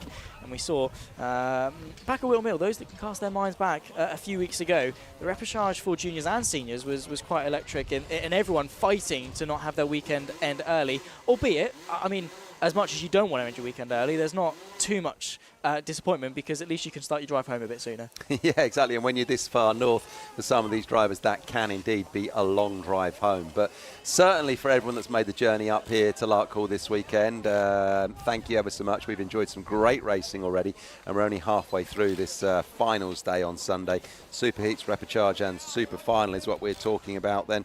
And it's all to play for. Don't forget these repechage races then, we're fighting it out for the final 4 places on that junior Rotax grid. 34 make it to the super final, and it will be the top 4 in this one that go through to that super final. So this is last chance qualifier for them. So this should be an absolute humdinger. This should be a belter. We're just kind of seeing a flurry of action down there as well, aren't we? There we are. What is going on? Have we because normally they'd be ready on the dummy grid, so I'm wondering if there's been more talk of what tyres to go on or off. They'd be given a bit of extra time. Wets there, slicks there. I think wets are coming off. Well, that kart number 90 there, mechanic just checking the pressures on those wet tyres that are sitting on that kart up on the trolley, bottom right of our screen. The 90, that's Joseph Mills. I saw also the 94 had slicks on. That's Lachlan Homer, starting at the back of the field. So, to be fair, when you're if you need a top 4 and you're starting 36th, you might as well try something different. Yeah, exactly. Because either you get it wrong and you finish 36th anyway, or you get it right and you potentially give yourself a chance to score some points or get yourself into the final. There you can see the wets. He's on wets. Yeah, and they're not going to change. I think that's why these guys were waiting so long to get onto the dummy grid, to give themselves as much time to react to the conditions as possible. The sun is out. I can't see any grey clouds, at least for a while. So it seems that the rain is gone.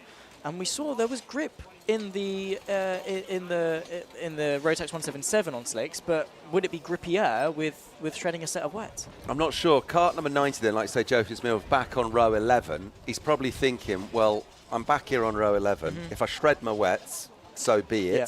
But if it starts to rain midway through this race, it might play into my hands and I pull myself all the way up to the front. Equally, if it stays dry until the end and wets are faster in this race, if you don't need them later on, you might as well have the advantage in this race. Those on slicks are like, okay, well, what if it rains later on and I need my wets? Yeah.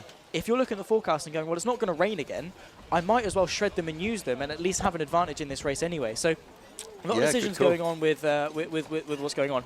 Obviously, I'm purely speculative on that one. I genuinely take everything I say with a pinch of salt. I'm a commentator. I know very little. But this could be what's going to be a very interesting race in terms of, again, the changeable conditions. The longer the sun is out beaming on the Larkhall circuit, the more it's going to start drying. And 36 karts about to take to the grid. They're going to displace that water, help dry it up as well. And that's going to help get it dry quicker than usual. We saw already the torrential downpour that we had very quickly was not necessarily reminiscent of dry conditions, but not reminiscent of how you'd expect the track to be in terms of grip levels. No, exactly. There's a little bit of a flurry action there from kart number 18, which is Hasnain Khan. He leapt out of his kart and was gesticulating to his mechanic, a little bit unsettled about something, but he's now back and sitting down. The mechanic just giving him the reassurance that he needs. So they are now settling into the lineup that we expect on the dummy grid. But this should be really good. This is it. It's like this could be the last race of the weekend for some of these drivers, so they're going to do everything they can to get up to the front. It's only the front 4 that make it to the super final.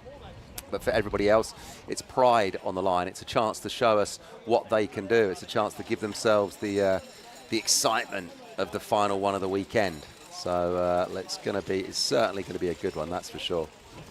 Exactly that. Use it or lose it. You might as well just to send it. This is the race to do it, obviously within reason, but give it a go. Of course, this race will be getting underway in a couple of minutes' time. 11:29 as per the timing sheet. So just giving them a couple of minutes just to sort of ready themselves and get going. Hello and welcome, of course, to everyone that's now just joining us with the YouTube chat. Make sure to like, subscribe, turn the bell on for notifications to stay up to date with all things motorsport here on Alpha Live, and then of course the entirety of the 2025 season of the Ultimate Karting Championship.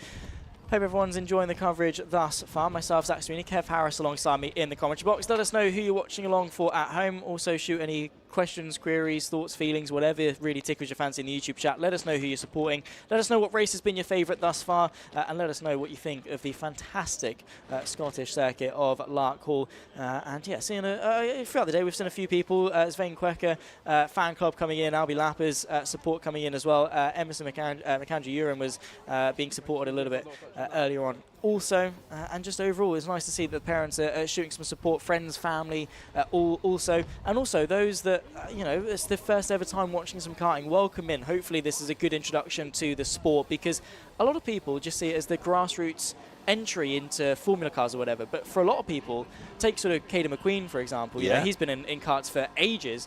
It seems that he's found a home, and because the racing is so enjoyable, you don't necessarily need to splurge out nearly double your budget to go car racing if you're loving the karting. Yeah, absolutely right. You can have so much excitement through kart racing, and it's why all of the top-level drivers, whatever formula they're racing, and if they're given an opportunity to come kart racing for the weekend, they will jump in a kart and do it. You see it all the time. I've worked at the SCUSA Super Nationals out in Las Vegas many, many times, and you have some incredibly talented top kart racers out at that event. But then you'll have Formula 1 stars just jumping back in a kart.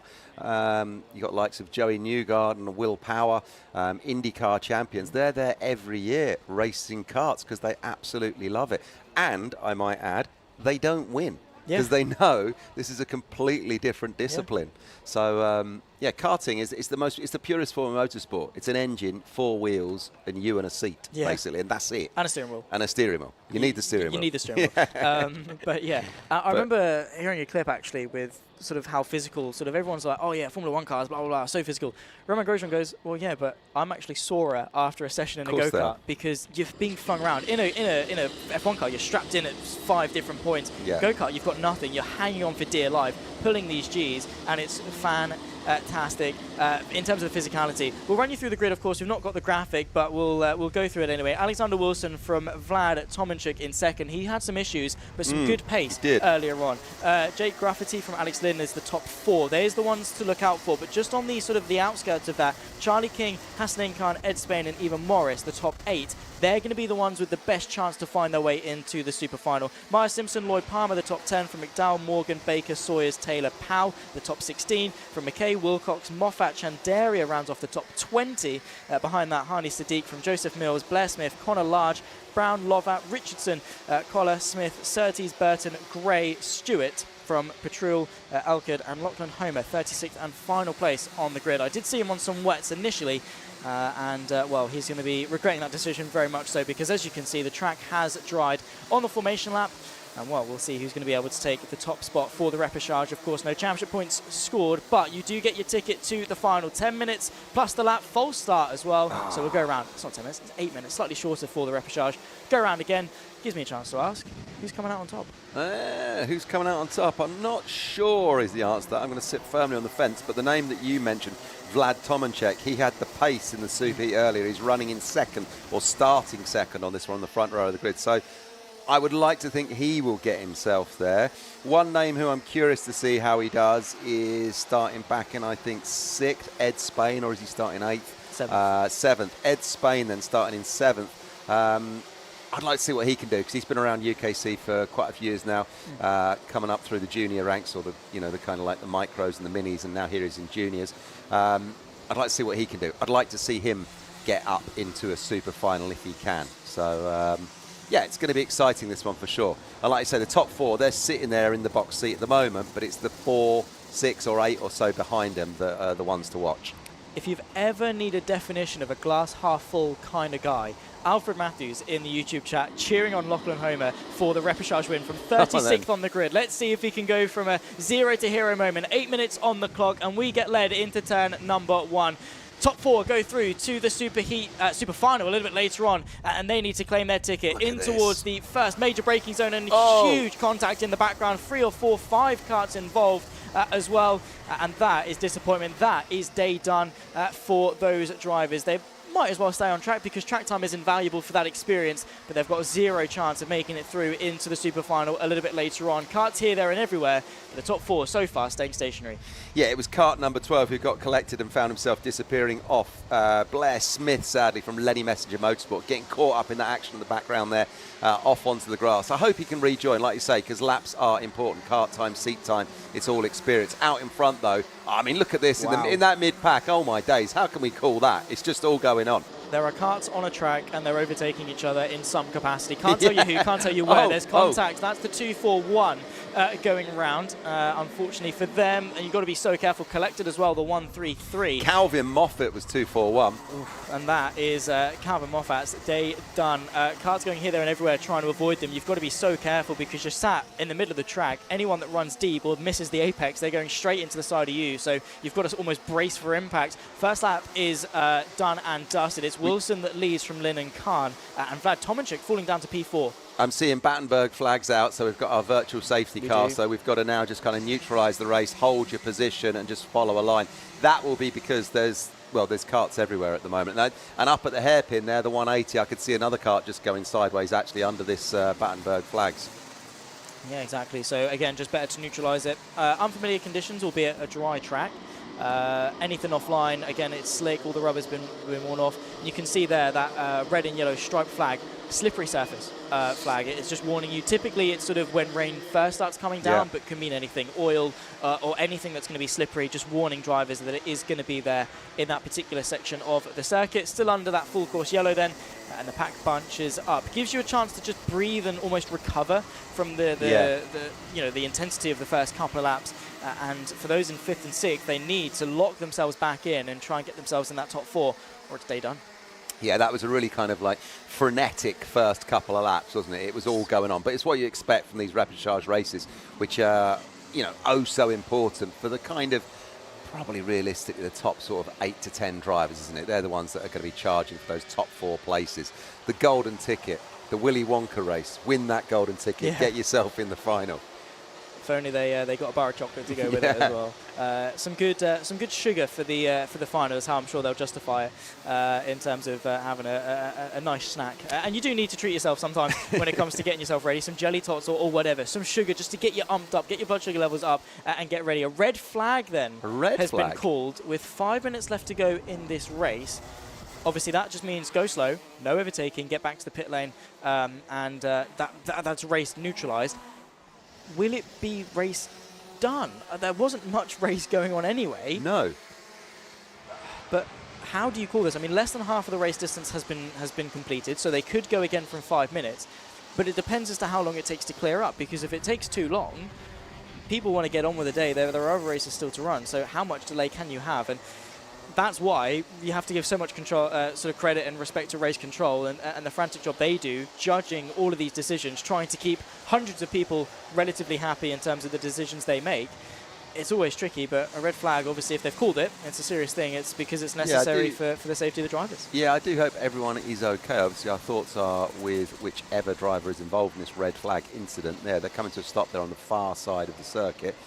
Can't quite see what would have caused that, because we had obviously all the action, all the spins in the opening couple of laps, but then it looked like everyone had sort of safely rejoined the circuit. So not entirely sure what's going on at the moment. Like I say, our thoughts are with whoever is involved in whatever has caused this red flag incident right now. And we'll just wait a moment and we'll pause on these pictures till we can get going again. We do have the option, of course, of restarting the race from where we are at this point in time right now. 5:58 on the clock is where we were when the red flag was called and the race came to a halt. What we'll do, ladies and gentlemen, while we're waiting, we'll go back. For those that are now just joining us, a quick reminder as to how the UKC works, where we're going, and an interesting chat as well with how the drivers balance education. Myself and Kev will step away for a few moments while the red flag is going, and we'll see you back in a few moments' time. Hello and welcome to Scotland for round 2 of the 2025 Ultimate Karting Championship, where this weekend we're racing at what is the home of the West of Scotland kart club, Larkhall Circuit International, which is the only FIA homologated circuit in Scotland, and at just under 1,200 metres long, it's also the longest. And when you walk around the paddock and chat to the drivers who have travelled from all across the country to be here, it is a circuit that they're really looking forward to racing on. So let's take a look at an onboard lap then with one young driver who's running in Mini Inter this weekend, kart number 9 from Sam Pollitt Racing, Josh Cormack, because this is his home track. So we pick up Josh here as he goes under the start-finish gantry there, and it's all about left turns at first. It's this hard left. You can use plenty of runoff, then another left, and then you're coming into the boot section. Before that, it's an almost 90 left, and now we start to sweep on the right-hander. And at this point here, you can see Josh getting a little overtake done there. You start to put the hammer down because it is a big sweeping right-hander section where you can go almost flat, and you're heading to the far side of the circuit right now. And as you can see here, take plenty of runoff because you've carried so much speed, bringing you into the infield now after that little right-hander, and it's the first of a couple of hairpins then. This one brings you almost back in the direction that you've just came from, and this one really does a full 180 then that is banked. Use plenty of runoff here, go high up onto the bank and carry your speed because you're almost at the end of the lap. Another right, a left, a smooth chicane, and then get the hammer down because look, you're back on the start-finish straight here, and you can use plenty of runoff, and that is a lap of Larkhall. Well, big thanks to Josh from Sam Pollitt Racing for letting us take a look at one of his practice laps from earlier in the weekend. When you think about Josh, and in fact, many of the youngsters here, they're racing from a Friday through to a Sunday with UKC, and then they go off onto another championship somewhere else on another weekend, and they're busy all the time behind the wheel of a race car. You might wonder when they fit in their schoolwork. Well, one organisation who have come up with a solution to this are the Minerva Virtual Academy, who have partnered with the UKC for 2025. And earlier on, I called up with Sol from the MVA to tell me a little bit more about this online school. So Sol, MVA, Minerva Virtual Academy, is one of the logos that's on the UKC branding this year. But tell us a little bit more about exactly the work you guys do. Yeah, no, for sure. Thanks for having me. Minerva Virtual Academy, I'm happy to be a big part of it. We've grown since 2022 when I first joined. We now have 200 plus athletes at the school, studying for their international GCSEs and A-levels across the world, in Europe, the UAE, it's everywhere. So yeah, the main point in this is to support athletes with flexibility so that they're not coming back to school on a Monday after sports competitions with anxiety, worrying about if they've completed their homework and so on. And I guess the great thing is, so because it's a virtual academy, all the lessons are online? Exactly. So they use a virtual learning platform, and literally they can just put their laptop in their bag, travel halfway across the world, compete at the highest level, and then tune in with their GCSEs and A-levels. What a life, what a life. And I suppose as well, you're in charge of scheduling when they do all of this, but if it doesn't quite fit for them, they can watch stuff back or watch it ahead of time? Yeah, exactly. So they have 2 to 3 live lessons a day, and they can watch them back, if they can't make it and they are traveling, time zone differences, things like that. Their academic mentor will help them plan ahead, so they know what they're going to miss and they know when they're going to catch up via watching the recorded lessons. And that's the academic mentor, but your role, you originally were brought on board as a sporting mentor, because you've been there yourself and done it coming up through the ranks of pro basketball. Yeah, I think it was a smart decision from my CEO because I know exactly what the athlete needs and how they feel when doing education, and I graduated, so I've been through the trials and tribulations of being an athlete, trying to get your education whilst playing sport at the highest level. And I think building the school for athletes has been fun for me, and I've really enjoyed it because again it's just real, right? It's real. It's what they go through every day, and they hold me accountable just like I hold them accountable. So. Well, Listen, Sol, it's been great talking to you, mate. If people want to find out more and get in touch, do they reach out to you? How do they do it? Yeah, sure. So if you're not here today or this weekend at this event, you can contact us through mva.athletes or minervavirtual.com. Yeah. If you are, then you can head down to the UKC race truck and you can get in touch with Sonia or Paul and they'll point you in the right direction. So, thanks a million, mate. It's great to have yourself and the MVA on board. Thank you so much for having me. Teach me how to shoot hoops sometime. For sure. Well, big thanks to Sol from the MVA there for chatting to me earlier. It really does sound like a great opportunity for youngsters who clearly want to balance their schoolwork with their karting careers. And as we talk about schoolwork, maths is sometimes a big issue here for the organisers at the UKC, especially when we have numbers of drivers in excess of 190 running at a race weekend. And it's why in 2025 we have the addition of the Repage round for classes of over 34 drivers, which is effectively a last chance qualifier for those drivers that are going to make it onto the grid for the super final. So let's take a look at how it will work and remind ourselves of the road to the podium. Well, it all starts on a Saturday morning with time qualifying, which will determine your start position for the heat races. And it's those heat races that are up next, and all drivers will take part in a minimum of 2 heat races, where you can gain championship points and determine your start position for the superheat. The superheat comes next then, and it's from here that you will gain even more championship points, and it's the results from the qualifying heats and this superheat that will determine your start position for the super final. But new for 2025 and in classes of over 34 drivers, the top 30 will automatically qualify for the super final. The rest will go into the repechage, with the top 4 getting promoted to that super final. We will then have the top 34 drivers who will be competing in the super final to gain championship points and determine their finish position. And if you finish in the top 3, then you'll be on the podium come Sunday night, picking up the prizes and the trophy. So there it is then, through the time qualifying, the heat races, the superheat, and maybe the repechage and the super final. That is your road to the podium.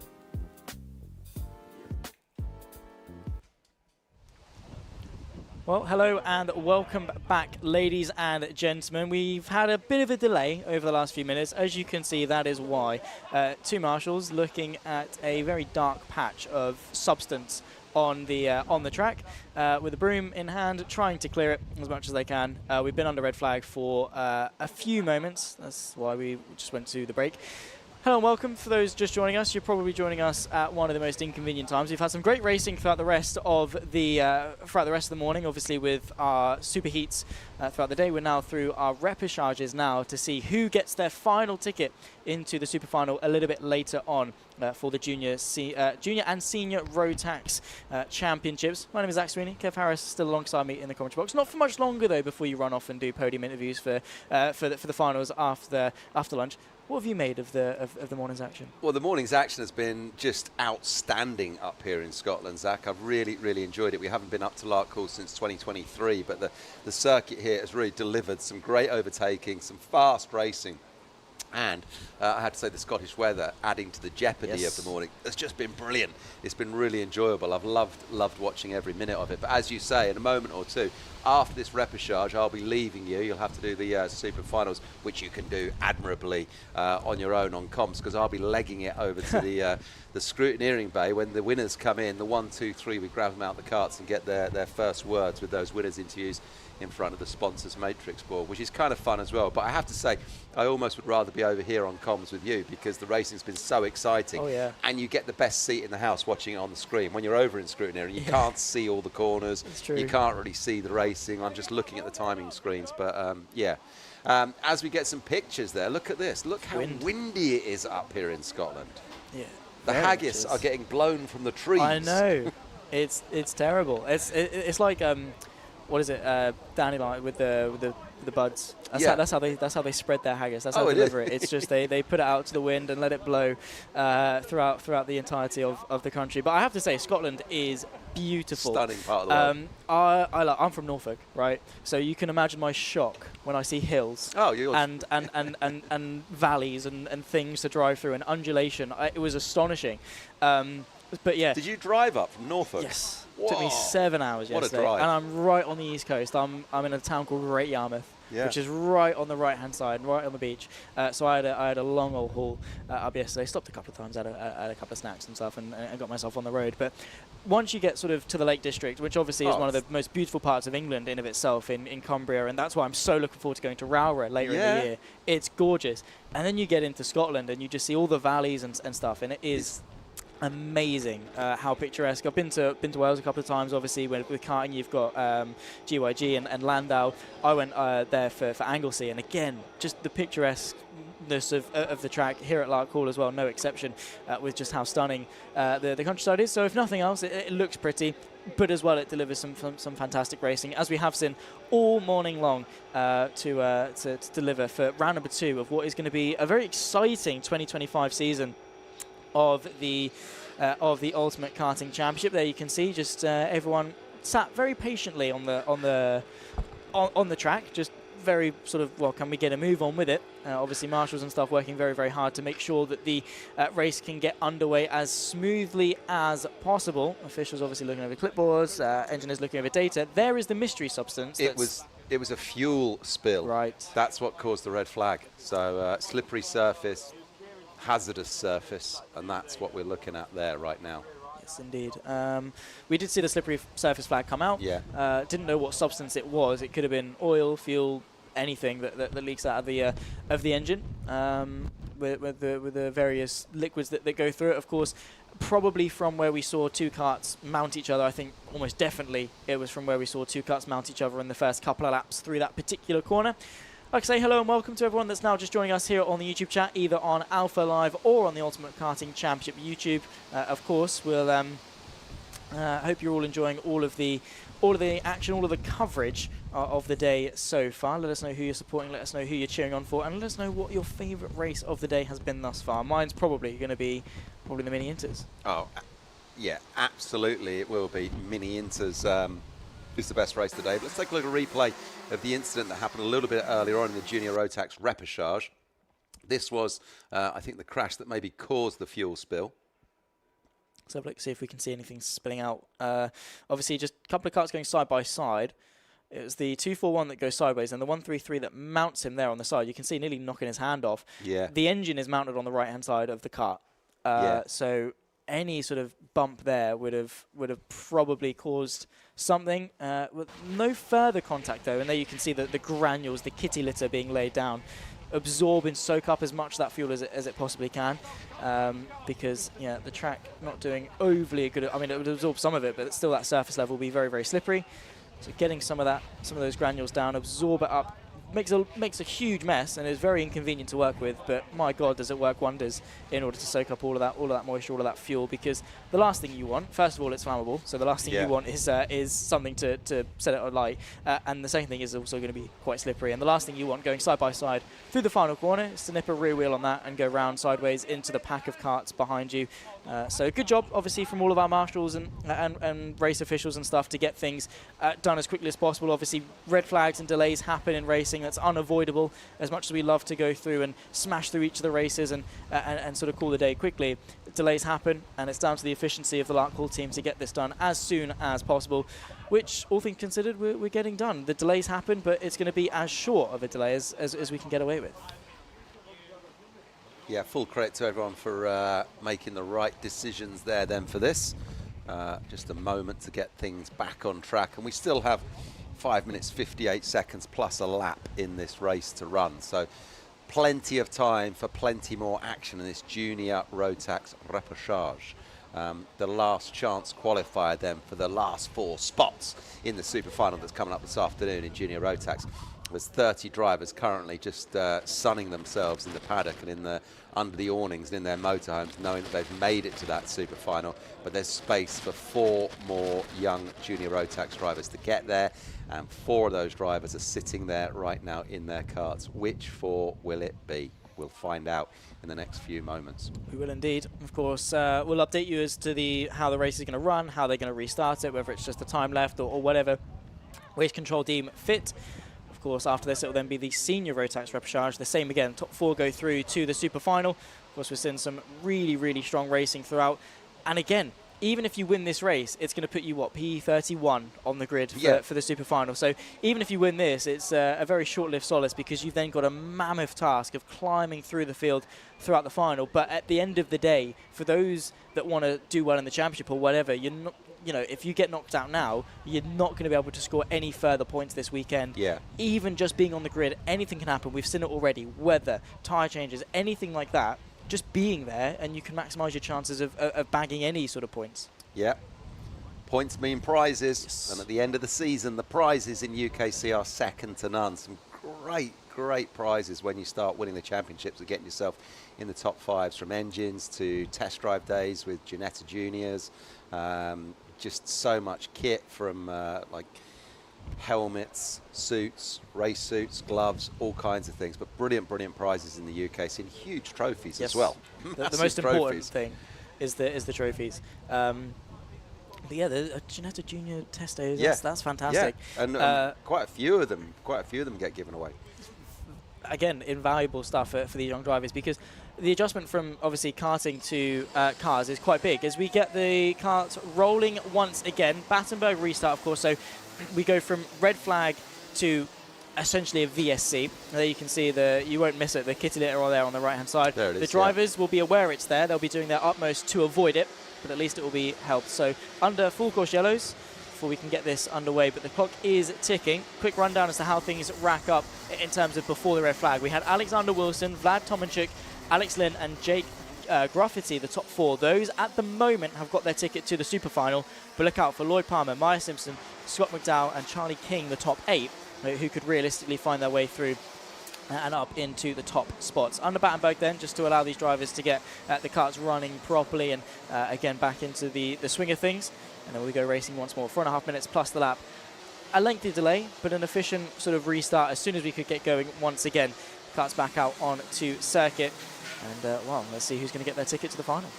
Yeah, it's going to be exciting. Like you say, at the moment, the top 4 are there. Wilson, Tomanchuk, Lynn and Graffiti. But the names that we'll have our eyes on then are Palmer, Simpson, McDowell, King and Spain. They're the next 5 drivers behind who'll be knocking on the door of those first 4 who are sitting there as the flags go green, and we're back and racing once again, Zach. And moves getting made straight away into the boot section, the bottom from that hard, sharp 90-degree left-hander, and then the sweep around to the right-hander then that is all the way up to the far end of the racecourse with the foot flat to the floor.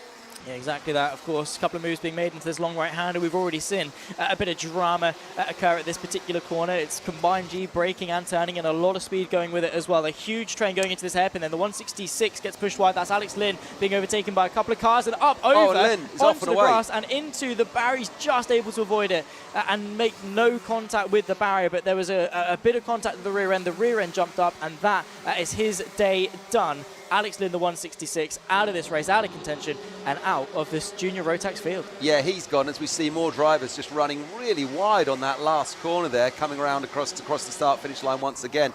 So, yeah, there's a lot going on in this one at the moment. 1, 2, 3, 4 of them at the front have booked their place in the final. We'll have some graphics on screen so we can tell you what's going on at home. But at the moment, it's Wilson from Tomanchuk, from King to Palmer. Those are your top 4. And then we will see what happens behind them. But look, on a very dry surface in sunny skies, moves getting made in the mid-pack there as drivers run wide then. But look, out in front, you can see they're starting to string out and stretch out a little bit.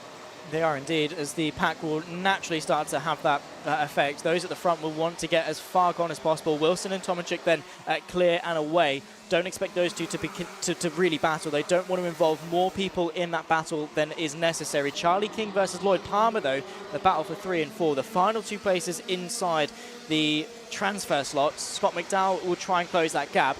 Lloyd Palmer then, yes, he's safe, but he's not really safe. It's a false sense of security because he's on the edge. He gets through now, but ideally he wants to be in P3. Having Charlie King is a bit of a buffer from those behind trying to work their way inside the top 4. Yep, that is what's going to be going on. So Alex Wilson then safely in the final right now. The gap back to Vlad Tomanchuk, 0.56 of a second. Tomanchuk then just clocking a fastest lap of 50.86. Charlie King in the mix in 3rd. Lloyd Palmer there sitting in 4th. There's your top 4. There's your tickets to the super final right now. See, half a second between the top 2. 74, Charlie King there. Sorry, just jumping in. 74 was the driver that we just had the close-up picture of. Minute and a half left to go, plus the lap, of course, so not long. Bit of coaching going on there with the hands. Loving the hands. I know, it's great. The communication you have, obviously no team radios, but you've got to make do with some basic hand signals and sort of get a move on with a wave, or calm down when you're sort of pressing the air. Anything like that. It's communication, and not just between sort of engineer and driver, but also between driver and driver as well. You'll often see, obviously you always bring it up, the wag of the finger, either to tell them off or to celebrate or sort of make a statement, but also sort of a tap of the helmet to say, well, let's work together, let's make some moves, let's try and work forwards. And if Ed Spain gets onto the back of Scott McDowell, that'll probably be sort of a similar fashion there. Don't fight for P5. You get nothing for finishing 5th or 6th, right? There's no difference. There's no points difference. There's no nothing. It's just you're out or you're out. Yeah. Just you're out and you finish 5th, or you're out and you finish 6th. There's no game. For Ed Spain, he needs to be working with McDowell to close in on Lloyd Palmer, because that is the golden spot that they all want. And at the moment, Ed Spain, if he's able to close in, that's what he needs to do. He needs to work with Scott McDowell to work his way forward. Moves being made throughout the field, so even if you are a bit further down, you need to be having a bit of fun. That's Elliot Powell on the inside, I think, of Maya Simpson for 7th place. But yeah, Charlie King, Lloyd Palmer hanging on as things stand. Wilson and Tomachik, not much change going on there. As expected, really, with just a lap and a half to go. Yeah, that was a great move that we saw there from Elliot Powell, just getting past Maya Simpson. Like you say, Ed Spain needs to be pushing himself on the back of Scott McDowell, and then they need to work as a team to get past Lloyd Palmer. But I'm not sure they're going to be able to do that. As we look at the clock countdown, then it's about to zero itself, and then we're into +1 lap. So the next time that Alexander Wilson crosses the start-finish line, that will be the final lap. Will be indeed, and I suppose luckily for him, I guess, he was able to cross the line before. It was very close, a few seconds in it, so he gets another lap in this race. The only problem with the repechage, right, and again, we talk about tyres, you get one set of slicks for the whole weekend, and with the changeable weather, obviously, they've had some races and some sessions on wets and what have you. Those in the repechage have to do a whole extra 8 minutes of racing on the same set of tyres as those in the final. So they're fighting a constant uphill battle, and fair enough, you could say, well, do better in the heats, do better in qualifying. Fair enough, yeah, absolutely, just drive better and you'll start better. But equally, it's not always in their control. Tomanchuk had reliability problems. Yeah. He's fighting an uphill battle now. He's on a set of tyres that are already a session older, and he has to fight his way from the back. One more lap to go. Alexander Wilson to take the win. Yeah, absolutely right. But the battle that we've got here, this is Scott Palmer. So this is the bubble then. This is Scott McDowell chasing down Lloyd Palmer. Yes. So Scott McDowell is fighting for his position in that super final. Lloyd Palmer then having to defend right now as we are on the final lap. So all eyes on this, because this is the battle. This is the bubble. Will Lloyd Palmer book himself a place in the super final, or will Scott McDowell spoil the party? Ahead of them, King, Tomanchek and Wilson are already there. They are indeed. Final lap of the race then, and this is what it comes down to. The 64 of Scott McDowell.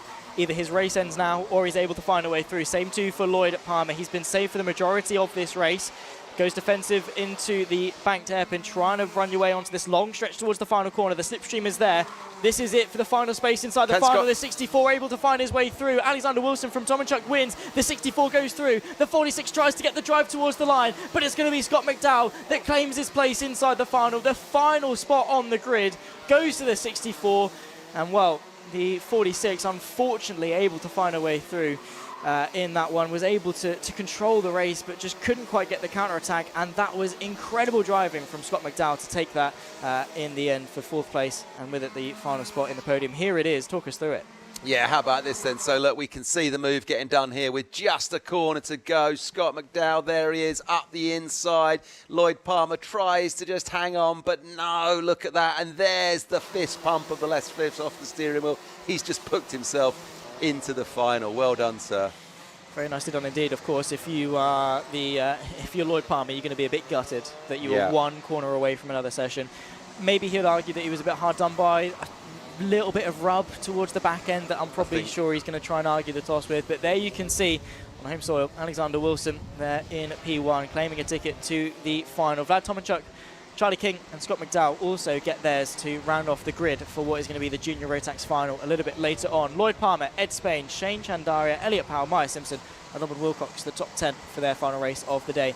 Large from Sawyers, Burton, Graffiti from Collar in 15th, from the, well, Blair Smith has duplicated himself apparently in 16th and 17th for his place.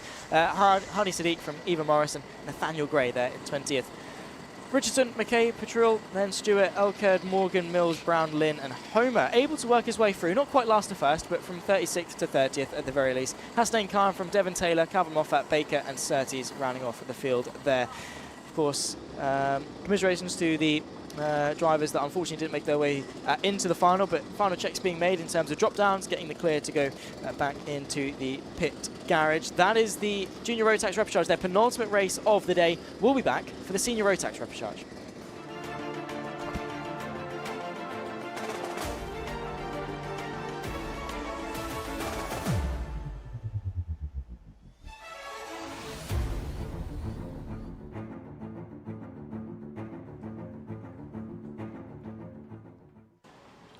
One more race then before we go to lunch, and then before we go to the finals. The Senior Rotax Repechage about to get itself underway with the final lot of the morning's running. Of course, these drivers, we saw some electric battling in the main part of the Senior Rotax field earlier on in Super Heat B, but this, once again, a last chance qualifier to get their ticket into the final 4 spots on the final. This is going to be a great one. The final one then before lunch could be the last weekend for some of them. Senior Rotax Repechage. We're just going to wait a moment or two in the sunshine here. We'll get this one off the way as quickly as we can, I'm sure, because we had that delay, didn't we, in the Junior Rotax just before this. But for these drivers, it's either the last race of the weekend or an opportunity to give themselves one more go out after lunch in the Senior Rotax Super Final that is coming up. So fingers crossed, we have a clean race, a smooth race, a sunny race. I think looking out the windows here, Zach, that hopefully we should be good to go for this one with no issues with wet tyres or slick tyres. We'll just have some fast, smooth racing, I would think. Because from where we're sat right now in our lofty commentary position, looking out through the glass, it's not the skies that we started the day with. The wind is still with us, but the rain clouds appear to have passed, I would think. Well, let's see. Go on. What's your radar telling you? The weather app. This is my the Zach Sweeney Meteorology weather report. According to my phone, Larkhall says rain is expected to start in 41 minutes. And I am just looking around. I've actually got a radar app. I don't actually know how this was never there before, but technology is a wonderful thing. I don't know what this means. I'm assuming that's rain clouds coming across onto the location. So there could well still be more rain to come. Well, yes, it does look nice and sunny. Don't count that out just yet. And 1 o'clock will be just in time for the last couple of finals that we get towards the end of the day. So still some more intrigue still to come. The drivers now making their way on to the field. Of course, we will run you through the grid if we're able to. Yeah, we are. Kieran Ives takes pole position from Gemma Hyons, Deacon Russell and Harry Hurstgrover there in 4th place to round off row number 2. They're going to be the ones to watch to take their place inside the final. Myers Roby from Jack West in P6 ahead of Benjamin Lee and Luca Palazzo in 8th. Ethan Head from Jack Thompson, Aaron McKay and David Mitchell, the front 6 rows, ahead of Elliot Foster, Rachel Robertson, Jason Haitley, and James Philip King, rounding off row number 8. Sam Kelbrick, Caitlin Seabrook, Dominic Darling and Mikey Walker round off the top 20, ahead of Molly Pugh and Michael Dalton in 22nd and final place. Well, let's see if we've got any Michael Dalton fans wishing him on for a last to first, similar to how we had for Lachlan Homer in the juniors. But anyway, making their way on the formation lap, hopefully no delays or red flags. We can go straight to the 8 minutes plus the lap for the final 4 spots inside the final. Yeah, I think 8 minutes plus a lap, we can assume that this is going to be a dry race. I don't think we're going to get rain in the next 8 minutes. The sun is shining, so good luck to all of them. Just to name check a couple down there. Number 19, Dominic Darling from Lenny Messenger Motorsport, the youngest senior licence holder in the UK. I think he just had his 15th birthday a couple of days before our first round at Wilton Mills. So a young driver, an inexperienced driver, but he's going to be enjoying himself this afternoon as we're off and away racing, Zach. Here we go. And towards turn number 1, of course, the top 4 trying to keep themselves safe and no spins, no dramas. Just settle into the race as best you can. Quick look over the shoulder there for the 46 of Kieran Ives. He's safe for the lead and safe to take his spot into the final. Dives being made, a bit of contact as well to the rear end of the 66 there from the 49. Hopefully no drop down being applied there. 7.5 minutes still to run. Still plenty of laps still to indulge in this racing. Sideways going into that corner, especially when you're side by side, having to brake and turn. Makes a very, very beautiful picture. Look to the inside there. That's for 4th place. The 116 being overtaken. That's Gemma Hyons from the front row. Oh my goodness me. We've had a couple of cars now mount each other once again at a different hairpin on the circuit. This time, that's the 33. That's Elliot Foster involved. Not entirely sure who else it was. But, well, that was a lap 1.5. Yeah, it really was. Already the excitement coming in this senior Rotax Repage race then just before lunch. The last chance to qualify, the final opportunity for these drivers to book their place in that Super this final this afternoon. And the 4 names that are there at the moment are Ives, Russell, Roby and West. So on the bubble, Ethan Head, Gemma Hyans, Harry Hurst-Grover and Aaron Mackay. Fortunate for 116 of Gemma Hyon, she fell down 4 places on that previous lap, from 2nd down to 6th. I think just got caught out with a move at the hairpin, and again, that's the momentum. There's nothing sort of that she did wrong as such. It's just the door open there to the inside. The 192, Jack West, trying to work his way into 3rd place. That could well cost him a spot inside the transfer zone. The 75, Ethan Head, works his way back through of Jack West, so he now works his way from what is 5th into the transfer slots. You've got to be so careful. You're already in there, but obviously you don't just want to settle for being just in. You want to be safe and in inside the top 3, and that's sort of the mentality that Jack West had there. Yeah, Jack West just went for it, didn't he? And he got himself the place, but he obviously couldn't make it stick because he ran wide and then lost the place straight away then to what was number 75, Ethan Head. But we're going to expect to see Jack really pushing hard in this one, I'm sure. This is the excitement of the Repechage. It's those races that are sort of running in 5th down to about 8th or 9th that give us the excitement. As we see another move going up the inside there, one of the TB carts getting overtaken by, I think, a Craft Motorsport driver from what I can see. As number 75, look, this battle between 75 and 192, Jack West, that's Ives and West then just duking it out for 4th place right now. Brilliant stuff, and again, I'll never get over the character of Larkhall. Moving up the inside though, the 75, Ethan Head, works his way back through. That's going to tamper the momentum of the 192 there of Jack West. Kieran Ives then looking all over his rear end. Aaron Mackay is actually the driver now in 5th place and directly behind, potentially going for a spot inside the transfer zone. 5 minutes left to go plus the lap. And this race far from over. It's a breakaway at the front. Deacon Russell leads Miles Roby there. Fairly safe as things stand. But 3rd and 4th, 2 more slots. And, well, about 6 drivers want it. Yeah, 6 drivers really want this 4th place in that super final right now. And the names we're looking at, obviously, then are Jack West, Aaron Mackay, Kieran Ives. Keep your eyes on those. Luca Palazzo back in 7th. What can he do? Can he get himself up there? It's quite an ask, isn't it, from 7th up to 4th? But who knows? Anything could happen. Really exciting stuff, though, as we follow the action with the number 75 kart of Ethan Head and Jack West chasing him down. Dan Holland Racing colours, obvious there. And then Aaron Mackay from Craft Motorsport just behind them. They're stretching out a little bit, though. And ahead of them, gaps then up to 3rd, 2nd and 1st. Amazing stuff. 4.5 minutes left to go. That's a little bit wide there. Maybe some track limits warnings coming in terms of using a bit more than what you're allowed to use in terms of the curb. Deacon Russell, like I say, leads from Roby, Head and West. That's that battle that we are following so eagerly into the second half of this race. Still a lot to play for. Fast lap goes the way of Jack West. There's a move to the inside of the man himself. Up now into 3rd place. Nicely done, and consolidating that move. Let's see if he's able to stay ahead. The 75 of Ethan Head now through and unsafe, because yes, he's got a spot in the transfer. However, Aaron Mackay looking feisty just over his rear end. So yes, you're in, but like I say, you're never safe. No, he's not safe, because look where Jack West is right now, or rather Ethan Head, number 75, sorry. Look at where he is now. Behind him, he's got Jack West, Aaron Mackay, Kieran Ives, and they're all really close, and they're all still charging. They want that 4th spot, and as we just saw with the junior Rotax, you can lose that 4th spot on the final corner if you're not careful. Yeah, exactly. You are not safe until you cross the checker flag, and even then, if you've got a drop down or a steward's inquiry, you're not safe even then. You're only safe once the grid is confirmed, but you can do yourself some favours right now. Jack West needs to put his head down and try and close in onto the top 2, latch onto the back of them and try and use them to pull away from the rest of this pack. Ethan Head then, the 75 car there you can see now making his way through. The 198 of Aaron Mackay just in behind. So look out, those at home, if this is your first time here, look out for the numbers and then correlate that to the timing screens. The 192 looks to go to the inside of the 119. That's Jack West on the inside. That's Deacon Russell falling back. A mistake potentially then for our leaders, and this throws the entire race into turmoil with places here, there and everywhere. Those that were safe, Miles Roby a secure 2nd place, now 5th. So full credit to Jack West, as we were saying like earlier on, just a couple of 2 laps ago, he's putting some bold moves in to get the overtakes done, and in a few corners he's now leading the race with a fastest lap as well, so he will start to stretch his legs and get off and away down the road. He really wants that space in the super final, and at the moment it looks like he is going to get it. Deacon Russell drops back to 2nd.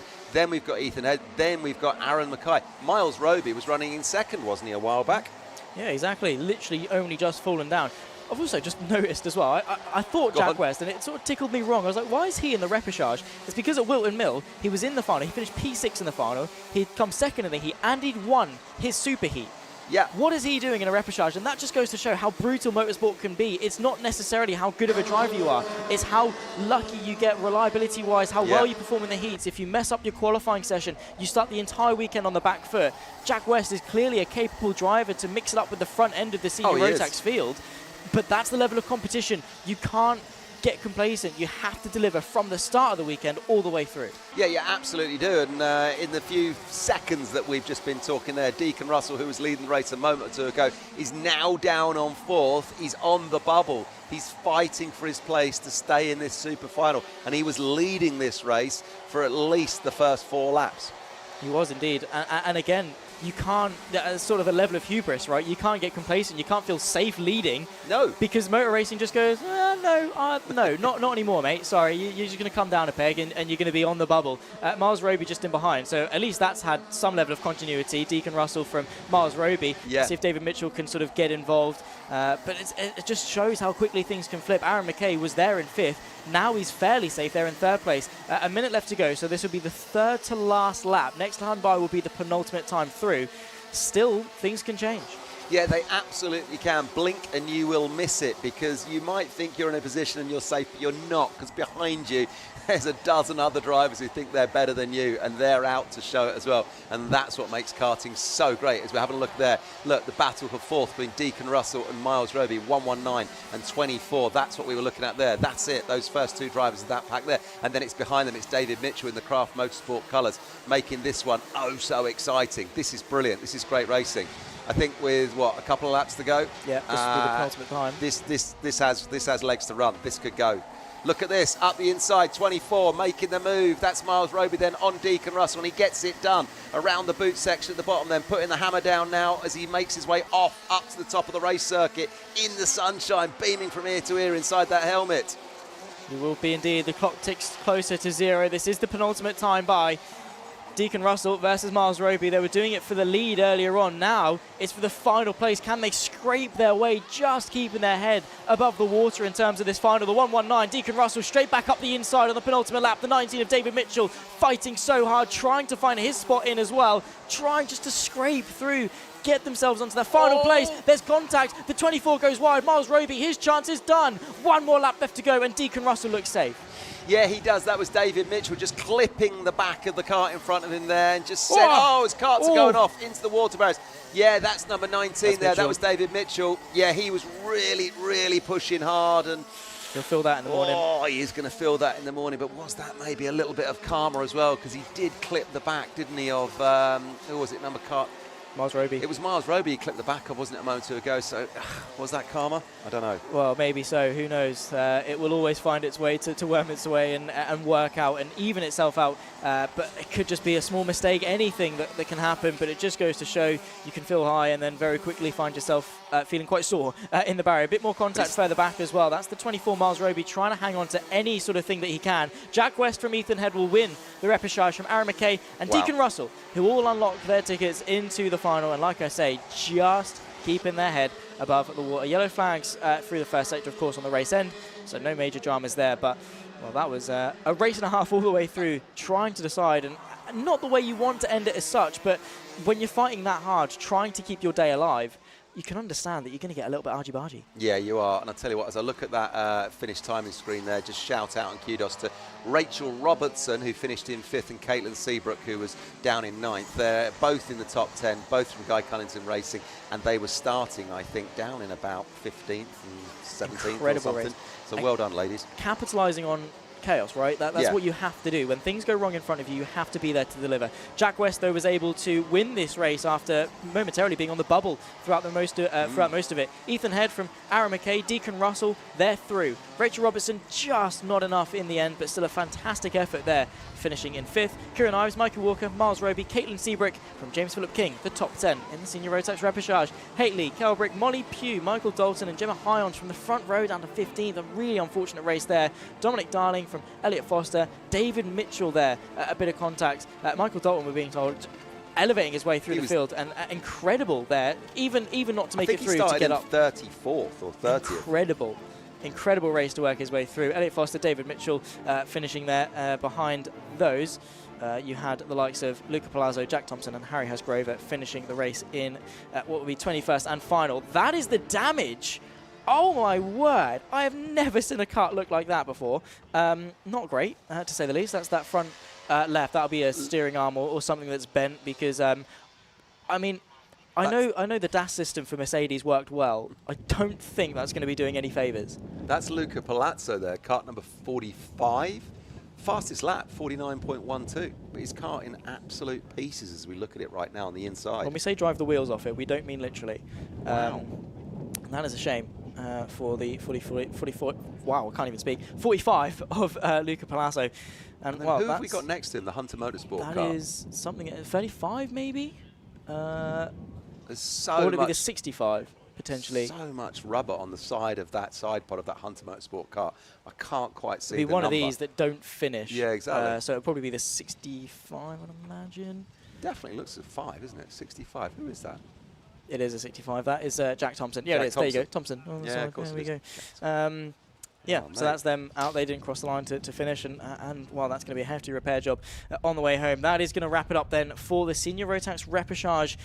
And we're going to say goodbye to Kev Harris. I mean, we're going to see you a little bit later on with the interviews and stuff, but just quickly before lunch, what have you made of the morning's action? It's been one of the best mornings of karting action that we've had in the UKC for quite some time. I've struggled to think of a morning on a Sunday where we've had as many incidents as we've had and as many overtakes as we had, and I think that's a credit to just the experience of the drivers that have had over the last 5 or 6 years or so, and also the circuit up here in Larkhall that has delivered some great racing. And as you said, I'm going to leg it off now to the winners' enclosure at Scrutineering to grab the winners' interviews when they get out the carts. And I'm going to leave you to the comms, which is a shame because this is the best seat in the house. I'm looking forward to it. Ladies and gentlemen, we'll be back for the finals.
Hello and welcome to Scotland for round 2 of the 2025 Ultimate Karting Championship, where this weekend we're racing at what is the home of the West of Scotland kart club, Larkhall Circuit International, which is the only FIA homologated circuit in Scotland, and at just under 1,200 metres long, it's also the longest. And when you walk around the paddock and chat to the drivers who have travelled from all across the country to be here, it is a circuit that they're really looking forward to racing on.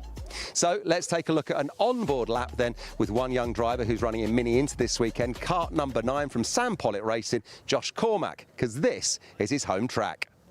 So we pick up Josh here as he goes under the start-finish gantry there, and it's all about left turns at first. It's this hard left, you can use plenty of runoff, then another left, and then you're coming into the boot section. Before that, it's an almost 90 left, and now we start to sweep on the right-hander. And at this point here, you can see Josh getting a little overtake done there. You start to put the hammer down because it is a big sweeping right-hander section where you can go almost flat, and you're heading to the far side of the circuit right now. And as you can see here, take plenty of runoff because you've carried so much speed, bringing you into the infield now after that little right-hander, and it's the first of a couple of hairpins then. This one brings you almost back in the direction that you've just came from, and this one really does a full 180 then that is banked. Use plenty of runoff here, go high up onto the bank and carry your speed because you're almost at the end of the lap. Another right, a left, a smooth chicane, and then get the hammer down because look, you're back on the start-finish straight here, and you can use plenty of runoff, and that is a lap of Larkhall. Well, big thanks to Josh from Sam Pollitt Racing for letting us take a look at one of his practice laps from earlier in the weekend. When you think about Josh, and in fact, many of the youngsters here, they're racing from a Friday through to a Sunday with UKC, and then they go off onto another championship somewhere else on another weekend, and they're busy all the time behind the wheel of a race car. You might wonder when they fit in their schoolwork. Well, one organisation who have come up with a solution to this are the Minerva Virtual Academy, who have partnered with the UKC for 2025. And earlier on, I called up with Sol from the MVA to tell me a little bit more about this online school.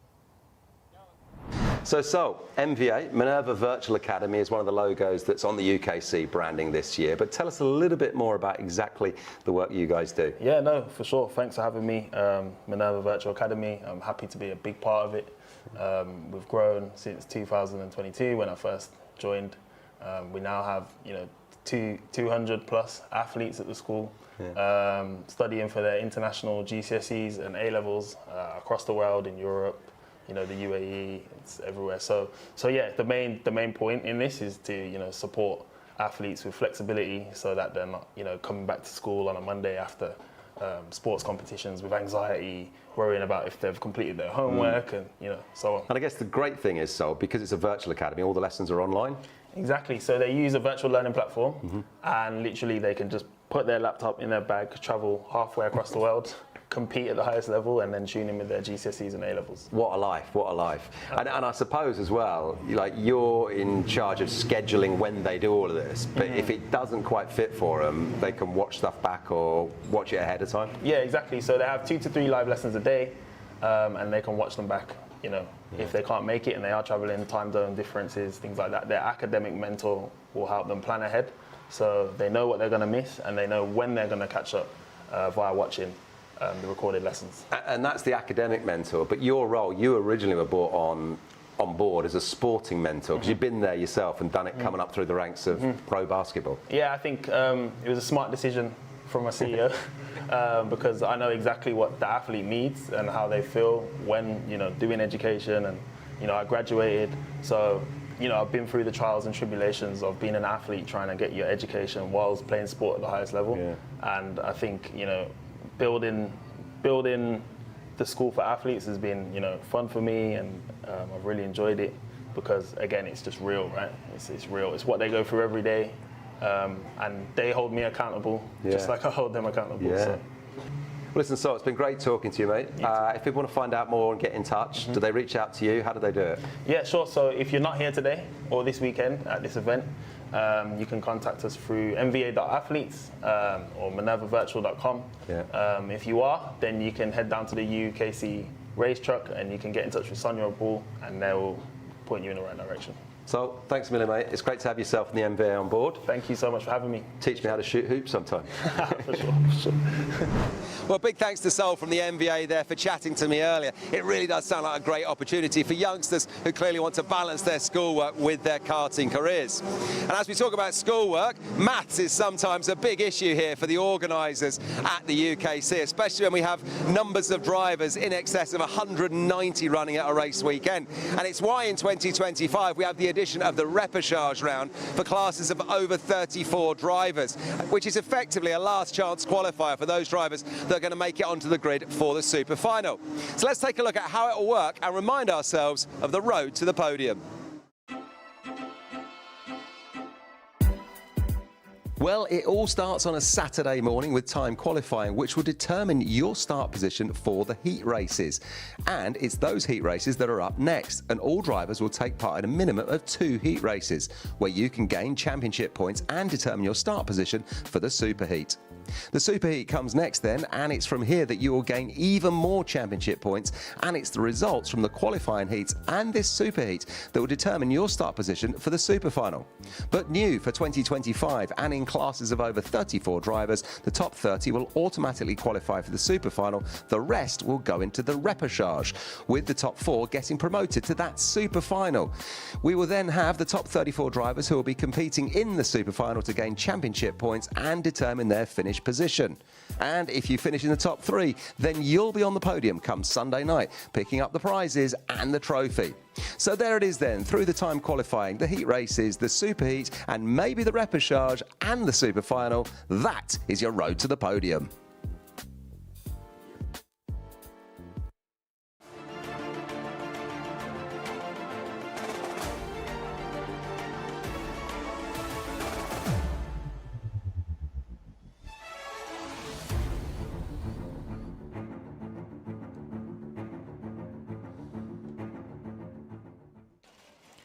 Good afternoon, ladies and gentlemen, and welcome back to round number 2 of the Ultimate Karting Championship. As you can see, we're back out on track after lunch break, and we're back with the finals. And as you can see, the track, whilst not raining anymore, a lot of drivers, there you can see, taking to the treaded wet compound tyres. Over the lunch break, we had the expected sudden downpour, and then again, some more blue skies coming into the vision of everyone here at Larkhall. So the weather has been a bit temperamental. It's not really decided what it wants to do. Of course, my name is Zach Sweeney to talk you through all of the racing action, and Kev Harris will be down with the podium interviews. Here is the grid then for the Micromax final. Benedictus Masiokas on the O-plate will take to pole position ahead of Charlie Page. Alfie Garrett, championship leader, coming into this, will start from 3rd ahead of Dimitar Usanov in 4th. Dancing Power from Albert Farrow ahead of Teddy Murphy, and Albie J. Stubbs there will start from row number 4. Behind that, Harris Barber and Ethan Lloyd rounding off the top 10. Arlo Gamble from 11th alongside Ollie Brunt on the 6th row of the field. Ralph Martin from George Simmons, Oliver Woodall and Archie Gupta there from 16th place. And then one lonely William Davidson on row number 9. As you can see, track still quite damp. It's not had any karts on track for the last sort of 40 minutes or so. So the rain that we have hasn't had an opportunity to properly dry up yet. But with these drivers taking to the field with the wet compound tyres, you'll see that dry line start to form, especially with no rain coming down. I don't think any more to be expected. So all plain sailing, at least for now. Just got to get used to the grip, of course, with the treaded wet compound tyres. On the front row, Benedictus Masiokas from Charlie Page. The front row into the final corner to start us off. 12 minutes plus the lap on the clock. We put foot to the floor. Oh, no, we don't. We go for a false start once again. So giving them the wave round just to sort of get used and acclimatise to the conditions. Of course, it's been a while since these young drivers have been on track, and when they last were on track, they were on slicks. So they've not driven on the wet compound just yet.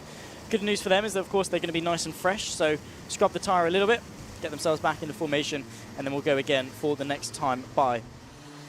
Like I say, Benedictus Masiokas, really impressive with the way that he's been driving this weekend. Of course, trying to get after that championship lead. Very, very close between the pair of them. Only 2 points between Masiokas and Alfie Garrett coming into this off the back of Wilton Mills. So one of the closest classes, actually, has been the Micromaxes. Of course, hello and welcome to everyone that's now just joining us. Hope you have been enjoying the broadcast thus far, here either on Alpha Live or from the Ultimate Karting Championship YouTube channel. Of course, make sure to like, subscribe, turn the bell on for notifications as well to stay up to date with all things UKC and, of course, all things motorsport as well for those joining us on Alpha Live. Let's try this again, shall we? Through the final couple of corners once more. Benedictus Masiokas from Charlie Page, the front row. Alfie Garrett and Dimitar Usanov just in behind. We go racing once more here at Larkhall. The Micromax final is underway. 12 minutes plus the lap on the clock. And a very tentative run towards turn number 1. Masiokas able to control the lead. Bit of contact between a couple of karts just in the background as they're all trying to settle their way into the rhythm of things. There you can see the O plate, though, able to consolidate an early lead. Couple of kart lengths just clear of Alfie Garrett as a couple of drivers there finally sort of work their way through the first few corners, especially through that boot section on the opening lap in wet conditions. It becomes very, very tricky because you're surrounded by different karts all over the place and you're trying to sort of judge the grip as well as give space to those around you. This is a very tricky long right-hander, really testing the limits of the car and yourself. So especially in wet conditions, again, testing where the grip is, trying to find where that is. Benedictus Masiokas runs in deep through the hairpin, and you can see there Alfie Garrett momentarily having a bit of look to the inside. But the exit there from Masiokas, that's why you run wide, is to get the power down, become straighter on the exit. And that was a really good run for the O-plate. Look to the inside there, that's Dimitar Usanov, who fell back initially off the race start to Dian Singh Pahal. Now up to 4th place is the 23. Now through the final corner for the first time. Still 10 minutes left to go. A couple of drivers side by side through the exit, the final corner. We've seen that all day long with drivers going for a move into that final hairpin and using that curb. You could just see how much that kart really wanted to step out from underneath that driver there. Very slippery, very bumpy, and just constantly having to then counter steer to keep it in a straight line. Now through the boot section, bit of a downhill dip there. It's quite, your camera doesn't quite do it justice there, but there is definitely a dip. Help you get that power down. Use gravity to sort of kind of accelerate the car, which you definitely need in the Micromaxes. Of course, some of the youngest drivers that we'll have at the UKC, some of the youngest drivers in terms of motorsport generally, they start obviously at a young age, driving around the track at sort of private test sessions or in their garden if they've got a big enough one, but then they take to the national stage at the UKC or adjacent karting championship and start to sort of develop their craft, make those decisions in terms of the raceability of each of them, when to go for a move, when to back out, when to try and go around the outside. We've seen that all day long with drivers being very audacious around the outside of others, especially into the hairpins. And then also just that raw, courage to be able to go, racing around at sort of 30, 40 miles an hour as they are, and in wet, slippery conditions, and while trying to race, and while with the pressure of a championship on your shoulders. It's a lot for a young head. There's a hop, skip, and a jump there for the 62 of Dimitar Usanov. Not the only time we've seen a driver take off over that curb, but the first time we've seen it in the Micromaxes for sure. Just under 10 minutes left to go, so still plenty of racing still to come, but at the minute a bit of a slow burner, purely because everyone's just feeling out the conditions. No one's really confident as to where to go for a move. And again, when that dry line starts to form, what you'll typically see is a nice light grey patch on the racing line and then dark grey either side of it. So you're almost discouraged for going for a move because the only grip is on the actual racing line itself. That doesn't stop Dimitar Usanov from looking for a move. That time on the inside of the 30, that's the 33, that's Charlie Page, working his way back forward now into 4th place. So marginally off the podium. Of course, the top 3 will be the ones making their way to the interview with Kev in about 10 minutes' time. Masiokas still leads with the fast lap of the race, that time by 0.7 of a second quicker than Alfie Garrett. And that's what we've seen from Masiokas all day long. I mean, we saw it earlier in the Superheat. He was able to win by sort of 6 seconds, and that was only in changeable conditions. They were still on slicks, but it was damp, and that showing how adaptable Masiokas can be. And one of the best traits a driver can have is that adaptability. It's not just about being quick on the best day. It's about how, okay, conditions have changed. Track's a bit colder now. It's a bit damp. I'm on different tyres. I'm in a different starting position, whatever it is. And you have to adapt. And those are the cars that you've been dealt. Masiokas has played them brilliantly thus far. Still a lot of race left to go, so not going to count them out too yet. There's a move there to the inside. That's the 96 of Albie J. Stubbs looking on the inside of Charlie Page. But unfortunately, that move was nipped. The 33 was able to close the door. Bit of contact, but nothing major, no one being spun round. The 47 of Alfie Garrett, though, championship leader coming into this round here at Larkhall. Currently second to Masiokas. Keeping the gap steady at about 2 seconds. Let's see what the lap times are as they break the beam. 1:03.68 for Masiokas, 4.4, so another 0.8 of a second there from Masiokas taking out on Garrett. So stretching that advantage, and Garrett might now need to sort of turn his attention backwards because Pahal, ever so slightly slower that previous lap time, but still within the slipstream, and able to look onto the back of the 47, maybe latch onto the rear end of him and start applying some pressure. Same to that fight for 5th. Charlie Page versus Albie J. Stubbs. You can see there, Alfie Garrett sort of seesawing at the wheel, trying to balance where the grip is, almost sort of micro-steering as such. No pun intended, of course, with it being the Micro Maxes, but yeah, just sort of feeling where the cart's grip. Do I turn? Does it respond? Do I then have to straighten out and make a correction? Sort of just keeping the car balanced.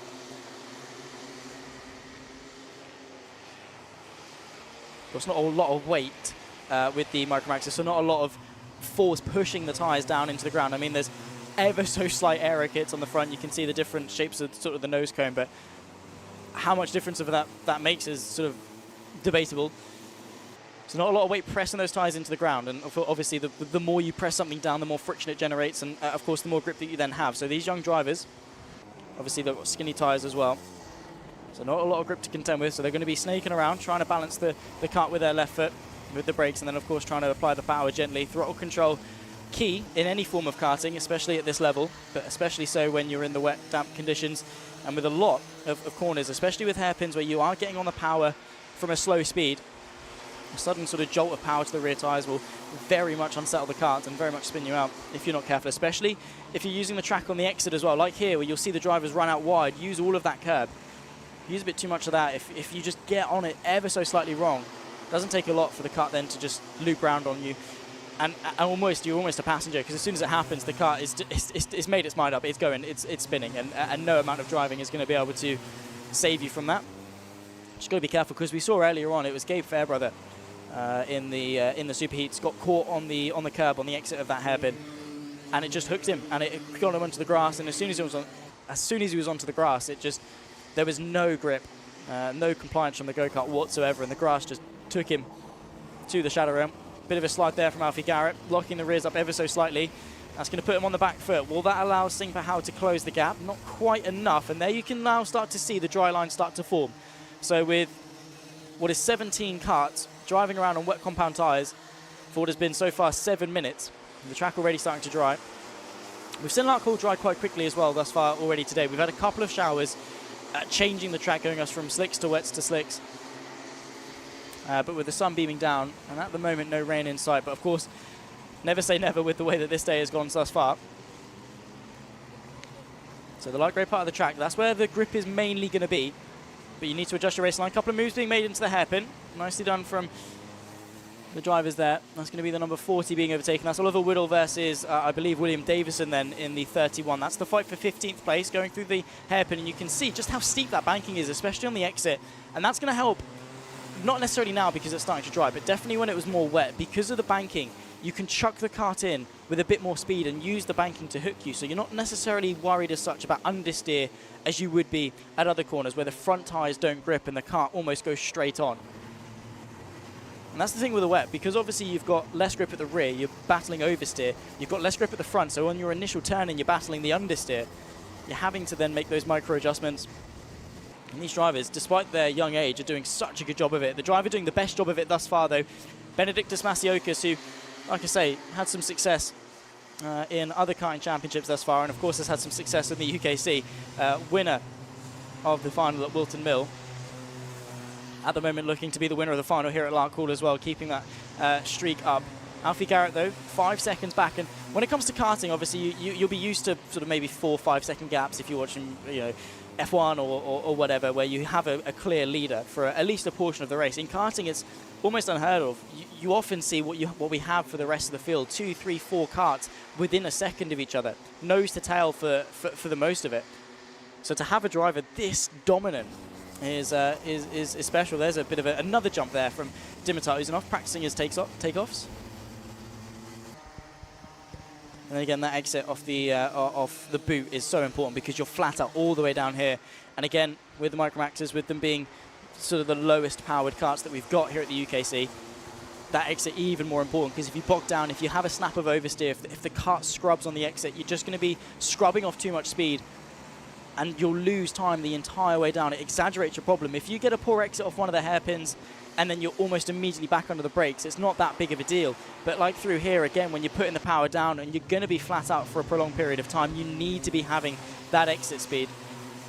2.5 minutes left to go, of course, plus the lap. And like I say, Masiokas seems to be clear in front. But don't count out this battle just yet. Dimitar Usunov got off to a bit of a shaky start initially. Fell back from about 5th place. Well, he started 4th place on the grid. Fell back to about 5th or 6th. Now worked his way up into what is 3rd place as things stand. Potentially there as well for 2nd. The win, I'd argue, unless Masiokas really makes a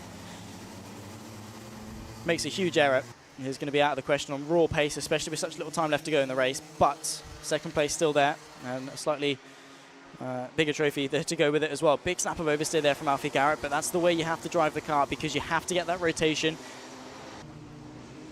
But that's the gap. And like I was saying earlier, look at the menacing livery, the contrast between the nice bright colours of Alfie Garrett's car and then the dark, mean, sleek look of the 62 of Dimitar Usunov, especially with the blacked out helmet as well. He looks incredibly menacing. As soon as you look over your shoulder, you know he's there. Also bringing with him Dean Singh Pahal and LBJ Stubbs. So we could well have a 4-way fight for 2nd place in this race still to come. 1.5 minutes left to go, so this is going to be the 3rd to last lap that they're going on to now. The O-plate at Masiokas. 8 seconds now is the gap. That last lap he put in was over a second quicker than Alfie Garrett. A 103.0 to a 104.3. So while Masiokas is finding time as the track is improving, Alfie Garrett is not. And you've got to be careful as the track starts to dry. You don't want to burn out your wet tyres too much. Look over the shoulder as well. And Usunov is all over the rear end of Alfie Garrett. We could have a standout finish between these two. Two different lines being taken. Slightly defensive from the 47. And look at the impact on the exit. The 62, while slightly slower going in, has got the acceleration coming out. Has he got the space to look to the inside for the hairpin? He does. Makes the move under brakes. Nicely done from Dimitar Usunov. Up now into 2nd place ahead of Alfie Garrett. Now the question is, does Garrett have some form of a counter-attack with just 2 laps left to go at the line? The up and under there through the banked hairpin, but not quite able to draw enough alongside through the sweeping section, through the right then the left. And a quick look over his shoulder. Does he want to fight too hard and potentially detriment this podium and lose out to Pahal and Stubbs behind? That's going to be the tricky thing. 2 laps left to go, like I say. 7 seconds on the clock. Side by side through turn number 1. There's the 23 side by side with the 96 of LBJ Stubbs. Nicely defended then from the RCE driver of Singh Pahal. Through the left of the boot. Then into the right as well. There's the 32. That's Ralph Martin in 7th place. Side by side as well as they approach through this right-hander. And the gap between Usunov and Garrett has sort of stayed the same-ish. Of course, Garrett now maybe looking at what Usunov is doing, maybe slightly adjusting his lines as such, and finding a bit more speed, but whether that's going to be the case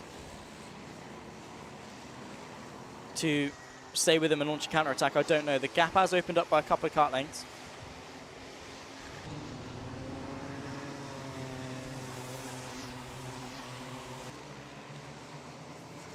Through the sweepers into the final corner. Masiokas starts the final lap of the race. The checker flag will wave, of course, the next time by. He's got an 11-second gap to Dimitar Usunov. LBJ Stubbs crosses the line ahead now of Pahal, so the 96 through on the 23.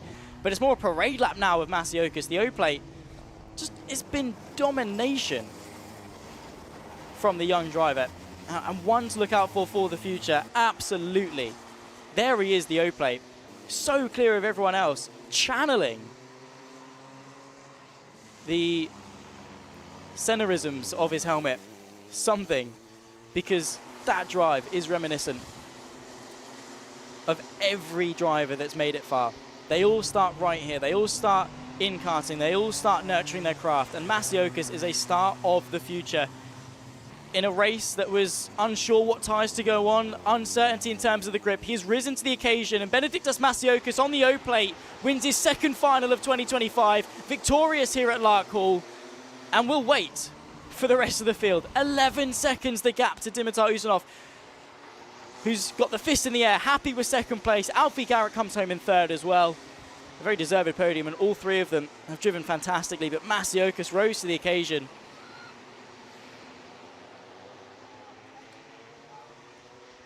And that is the first final of the day, done and dusted. Of course, a bit of a slow burner in terms of the action. We saw a couple of really strong overtakes, though, for a number of drivers, particularly, obviously, Stubbs versus Pahal.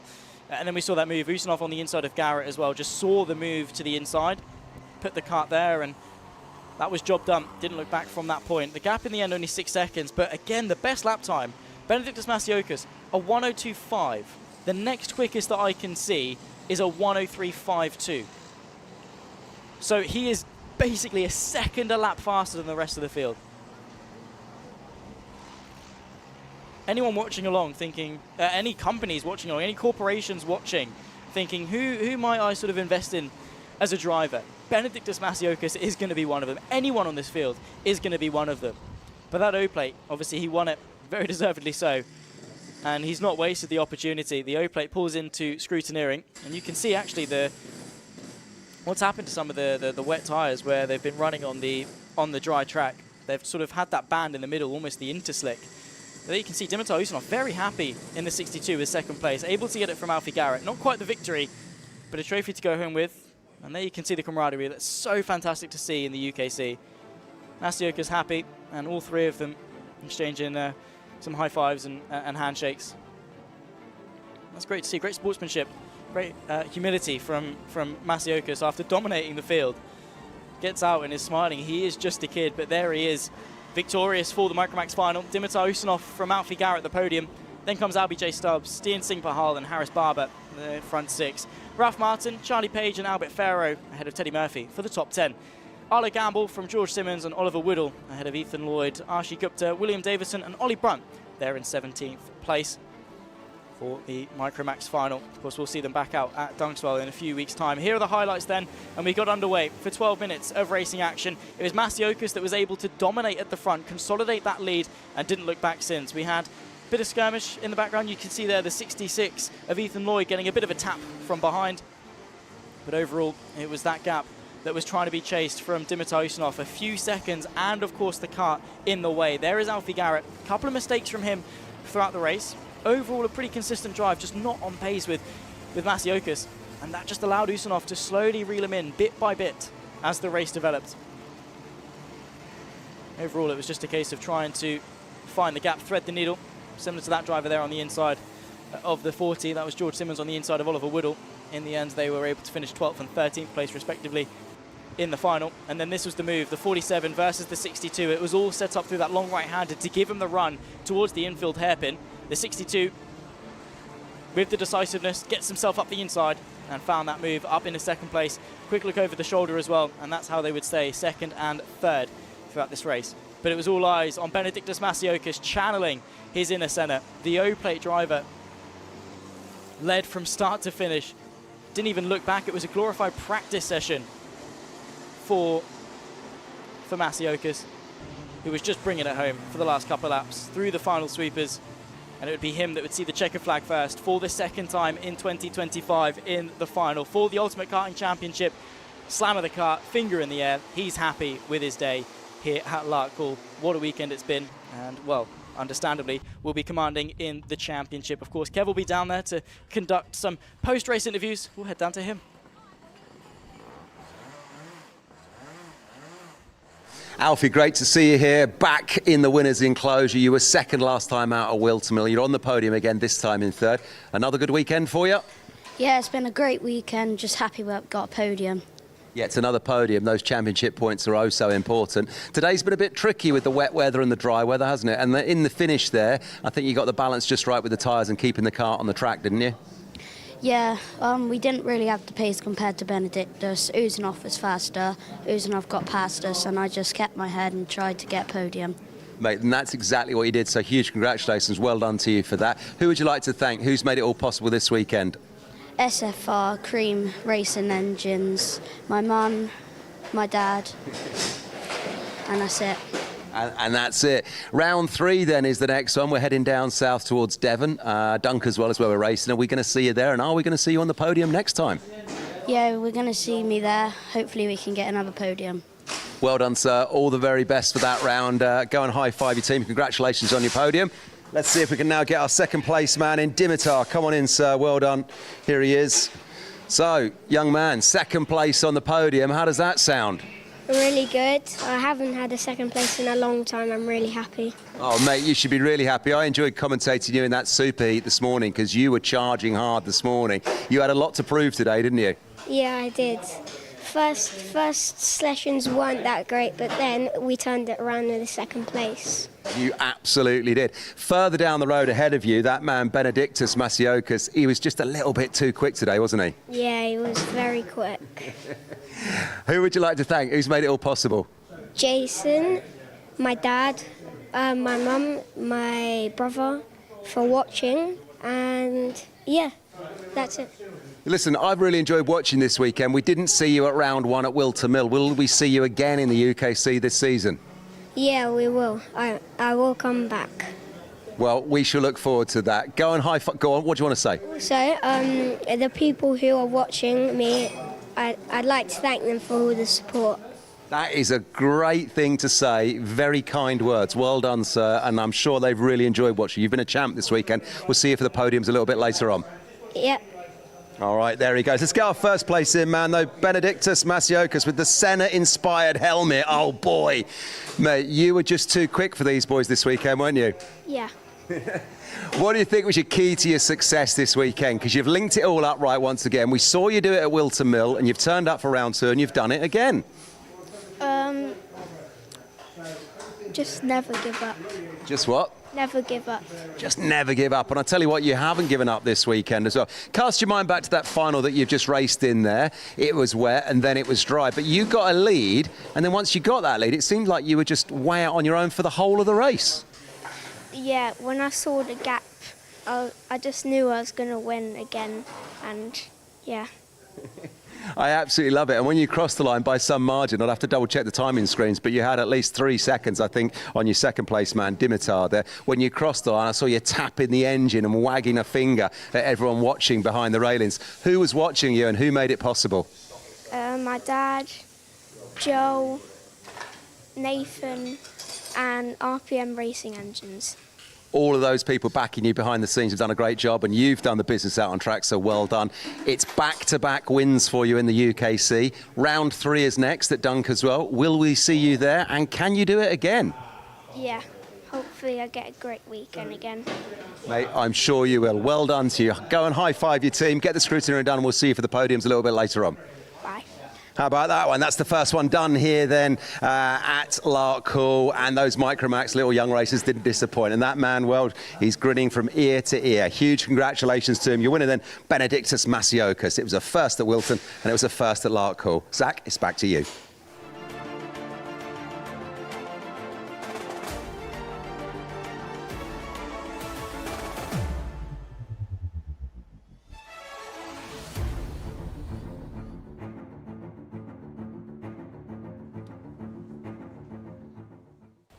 Thank you very much, Kev, and good to speak to our race winners then of the Micromax as we move to the Mini Inters. And this was the talk of the town throughout the morning. What a race that we saw in their super heats, with the battles all throughout the field, at the front, and for the places throughout the rest of the top 10 as well. Emerson McAndrew-Uren, though, is the driver to be keeping an eye out for. In fact, obviously we'll start this race from pole position. We'll run you through the full grid in a few moments' time, but of course, the rest of the grid quite close. Only a couple of points in it in terms of deciding who starts where. A couple of them having to be decided on tiebreakers as to who gets the fastest lap. McAndrew-Uren, 10 points clear in terms of securing that pole position. It wasn't ever in question. As they make their way on to the grid, they have to set themselves up on the actual grid as opposed to the dummy grid. And as you can see, still on those wet compound tyres. So the track not quite dry yet. And with word that there could well be more rain coming, I can see some dark clouds. All it needs is a nice, convincing gust of wind to bring it over, and again, we'll have more rain. Doesn't really want to. It's been one of the two extremes. It's either been pouring of rain. We've very rarely had spitting, and if it has been spitting, it's only been for sort of 5 minutes after a torrential downpour. Other than that, it's been a really lovely day. You could sort of, you know, set up on the beach with the weather we've had. Obviously, it's a little bit windy, as you can see. Few flags around the circuit, but nothing major. Yeah, the main talk we've got, like I say, with the weather, they are deciding still to go for the wet compound tyres, and like I say, as you can see, with the treaded tyres. So for those at home, similar to what you'd see on the road car with the grooves in the tyre. So not completely slick and smooth, instead designed to disperse water out of the way. So to maximize the rubber contact patch on the road, the more of that you have, the more friction you generate, the more grip that you have, the faster you can take your corners. And without it, obviously, there's just no contact patch at all. It's just track, water, rubber, and no contact in between, which is why it's so difficult to race on slicks like we saw earlier with the Rotax 177 class that were forced to go onto track after, well, they weren't forced, they voted to go onto track after a downpour on slick compound tyres. And open the door for some very, very interesting racing, to say the absolute least. As you can see, plenty of drivers to take to this grid, 36 in fact. So a full grid of mini-inters, the maximum that you're allowed to take to the start, from Emerson McAndrew and all the way down to Drew Davidson in 36th and final place on row number 18. Final couple of minutes being thrown up, and then we'll go racing once more here at Larkhall. It's been such a good day of racing. I hope everyone's been enjoying the coverage at home. Let me know where you're watching from. If you are now just joining us, you're joining us at the perfect time as we're about to get racing for the second final of the day. But if you haven't been watching all day long, of course, you'll know the story of Larkhall for the Ultimate Karting Championship round number 2 of 2025. And how electric it's been from start to finish. Adapting conditions, incredible races, a few incidents as well to go with it. Of course, a couple of drivers making contact or spinning on their own volition, costing them the race. We saw that over, well, the majority of the morning. In almost every category, there was some form of drama with the race leader or championship leader or someone to talk of interest. But this is the place to be if you want to watch some aspiring talent working their way through the ranks of motorsport, up the ladder. It's a tough one to climb. Not many make it, but of course, the Ultimate Karting Championship, very, very good at nurturing that talent, giving these drivers a place to, again, hone their craft. Not been around for, you know, generations, only a few years, the Ultimate Karting Championship. I think we're entering our 6th season now in 2025.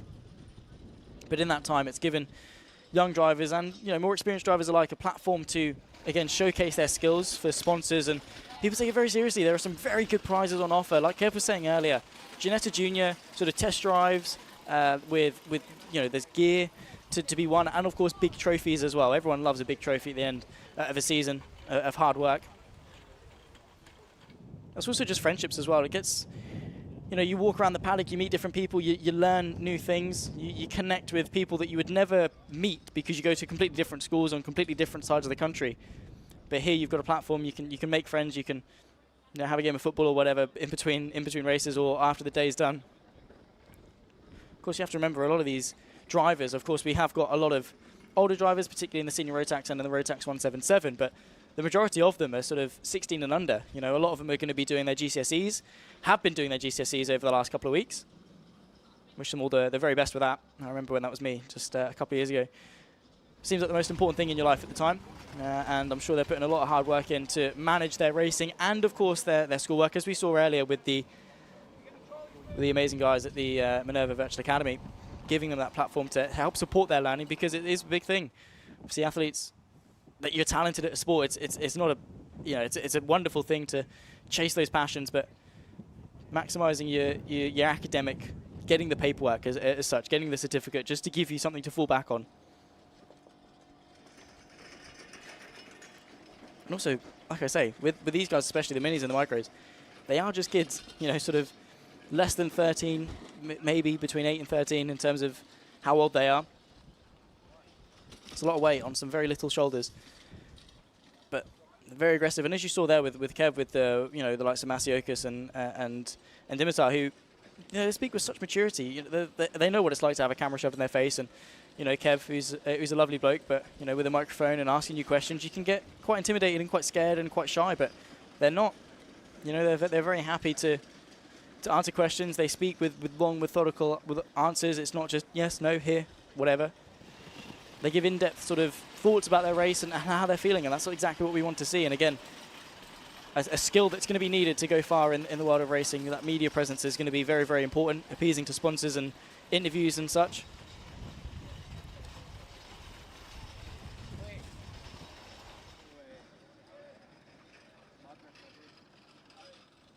I think we'll be looking to go racing in the next couple of minutes. See some very hard work being done from all the mechanics and, of course, media around the track, taking pictures, clerks of the course, race officials as well, man with a clipboard, making sure everything is done to regulation, make sure it's as fair as possible for as many people as possible, for everyone, to get the most out of their weekend. Trolley's now being wheeled off the grid, so all the drivers sat down in their karts, ready to go.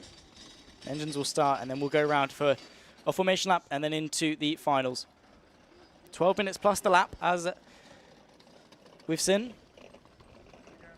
Gives us a little bit more racing than what we saw throughout the morning.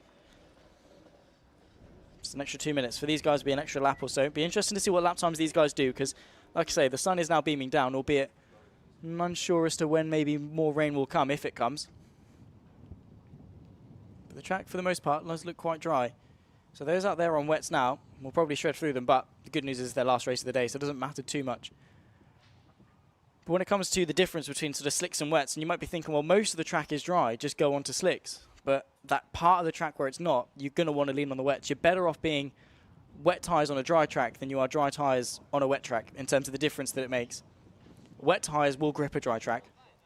Dry tyres will not grip a wet track at all. So in terms of the lesser of two evils, you're better off doing this, and especially, again, with it being the last race of the weekend. They might as well get through them if it is going to be beneficial to them. But that being said, it does look very dry, so I'm sure for the rest of the day, obviously after this, we'll be going to the Rotax 177s for their final before we then go to junior and senior Rotax to round off the day.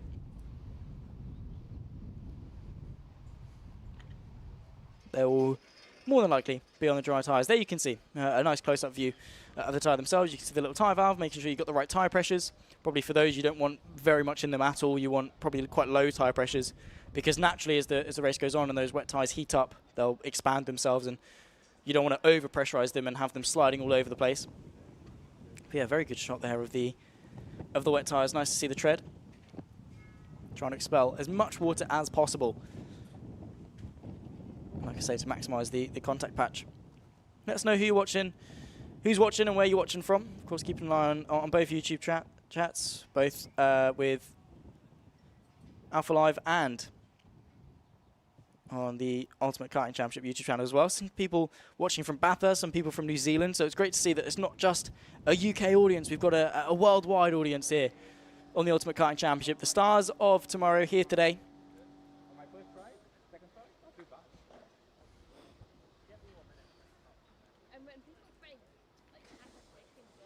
There you can see drivers, Nelson Taylor just getting himself into the zone.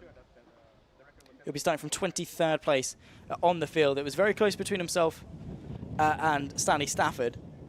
So the lap time between them, fastest lap time was 6:10, so it went in the favour of Nelson Taylor to get that position, but he got a lot of work to do to work his way forward from 23rd place on the grid. Of course, you've also got Emerson McAndrew-Uren on pole position alongside Josh Cormack, who we saw have a very strong race earlier on. Same to Joshua Griffin as well, the number 5. We saw not dominate, but able to carve his way through what was a very tightly packed field throughout the rest of it. Big name in P9 as well, Max Jolly. He'll be on the O-plate. Bit of success in the British Kart Championships, and obviously here as well in the Ultimate Karting Championship. He's a very, very strong driver. Just got a little bit out of luck earlier on in the super final, in the super heat. Just couldn't quite find the pace, or just couldn't quite find the momentum, whatever it was. Just seemed that he was sort of making an overtake, then losing a place, making an overtake, losing a place. And it's a very, very tight field as such. It was very competitive, and it could go any which way. So one wrong decision, and you could very quickly lose sort of 2 or 3 places at once. So be interesting to see how the O-plate can start from 9th place on the field.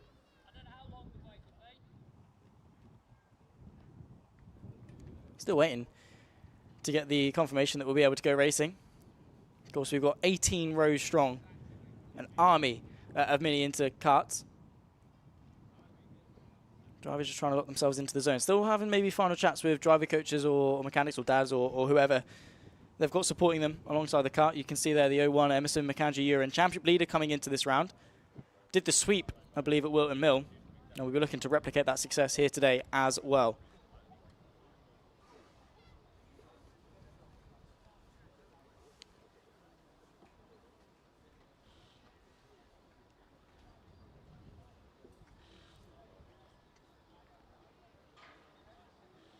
You can see one of the drivers, I think, actually getting out of the car, the 183, a little bit further down the field. It's Alfie Ward jumping out, stretching his legs a little bit, making sure his suit's on properly. And that's one thing as well, comfortability, right? It's not just a case of putting your helmet on, zipping your suit up and going. Very much not. I mean, even one small thing like the cuff of your sleeve being in the wrong place, or your glove not quite fitting right, or like that, just adjusting the ankle cuffs. Anything like that, ever so slightly out of place, you can feel maybe the clothes you're wearing underneath dragging up, like if you've got long sleeve sort of bottoms on, you know, if that drags up from the suit, you can feel it and you can feel the difference on your leg. Anything like that can really sort of not trigger a driver, but just give them that sense of unease and not be 100% comfortable in the kart. And again, when you sit in the kart, having your seating position exactly right. If you need, you know, a slight adjustment, tilt forwards, tilt back, the pedals, making sure they're in the right place as well. If it's not 100% comfortable and you feel ever so slightly off, that's an extra variable to throw in. And you'll never be 100% with it. Just getting an announcement over the tannoy as well from race control. I think a few drivers now jumping out, sitting on the wheels, unzipping their race suits as well, so could well be a while.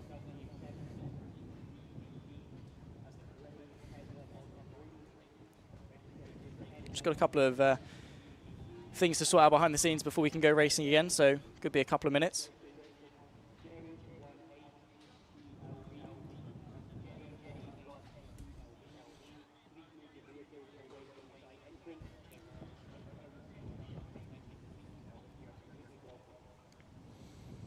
Hopefully we'll get ourselves back onto track as soon as possible. You can see the number 9 running onto into the kart, and I think that's perfect timing. We're going to go racing. You can see clearing off the grid. Straight in there was Josh Cormack. Home soil, of course, you can see the Scottish flag on the top of his head, flying the flag and looking to maybe go for home soil victory. But he's got a mighty foe in order to do it. Ahead of Emerson Makanji-Uren, who will be taking pole position on the outside as well, Josh Cormack. And there they are, Makanji-Uren from Cormack. That's the front row that we're going to be looking at, the star-studded grid. Edward Haynes from Joshua Griffin, row 2. Behind that is Austin Oman from Leo Livings, Harry Radcliffe, and Soren Gallagher. Max Jolly from Ollie Thompson, Riley Moreau, who we saw make some moves earlier on, ahead of Alfie Marr on row number 6. Ryan White, Tom Reed, Ian Campbell, and Sebastian Behrman there in 16th place.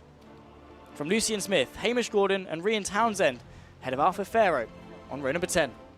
It's then Alfie Ward, Eddie Duncan, Nelson Taylor from Stanley Stafford in 24th place. Otis Cleary, Maximilian Abrahart, Buddy Hugo just in behind as well. From Lewis Stewart, James Sims, Adam Bart, Teddy Higgs, Hakeem Bart, George Swire, Elijah West, Hugo McCluxley, and Drew Davison, 36th and final place for the Mini Interfield. They're on their formation lap now. As you can see, track pretty dry. They're on the wet compound tyres, so they will have slightly less grip and they will start to sort of cook their tyres as such. The lateral load that you put into them, because there's a smaller contact patch, because there's, you know, tread, there's less rubber, it heats up quicker and you scrub it a lot more. So you've got to be careful of managing your tyre temps and your tyre pressures.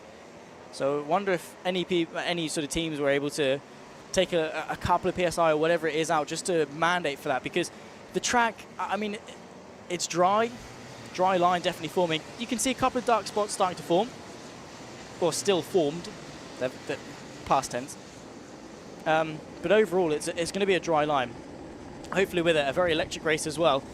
And as they wear that tread down, they then get a slightly slick surface. So you actually maybe want to get rid of that tread as soon as you can to give yourself almost an inter tyre, a slick tyre, if you will, to give you maybe a little bit more grip. But the main focus is to get through lap 1. The main focus is to gain track position. Emerson Makanji-Uren lines up on the left-hand side of the field. It's the right-hand side of your screen as they approach turn number 1. Green flag waves, 12 minutes plus the lap. And a look to the outside already from the number 9 of Josh Cormack, trying to work his way around the outside of the O plate of Emerson Makanji-Uren. I think he was just able to hang on. No, he's not. The number 1 plate looks to go to the inside once more. Cormack's lead was short-lived. Couple of drivers going side by side. We almost saw 3 wide towards the back end field for sort of P30. As they now accelerate their way onto this sort of straightaway section towards the next braking zone. Who's going to be able to get the measure of who? Makanji-Uren able to hang on to the race lead. 0-1 from the number 9. Cormack looking to maybe go to the inside. There's third place. That's the 77 getting absolutely mugged by the number 5. Joshua Griffin on the inside of Edward Haynes. Now into the banked hairpin for the first time. It's Mackenzie Uren that leads from Cormac. They've got a big breakaway though. The number 5, as you can see, that's Joshua Griffin. Look for him to close in that gap as this race develops, because the rivalry and the racing that we saw over the course of the Superheat earlier on was electric. The number 3, under pressure. That's Riley Moreau trying to work his way forward. Already now up to 4th place. Started what was 11th place. Up 7 places on the opening lap for Riley Moreau. Up over the grass. Who's that? That's gone off. Oh my word, just able to keep it on. Speaking of Riley Moreau, that was him, slightly wide off through turn 1. Bit too much curb. And now tumbles down a couple of places, but still here. Down, but not out. 10.5 minutes still to go. Plenty of laps of racing. Mackenzie Uren leads from Josh Cormac. Then comes the 15. That's Alfie Mayer down in 5th place. So a bit of a breakaway from the top sort of 4 into the hairpin. He's got in front, actually, of Joshua Griffin. So the number 15 able to capitalise and now into 3rd place. So from what was 5th up to 3rd and currently on the podium. But you can see the top 2 breaking away. Mackenzie Uren able to lead Josh McCormack. As they break the beam, it won't be Josh Griffin anymore in 3rd place. He's lost he's lost a place to the 15, who's now starting to break away. And that could well be down to tyres. How much tyre have they got left?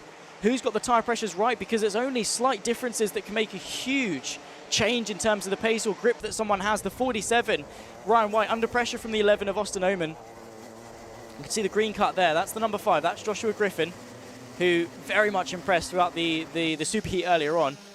And that's the gap between Mackenzie Uren and Josh Cormac, who sets the fast lap of the race. Those two firmly locked in terms of their battle. What can the 15 do? He's starting to break away from those behind. Is he starting to catch those in front? We'll see, obviously, once he's had a full lap in clear air as to what his true pace is like, especially if the 01 and the 9 begin to battle into the hairpin. And again, just trying to see where that grip is. The dry line is entirely there, but is there anything different you can do with your racing line to account for the fact that you are on wets on a dry track? The 03, Riley Moreau, looks to go to the inside of the final corner. Nicely done. Pitches the kart. Claims the apex. Claims the position. Simple as that. Takes the fast lap of the race as well to go with it. And you'll often see that. The lap times will go down and down as the race develops. More rubber gets put down. The track gets ever so slightly drier. And they settle in to that rhythm. 9 minutes left to go then. A good drive from the 77 of Leo Livings. Could well be looking to get another position and work his way past Joshua Griffin. Track limits warning coming in for Lucian Smith. That's the 44, currently running 12th place. That's wide from the number 5 of Joshua Griffin. That's going to allow Leo Livings to potentially have a bit of a look into the hairpin, but not quite to any avail on this particular occasion. Still locked in a train, though. And Alfie Mayer still got Riley Moreau for company. So nice to see that even at such a young age, obviously he had the off earlier on, running onto the grass, able to save it, right? Didn't panic. Kept his composure and is now locking back in, finding that rhythm to now maybe chase still for a podium. Maybe not a race win, unless Mackenzie Uren and Josh Cormac continue to battle at a rate that allows them to break away still. But with 8 minutes left to go, still anything can happen. Just looking at the live timing, of course, which you can follow on at alphatimer.co.uk/UKC/live. Follow along, follow the story of your favourite drivers and where they're doing relative to everyone else. You can also see all the lap times, all the data as to who's catching who, and really live the story of the Ultimate Karting Championship. Mackenzie Uren versus Josh Cormac. Their lap times virtually matched, slightly in the favour. Look to the inside from the 77, forces Joshua Griffin wide. That's going to allow Ryan White and Austin Oman to capitalise and work their way through a place apiece. Bit of contact there from the 77, took the inside, of course. Ever so slightly started to open up the steering on the exit of the hairpin. Was he right to do that, or should have Joshua Griffin maybe gone for a cut back into the next braking zone at the final hairpin? The 47 now still ahead of the 11. And you can see there, Joshua Griffin losing, 3 places that lap. Behind White, behind Oman, and behind Livings as well. And that just shows how quick the pendulum can swing against you.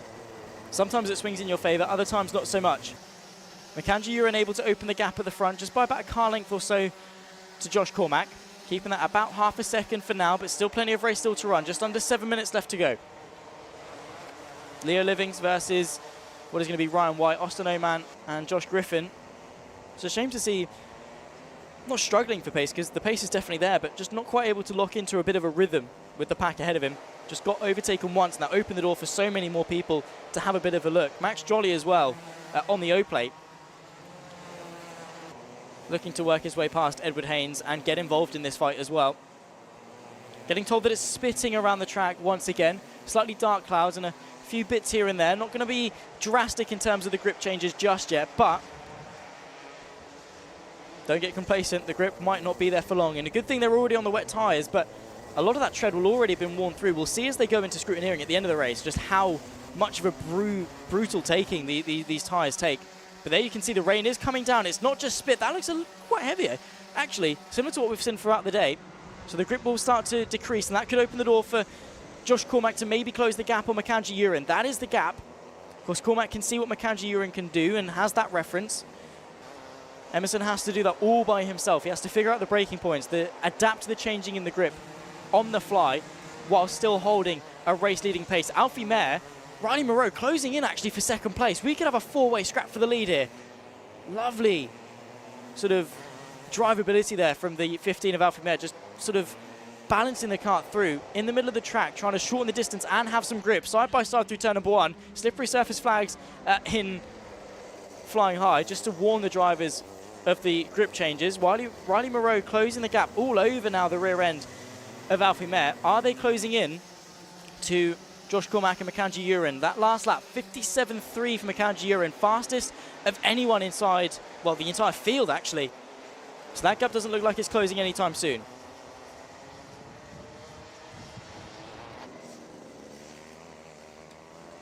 Into the hairpin, and you can see there, like I was saying earlier, just cranking on so much lock. And usually, you know, cranking on lock induces more understeer. It's almost a case of you've worked so hard and you've reached a limit, but here's even more work. If someone done that to you, you would say, absolutely not, I'm not going to work anymore. And that almost exacerbates the problem. Side by side here, Joshua Griffin looks on the inside, trying to recover some places and capitalize off the weather changes. Trying to adapt his driving style, maybe himself cranking on a bit more lock, just to activate the front tires a bit more. It's become a bit of an accordion effect in the background as well on the exit of that hairpin. That's Max Jolly going slowly. The O-plate, and one of the championship contenders, not got a problem. Unfortunately, just had a slight lapse of judgment, a bit of a spin on the exit of the final corner. Able to get going again, albeit now in a jeopardized position. Up and under there from Joshua Griffin on Ryan White. Nicely done to move his way back inside the top 5. There you can see how hard the rain is coming down, but for how long will it come down? Emerson Mackenzie Uren able to dominate out in front, but the fight is still there for second. Riley Moreau, very aggressive to the inside of the hairpin, takes the track away. Bit too much, he's overshot it. He does his best Tony Hawk impression over the curb, can't quite bring it back onto the track, and Alfie Mayer is able to work his way back through. That was an audacious dive, almost made it work, but Alfie Mayer was able to get the switch back, find his way back through. Joshua Griffin on the outside of the hairpin, trying to maximize his time on the banking, and to the outside of the sweeping section as well. He's now into 6th place, I think now 5th. We'll see as they break the beam. Yeah, he's now ahead of the 47 of Ryan White. 3 minutes plus the lap still to go. Contact warning for Max Jolly. Interesting if he made contact and that resulted in the spin. Now the 77, that's Leo Livings just in behind. See there in the blue and white striped kart, just in behind the 47. Be interesting to see how this then favours the Rotax 177s. Of course, they're going to be looking at this thinking, okay, yeah, time for wets. So at least they've got time to react. But again, if the rain stops now, will it dry up in time for them to go onto slicks? Who knows? As is the changeable weather here at Larkhall. Defensive goes the 47 of Ryan White, just pointing the kart sort of at the apex. But that is going to jeopardise his exit. You can see there the 77 just pulled up onto the rear end. Nice lines being taken there from Griffin. Like I say, maximising the camber. Inside line for the 77 on the exit through the sweepers. That's going to put Ryan White offline. But maybe with the switch back there, you can see, not immediately, but able to get the run into the final corner. Hooks the curb, runs in a bit too deep. The up and under is there. And Leo Livings finds his way back through now into 6th place. 2 minutes plus the lap still to go. Through turn 1, into 2. Pitch yourself to the right-hand side, under braking. Putting it in the middle of the circuit very cleverly from Leo Livings.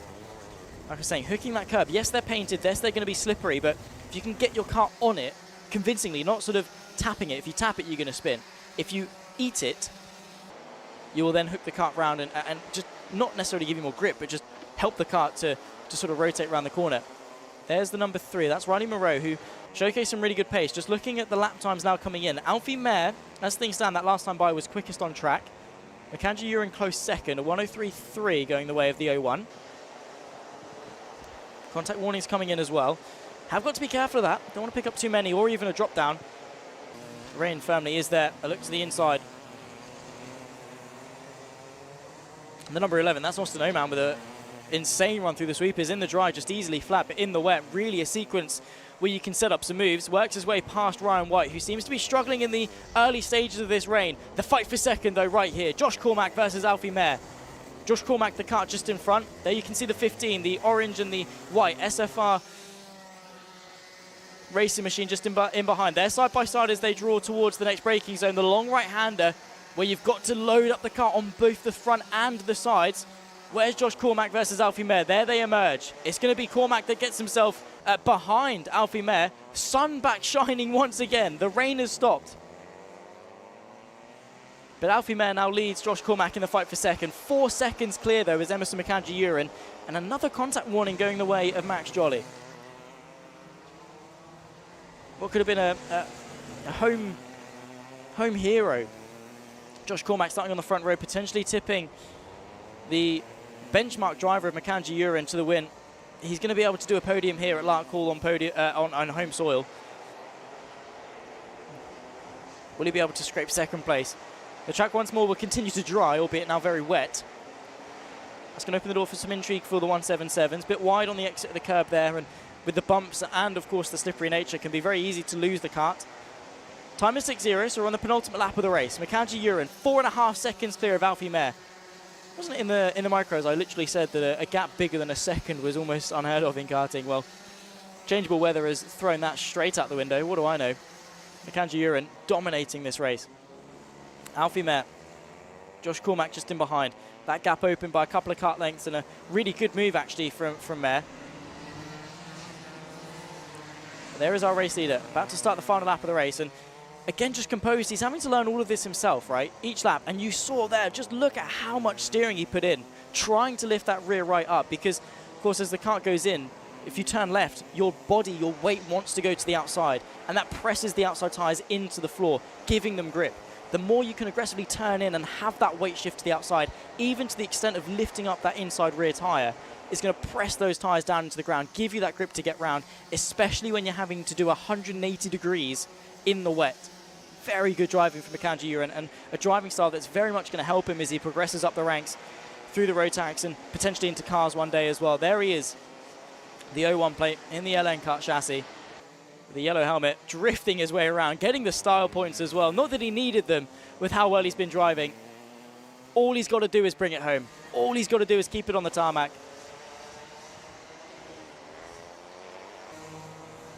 His last lap, half a second quicker than the rest of the pack. The only person close to matching it was Josh Griffin, about a tenth or so behind. But this driver right here, final corner for the final time. Emerson McAndrew-Uren has tamed the conditions. He's tamed Larkhall. He sees the checkered flag first and wins round number 2 of the Ultimate Karting Championship. Alfie Mayer comes home second, ahead of home hero Josh Cormack in third. Riley Moreau, fastest lap in 4th place for the 03. Josh Griffin, kart 5 in 5th. We'll run you through the full results in a few moments' time before we head to Kev down in scrutineering. But what a race that was. And again, changeable weather, changing things up. Big name, though, of Max Jolly. Maybe not going to be so jolly after this race. With, oh, wow, that's a weave and a half. Oh, my goodness me. Yeah, with the way that, unfortunately, young Max was able to... just struggled really for pace. I mean, a couple of contact warnings, of course, that spin didn't help, maybe just knocked his confidence. Of course, there is one thing, Max Jolly, of course, one race does not define you as a driver. He'll be back stronger, absolutely, 100%. Of course, those racing the BKC will be back in a few weeks for that round. Of course, we'll be back for Dunkswell, I think in about 4 weeks' time, towards the end of June. I believe we take to Devonshire.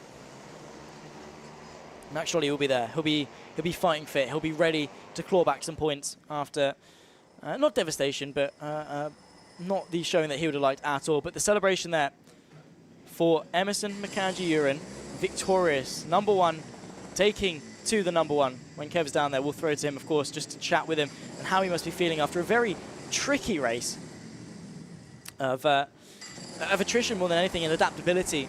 Key things that you need to have as a racing driver. Look how little they are, right? They're kids, and they've just had to deal with that. They've had to tame the conditions, adapt to the kart. They should be very, very proud of themselves, all of them. Handshakes going on. Josh Cormack there, and with a race leader. Amazing to see from each of these drivers, the camaraderie, the brotherhoods that you can form, and the friendships and stuff. The rivalry is there. I think Kev is down there. We'll throw to him in a few moments' time. But that is the Mini Inter final, one of the most anticipated ones. We'll run you through the results first. The Mini Inters, fantastic racing, like we saw in the Super Heats, was translated into the final. Emerson McAndrew-Uren does the double here at Larkhall. Alfie Mayer from Josh Cormack, the podium, had a Riley Moreau and Joshua Griffin in 5th. Leo Livings from Ryan White and Austin Oman had a Lucian Smith and Edward Haynes in the top 10. Ollie Thompson, Max Jolly down in 12th place from Ian Campbell, Alfie Ward and Arthur Thero at the top 15 from Rian Townsend, Harry Ratcliffe, Sebastian Behrman unable to really find more pace to climb his way forward from Otis Cleary and Buddy Hugo in 20th place. Behind that, we've got Maximilian Aberhart, Lewis Stewart, Elijah West and Stanley Stafford, Eddie Duncan in 25th from Nelson Taylor, George Swire, Hamish Gordon, Hugo McCluskey and James Sims in 30th. Interesting for Aberhart, he was fighting towards the front of Wilton Mill, seems to have struggled with the conditions maybe here at Larkhall. Teddy Higgs, Adam Bartz from Hakeem Bartz, Ciaran Gallagher and Tom Reed in 35th place. That's going to do it then for the Mini Inter finals. We'll have a chat with our podium sitters. Well, we'll run to the highlights first, actually, before we take a chat to them, because, well, there were plenty of highlights over the course of that. As you can see, started sunny, nice and sunny for the initial get-go of 12 minutes plus the lap of racing, and then that would not tell the full story of this race by one bit. Looks like a nice, calm, easy race in terms of the conditions. It was initially the number 9 of Josh Cormack that was able to take to the lead. Before then, the 01 of McAndrew-Uren was able to get through and did not look back from that point. There you could see the number 3 of Riley Moreau getting all sorts of wrong on the exit of turn 1. He would fight his way back to 4th place by the end of that race, but that was a huge stump in the progress, but one that he was able to fight back from and combat all the way through. Into the final corner for a couple of drivers as well, and we saw a lot of action throughout here. Drivers being sent and, of course, loading up those front tyres, especially when it started to get wet, as you could see. Started off sunny, the clouds started to draw in. The number 5, that was, of course, Joshua Griffin, was having an amazing battle throughout the field. The 77 was able to look to the inside, muscle in wide, and that invited a couple of drivers to find their way through. Ryan White and Austin Oman got through after a very aggressive move to the inside from Leo Livings. He was able to finish in front, nonetheless, the number 5. And now you can see a very different race to the one we saw earlier on. A huge move to the inside from Riley Moreau, another stump in his progress, potentially costing him a podium, that small mistake there, riding over the curb. And it's night and day the difference between the start of the race and the end. Here is our race winner, though, Emerson McAndrew-Uren, throwing the car around, trying to generate some form of grip, a slide to the line as well. He's got the gap to do it. Finger in the air, checker flag, and victory. And with it, the championship lead of the Ultimate Karting Championship. Now we'll head down to Kev to have a chat with our podium. Well, Josh, great to see you here on the podium. You're on the 3rd step of it, but I rather get the impression that you probably could have taken the 2nd step. 2nd place was yours for the taking this weekend, wasn't it? Yeah, it was hard, but yeah, as well as I'm still happy with a podium. Yeah, you should be really happy with that podium, and clearly this is your home track. We used one of your laps at the start of the live stream this morning. You know your way around this circuit, and it showed this weekend. Did you feel from the outset of the weekend that you were going to get yourself on the podium? Yeah, on Saturday I felt like I had the pace to be in top 5-3, and yeah, I kind of showed it in the final in our race. Yeah, and in that final, we were just chatting a moment or two ago, your tyres started to go off the longer the race went on, I think. Yeah, because just kind of drove it a bit hard and then the tyres went off, but yeah, still drove good. Who would you like to thank? You're wearing the KR Sport overalls this weekend, but you haven't been with them, have you? No, I've went to SPR this weekend and forever now, hopefully. Yeah, so well done to Sam Pollitt Racing and the rest of the team for looking after you. Who's been on the spanners and who's been cheering you on from the sidelines? My dad, some of the team, my mum, my uncle, and yeah, I'm grateful for all of them watching me. Yeah, fantastic stuff. You've been great to watch all weekend long. We'll see you for the podiums a little bit later on. Go and high-five your team, and congratulations once again. Thank you. Right, let's get our 2nd place up, man. There is Alfie Muir. Alfie Meyer, sorry, Alfie. What a race from you, sir. Starting back in 12th on the 6th row of the grid, you've ended up 2nd. You must be absolutely thrilled. Yeah, I'm thrilled with the drive. I think Emerson was a bit too quick to catch up to, but we did our best. Mate, you did fantastically well. Your best was excellent, from 12th to a podium in that final in wet conditions. Just how tricky was it out there? You were all on the wet tyres, but I could see as the rain fell in that final, you were really having to wrestle with the kart, weren't you? Yeah, at the start when it was drying up on the wets, I felt like I was catching them, but once the rain came down, I struggled to catch up to them. Yeah, I think anyone would have struggled in those conditions, but you just showed us what a great driver you were by putting yourself on the podium. Who would you like to thank? Who's been in your corner this weekend from your team or from your family or your friends?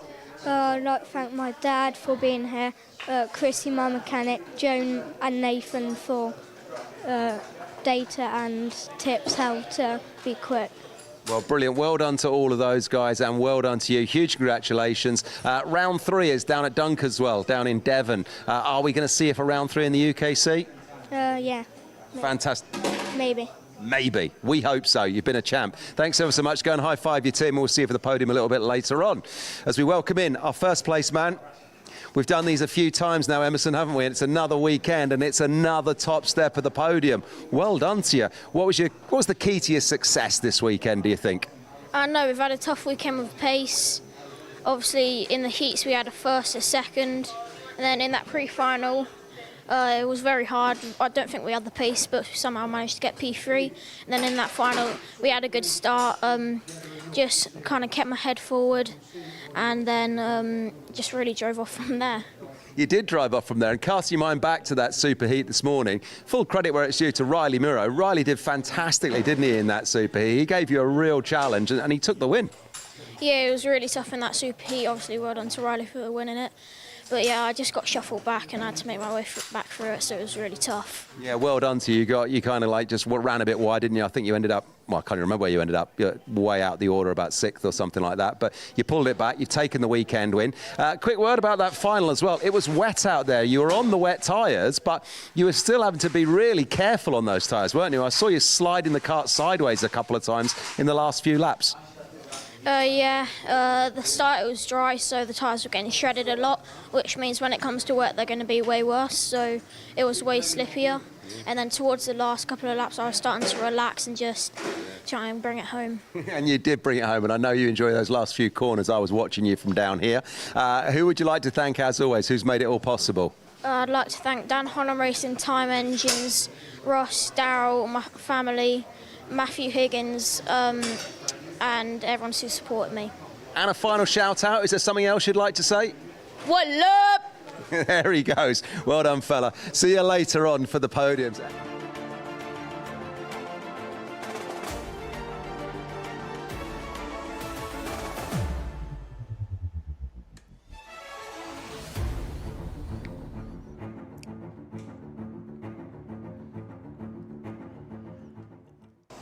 We're straight back into the racing action then for the Rotax 177. They put foot to the floor and send themselves racing. 14 minutes plus the lap. Under treacherous and adaptable conditions here at Larkhall, the rain has once again decided to fall. There's a spinner already in the background. It was Josh Godden on pole from Harrison Crook. Has that stood through the first sector side by side between multiple karts. A couple of karts looking to the inside. They're 3 wide through turn number 3. 4 wide on the exit. Goodness me. It's the 79 of Edward Matthews, our race winner last time out at Wilton Mill, working his way back through on the opening lap, adapting to the conditions. These drivers had to do it on slicks earlier. This time they've got the benefit of the wets, but unfortunately it's going to be a red flag to open up the first race or the first lap for these guys. That is very unfortunate for the first attempt.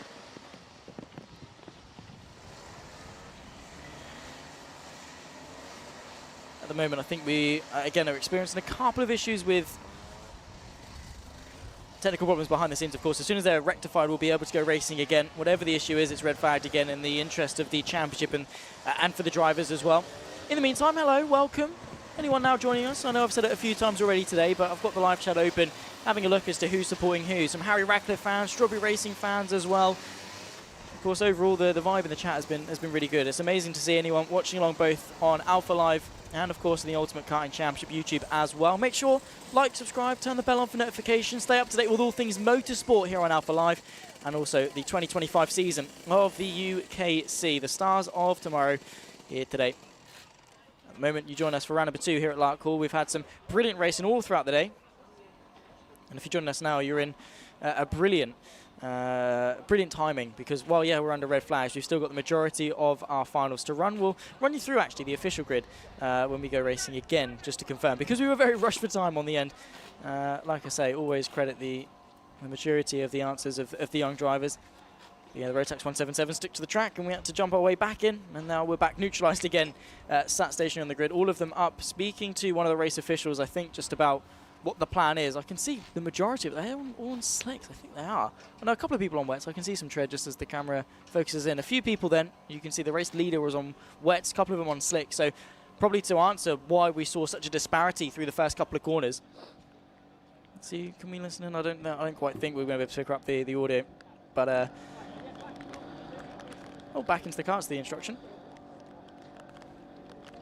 Oh no, maybe back into the pits. That's a very hefty pickup there from the 95. That was Jamie Zyra, who was then able to lead, got into the lead of the race on the opening lap, and will then way back into their grid slot. So we'll be going for a full race restart in just a few minutes' time. I think as they are, because when we run you through the full grid, don't know if they're going to count it back as a full race restart or go from as they are. No, they're not. Jamie Zyra lining up from what will be 4th place, which is where he's meant to start. There we can see the grid then before we get going. James Lingard from Harrison Crick on the front row. It's Edward Matthews from Samuel Cornwell as well in 4th. Jamie Zyra will start from 5th place on the field ahead of Stuart McLennan, from Nicholas Walker and Rob Simpson in 8th. Jack Taylor from Mark Gillibrand in 10th and 11th on 2 separate rows, of course. So a bit of a staggered start maybe for a couple of people, with some drivers maybe not taking it to the final race of the day.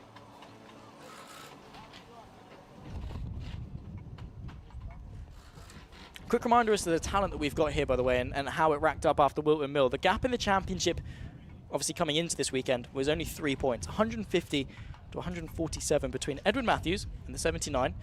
You'll see him just on the right-hand side. You can see the man in the blue, white, and sort of green suit stood next talking to the driver in the peppermint OTK suit. Edward Matthews took 3 of the wins at Wilton Mill. He only lost Heat 2. It was then James Lingard that picked up the heat that Edward Matthews didn't win and was P2 in the rest of them. So very, very close between all 3 of them, between all of the races. And of course it was close as well. Harrison Crook was getting involved, especially in the super heat and in the final. So it was a very close three-way fight as well. Probably have a similar fashion as well. So look out for the 72, the 23 and the 79. James Lingard, 23, will be lining up from 3rd place. There you can see him there. He's front of the shot. Again in the peppermint OTK colours. I think he'll actually be inheriting what will be P2 if we haven't got the 77. Just trying to look. As they get the wave around for another formation lap, and we'll be going for just 1 lap and then straight into racing. The 77, so Josh Gollan is here. So everyone is on track, everyone is accounted for, and we'll be ready to go racing. You can see there, just again, trying to acclimatise to the grip. The rain, once again, no, it's not stopped, but it's sunny. That has summed up the entire day. It's not stopped raining, but it is still sunny out on track. So, an oxymoron, a juxtaposition of sorts. With, yeah, look at that. Looks like a lovely day. You wouldn't know there's no grip on the track whatsoever. Larkhall, what have you delivered up here in Scotland? It's my first time up here, and I don't regret it at all. It's been incredible fun. The morning delivered some amazing action, and of course for the Rotax 177s, they have had probably the biggest brunt of it. They were sat on the dummy grid for their superheat. Then the heavens opened. They're sat there on slicks. They then all vote to go on track on slicks. As the track then starts drying up, now once again they get the back end of another shower. On the front row, Josh Gollan, Harrison Crick, as they put foot to the floor and go racing for their final. The Rotax 177s once again tentatively through turn number 1. The 23 of James Lingard trying to go to the outside and take that final win that he just missed out on at Wilton Mill. Dancing in towards turn number 2. Look to the outside there from the 95. That's Jamie Zyra, who got into the race lead on the opening lap a little bit earlier on for the first attempt. And look at the traction of turn number 3. That is insane. Definitely on the wet compound tyres, just able to accelerate the kart off the corner. And look at the confidence and the grip that he's got through this long right-hander. The disparity between the slicks and the wets will become apparent. Who's made the right choice in the Rotax 177s? Into the first major braking zone of the lap, and the 77 goes in wide. Josh Gollan, our pole sitter, struggling for grip and for acceleration out there. Through the banked hairpin for the first time this race. The 79 of Edward Matthews, our race leader and race winner of Wilton Mill and championship leader, struggling to get to grips early doors, but still a lot of potential to move forward in this race. Into the final corner, and look at the jump that Jamie Zara was able to make, and look at the gap that he's got already, 2.5 seconds clear of Nicholas Walker, who himself has made up 5 places, biggest gainer on the field in the 27. Can he hang on to it, though, is going to be the next question. There's the 77, that's Josh Gollin. Still ever so slightly struggling for grip. You can see there just pressing on a bit deep going into the next right-hander, and ideally you want to open it up as much as you can to get the car in a straight line for the exit. You're flat all the way down here, even in the wet, towards this long right-hander. Try and keep the steering wheel in as straight as line as possible. Hook that curb if you can, just to get the bite. Josh Gollin leading Edward Matthews and Harrison Crook in the 72. Any looks to the hairpin? Not on this occasion, and it seems that Gollin has got that hairpin under wraps. Small bit of understeer that we saw on the opening lap. Edward Matthews might well look to go for a move to the inside as well. Takes a nice tight line, gets the car. Does he get the acceleration towards the sweeper? Does he keep the cut there? Yes, he does, towards the inside of the sweeping section. The 77 forced onto the marbles, nearly swiping the rear bumper off the 79. Now towards the final hairpin. Does he able to get the acceleration? Not quite. The 77 of Josh Gollin then losing the podium place to championship leader Edward Matthews, who crucially is ahead of all of his current championship rivals. James Lingard is behind him. Scott Clee is not here. Scott Smith not here. Josh Gollin is then the next driver, and he's just overtaken him. So looking to extend the points gap in the championship. James Lingard in 6th place as well, really struggling as one of the championship contenders. Again, maybe took the gamble on slicks. It's not quite paid off. We'll see the true extent as to who's on which tyre at the end. But I think Jamie Zara definitely on the wets, because the way they're dancing these karts around and the lines they're taking, the wet tyres will by far be quicker than any slicks. Of course, the track will continue to dry. Just trying to look outside the window if it's still raining. I don't think it is. I think it finally has made its mind up to stop. Whether that's going to stay the case or not, again, don't take what I say as gospel, because largely today, regarding the weather, it's been wrong.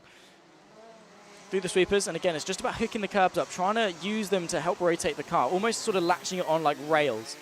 Right, you grab onto it, and it brings you round. 10 minutes and 40 seconds left to go. Jamie Zara leads with the fastest lap. He's running, at the moment, over a second quicker than anyone else. His best lap time is nearly 1.5 seconds quicker than the rest of the field, as the pace that Jamie Zara is showcasing in this final.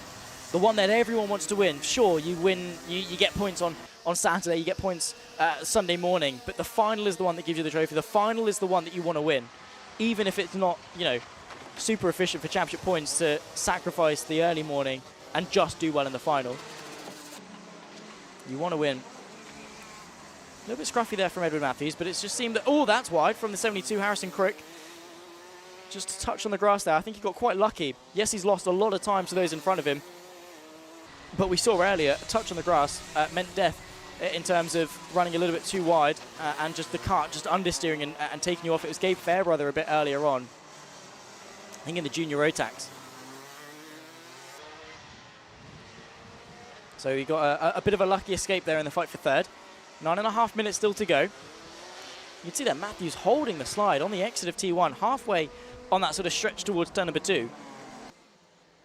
There is our race leader.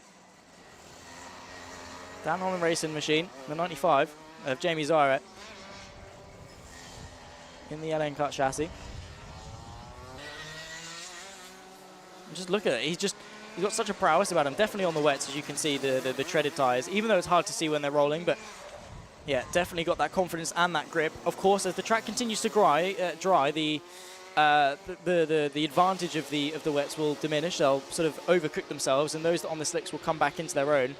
But again, the advantage that he had, you're better off, like I said earlier, driving wet on a dry track than dry on a wet track. And initially, at the very least, still with very minimal grip out there, even if the slicks come into their own, I think the gap that Zara will have will be too substantial for anyone to beat, close and overtake. But then again, who knows? I think, could it just be like bits falling off the tree? I don't know. I can see water falling. I don't think it's rain, at least for now. Again, there is more overcast coming. It's been sunny, overcast, rainy, you name it. We've had it today at Larkhall, ladies and gentlemen. There's Josh Gollin, pole sitter, a little bit scruffy, just soaring at the wheel. Can't really trust the kart as to where the grip is. Does it bite? Does it not? Turning in and out of the corner. There's our race leader, and look at that. Oh, no, it's not. That's the 79. That's Edwin Matthews, I should say. Dan Holland Racing, of course, teammates. We're controlling that third place. And again, when it comes to champions, right, you're not going to win every race. I mean, the Formula 3 champion of last year, Formula Only, didn't win a race all season. It was just sheer consistency that he won the championship with. And it's not the only time you see that. I mean, Formula 1 and all sorts of racing, champions will only win with 1 or 2 races a season if they've had a really strong, consistent drive. It's not necessarily a case of winning every race. It's when you don't win, what do you do? Do you languish down in sort of P10, P11? Or do you pick up points where it counts? P2, P3, inside the top 5. That consistency is what's going to win you championships. As they add up over the course of the season, Edward Matthews doing a pretty good job thus far. But this early in the season, the championship more of a novelty than anything. Of course, we've got 6 rounds to take to over the course of 2025. We're only on round 2. So it's not until we really get to sort of round 4, 5, 6 that we're going to start. The second half of the season, the championship will really start to matter. But when you get to that final round at PFI in a few months' time, and you start looking back thinking, well, where could I have made up some points? Now. Do yourself the favour in the present, as that is a car off. That's Jack Taylor. Not very happy by any stretch of the imagination. And walking off there. Head in his hands and leaning over, both exhausted and probably quite frustrated. Whatever issue has seen him out of this race, costing him a 7th place. There's a fight further back. The 76. That's going to be Stuart McLennan versus Rob Simpson. See the red and white car. That's just in front. That's the 76. And then just in behind the blue and white, that's going to be McLennan, Simpson, I should say, who ran very wide through the final corner. Just didn't quite get the bite in for the turning point, and that just cost him on the exit. There's the 76. Still McLennan ahead of Simpson, and that gap opened up. One small mistake can really be costly.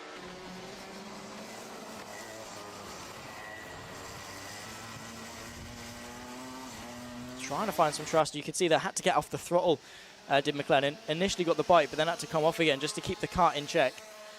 7.7 seconds now, the gap between Jamie Zara and Nicholas Walker. Still, with just under 6 minutes plus the lap to go. Could we see an even bigger gap than what we saw from Benedictus Masiokis earlier in the Micromaxes? The grip is definitely there. Oh, I say that. No, it's not.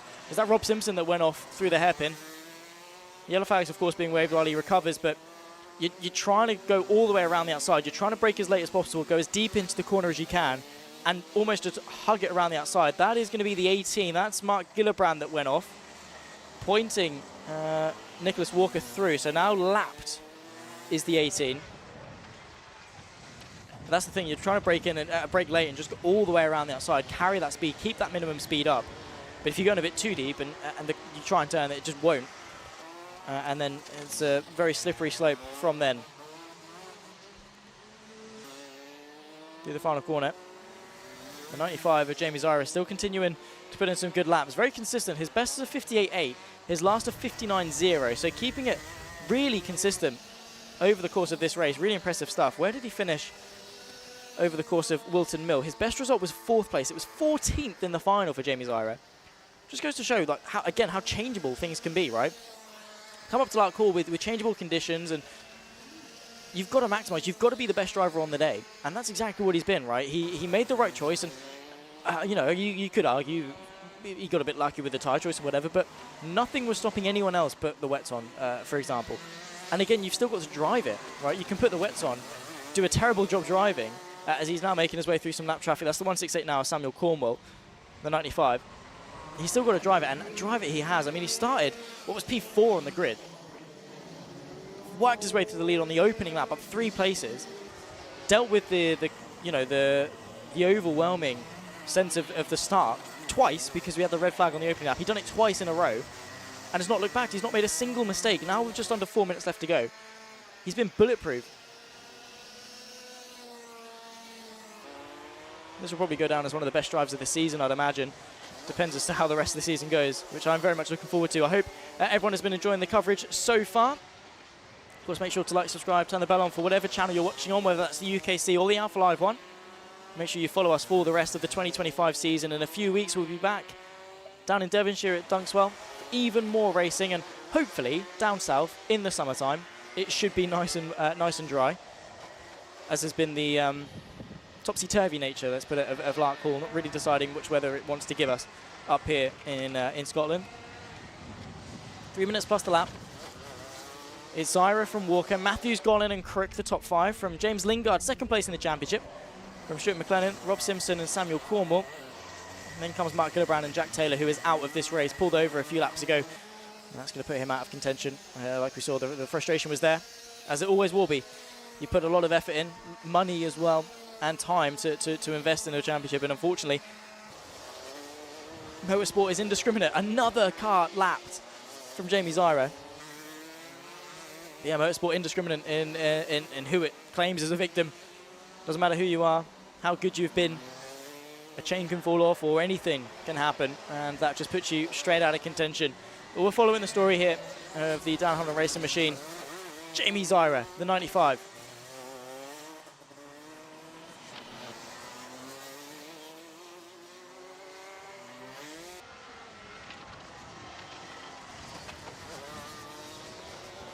In terms of highlights for this race, definitely the opening lap was one to watch, especially with this man right here carving his way through the field. You can see now as the track starts to dry, his lines also start to change. You can see the light grey beginning to form. Obviously the sun now shining, albeit with some daunting grey clouds over the skies here at Larkhall. Are we going to have another shower? We've only got 2 more heat finals after this one. We've got the juniors, then your seniors still to come. Could one of those have an interesting display? And again, when it comes to racing and lessons learned, you are going to face these weekends as a driver, right? And that's where, again, it's the word of the day, adaptability comes into play, because you can go into a weekend with a plan and know exactly what you're going to do and how you're going to approach it. As soon as you're sat in the dummy grid and a cloud rolls over the circuit, then you start to panic. It's going to be the drivers and the teams that capitalize on that most and make the right decisions in the moment that are going to win championships. Sometimes you get a zero to hero moment where a driver puts on slicks at the right time or wets at the right time and climbs through the field, and good on them. But as an overall, as a general rule, it will be the best team and the best driver that comes out on top at the end of the season. Those that can ride the wave and tame the conditions best. Today in the Rotax 177s, it has been Jamie Zyra. Just a couple of laps left to go. I think we're on the 3rd to last lap of this race. They're running in the 58, so 10 seconds off, or about 4 or 5 seconds off where they would like to be. Definitely looking more into the dry aspect of this day. It was drenched just 14 minutes ago. Now 19 seconds on the clock. Looks a little bit more drivable.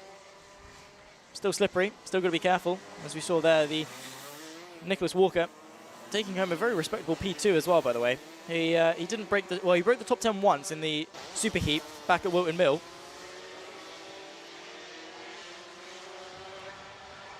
One lap left to run. Timer has tucked 0, so the next time Jamie Zyra crosses the line will be the final lap of the race. Zyra from Walker, Matthews, Gollin and Crook, the top 5. Just looking as to who is a lap down. So far, Zyra and Walker have competed at 8. Still waiting on Matthews and Gollin to cross over and start their 8th lap. It's been an incredible drive from Zyra and also from Walker, actually, because now that the race is settled, he's consistently been running within a couple of tenths of Zyra's times, which, given how good the 95 has been driving, very Lightning McQueen-esque, as is the number stake. Final lap of the race. Nicholas Walker has done a brilliant job, but nothing can be taken away from Jamie Zyra here.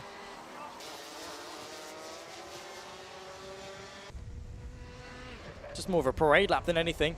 Is that more spit coming down? It is. It's raining again here at Larkhall. Just when you thought the sunshine was back, it's not. More rain through this long right-hander stretch towards a combined G, and you can hear the tyres screaming out for help because that part of the track was just able to dry. Now it's going to start getting a little bit more moist again. Jamie Zyra just got half a lap left to go to bring it home for his first Rotax 177 victory of the year. As the rain comes down once more, just going to show how changeable these conditions have been. There you can see he's still got another couple of corners left to go, but he's pointing at number 1. He is the man. He has risen to the occasion from 4th on the grid. He accelerates out of the final corner. Number 1 in the air. drifts through turn number 1. Checker flag goes to Jamie Zyra. 95 with the fastest lap of the race will take victory. Nicholas Walker will come home in second place as they decide the lap traffic amongst themselves. I think that's a battle between McLennan and Simpson, maybe Cornwall involved as well, but the checker flag will wave. And what a race that was for Jamie Zyra. That was incredible driving. We'll run you through, of course, the full race results, the highlights, and then run down to Kev for some interviews. But the rain once again falling lightly. It's not heavy, but there is a lot of it coming down. Will it moisten up the track enough to make some intrigue? There you can see 72. That's Harrison Crook coming across the line. James Lingard will then be next. Checker flag being waved. Umbrellas promptly up. And all the drivers now have crossed the start-finish line. Take the checker flag. Race in the books for the Rotax 177 final. With the red flag delaying us for a couple of moments, we got racing once again. Massive respect to all of these drivers taming those conditions. It's not easy. There you can see them running into scrutineering. That's Emerson McAndrew Urine. Race winner to race winner. Teammate to teammate as well. Celebrating together. So, yeah, our mini Inter winner celebrating with our Rotax 177. The old and the young, or older, I should say. He's by no means old, but celebrations, fist bumps all around. Jamie Zyra is the one that, of course, was taking off earlier in the superheat, testing the conditions, trying to find where that grip was. In the end, launched his way over some of the curves. We even got a slow-mo replay of it from Jamie Zyra. And he had to channel a similar prowess in that race, and you can see there the scales 177, I think 0.8 or something. So cutting it very, very close to the minimum weight. Obviously 177 kilograms, of course, of Jamie Zyra. Smiles all around though.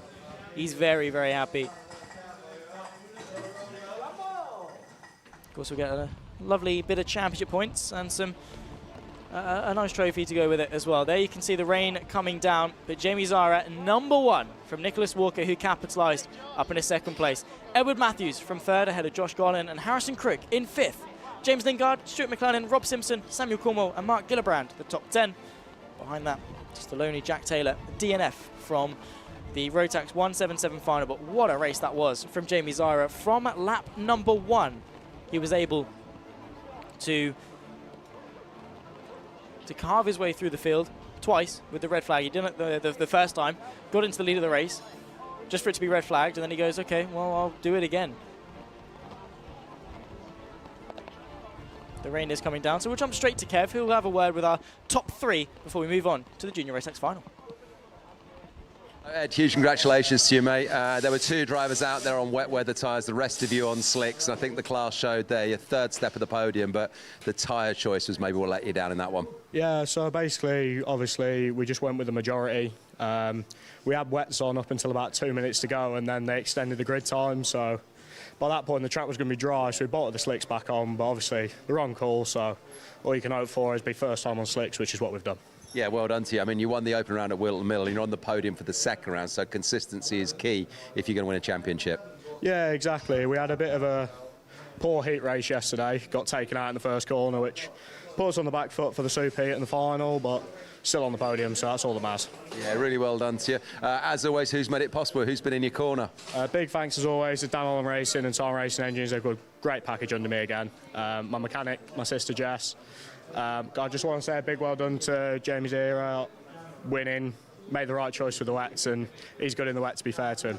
Yeah, he really was. Even on those wet tyres, I was watching him come around the last few corners. He's still wrestling that car. Still got to be careful out there. Yeah, exactly. Like, it's all well and good getting the right tyre, but if you throw it in the fence, then there's no point even putting the tyres on. And shout out to the sun hat as well. The weather up here in Scotland, well, we've needed that hat a few times this weekend. Yeah, exactly. It was a dare to wear the Aperol bucket hat for the final, and yeah. Top man, well done. We'll see you for round 3, hopefully. Yeah, hopefully. Just depends with obviously working for DHR. Depends if we do UKC or if I go to work, but hopefully we do the race. Well, brilliant. Well done, mate. Another great weekend for DHR. We saw Emerson McAndrew in there from Mini Inter. He's just won his, so good times under the awning as always. Yeah, exactly. Like, it's a great bunch of people in the tent, and yeah, we always really enjoy it. It's great. I wouldn't want to be with a different team. Brilliant, well done. We love watching you. Go and high five the team. Well done. Let's get our second place man in. Where is he, Nicholas? Come on in, Nicholas. Second place man on the day, Nicholas Walker. As there are high fives going on all round. So Nicholas, well done, mate. Made the right call on the wet weather tyres out there. Yeah, so we literally decided last minute. There's a bit of confusion because we had a bit of added time. So everyone changed back to dryers and we were like, flipped the coin, stayed wet. Made the right decision. Struggled towards the end. They started overheating in the last 2 laps, so I lost the rears and wouldn't stop under braking. But yeah, we got there. Good shout. Yeah, well done, mate. Great shout. And like you say, struggling towards the end there. I think when I speak to Jamie in a moment, he'll be saying the same thing. You're on the wets, but you're still wrestling with that car. It's a fine line, isn't it? Yeah, it's really tight. At the start, obviously, we was a lot quicker. But as it goes on, we caught up to the dry runners. And then you could start to see the dry runners pull away, and you're like, no, come on, where's the last lap board? But yeah, we got there. It's good. It's really fine line. It's good fun, though. It's really nice to have the mixed conditions because it levels up the playing field a little bit, so it's really good. And what's also great to see with you, Rotax 177 lads, is the camaraderie on the grid. Looks like good fun out there. Yeah, that's it. You know, we're just all old boys who've been around the game for a long time. It's a bit different now, you know. We're just here to have a bit of fun. We all got to go work tomorrow. We don't want to be beat up. So, yeah, it's all good fun. Handshakes at the end and well done's all round. Brilliant. Well done to you, mate. We'll go and see you on the podium a little bit later on. Let's try and get Jamie in here. Where's my man, Jamie Zara, tallest man in the room. It's going to do me no favours whatsoever. I need to get a box to stand on. Jamie, you got a moment for us? Oh, he's doing his fuel check. I can just see back there. Just going to hand Keith the fuel sample. I'll get a quick word with him because it was fantastic drive. Good to see you again, mate. Here we are then, top step of the podium. Thank you.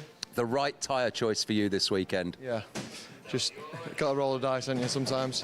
Everyone was scrapping back to the dry, so I just said to my dad, we'll just leave it, we'll see what happens. Yeah, and fantastic choice that was, because in the early stage of the race, you were on those wet weather tyres, but it was dry for most of the race, but you got out in the front and you managed to stay there. Yeah, just got a big gap, I think, just seeing them coming around the start-finish line and then just sort of stayed there, so pretty good.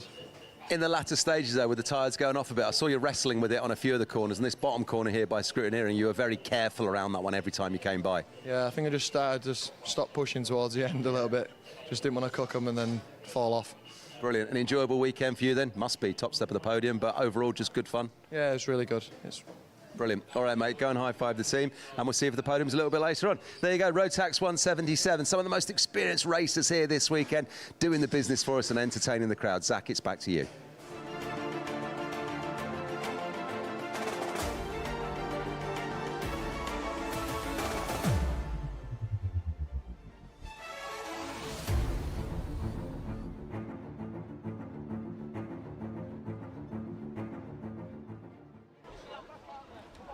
One of, if not the most competitive grid in UK motorsport. It is the Ultimate Karting Championship Junior Rotax Super Final about to take place here at Larkhall. Round number 2 has very much delivered in 2025. The weather has been temperamental. It's been changing here, there and everywhere. We've just seen the Rotax 177s have to combat with changeable conditions. Of course, it was wet, then it dried, then it rained again towards the end. At the moment, the skies seem slightly clearer for the juniors, albeit with now a slightly wetter track. Who's going to take the gamble on slicks? Who's going to stay on wets? For the most part of the race that we just saw, the wets seem to be better, but towards the end, maybe starting to slightly cook. So it'll be slick, just slow. We'll run you through, of course, the grid as soon as everyone's ready to get going. Everyone's just making the final preparations. 36 karts strong is this grid. We've got the 32 that we had from the sort of results for the 2 heats and the super heat, and then the 4 from the top 4 in the Junior Rotax Repage that we saw just before lunch. The likes of Alexander Wilson, Vlad Tomanchik, Charlie King and Lloyd Palmer making up the rear end of the field. You've got to be in it to win it, and especially in changeable conditions like this. Being at the back end of the field, fair enough, it's not ideal, but there's still opportunity for you to move forward. At least your day was not done. You can see a sort of congregation of drivers speaking with the officials. A couple of them staying towards the back. I'm not entirely sure as to what's being said there. Maybe just a quick briefing as to the weather or whatever. But some chat's going on nonetheless. Before we go racing, all the karts still on their trolleys.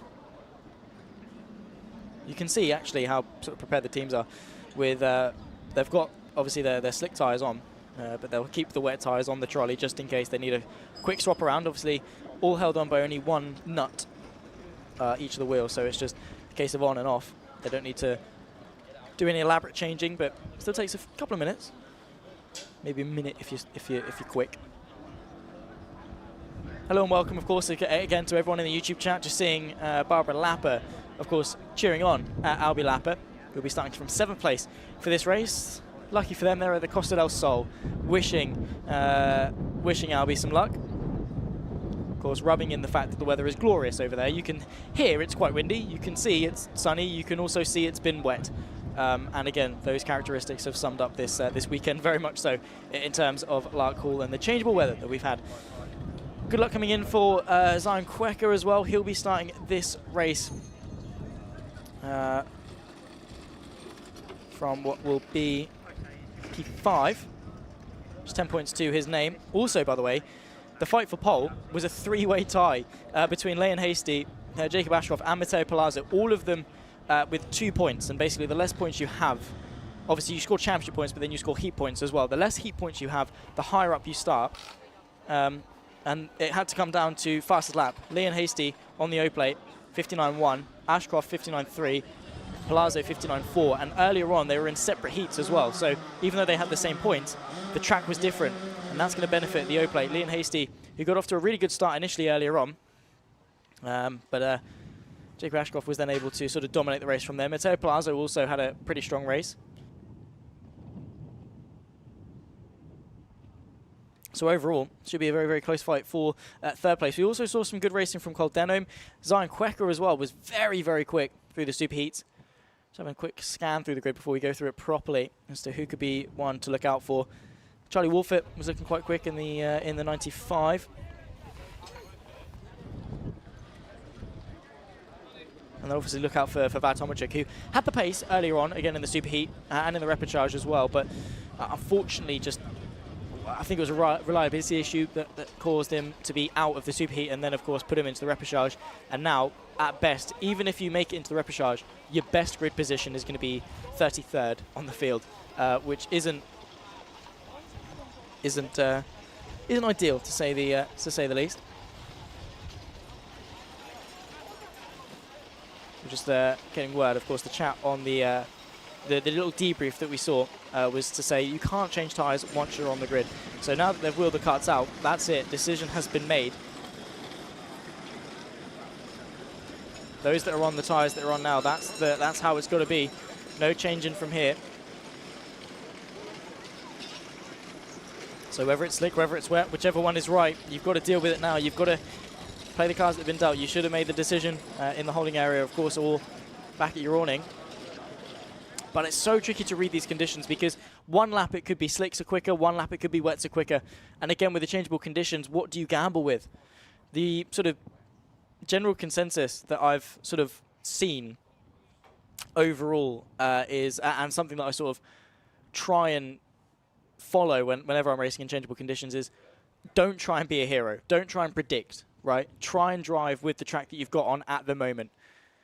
Because at the moment, fair enough, it could be maybe a slicks are a bit quicker. You can't guarantee that rain is going to come. If you try and guarantee and predict that rain is going to come, and then it doesn't, then you're going to look a little bit silly on wet tyres when you don't necessarily need to be. So judge the track as it is right now, not as what you could think it could be in a few moments' time, because nothing is guaranteed, nothing is absolute.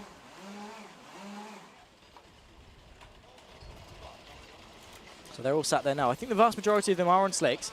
Seen towards the back end, they're all on slicks, unless they're taking sort of gambles. We'll see towards the front when we start rolling, but yeah, interesting to say the least.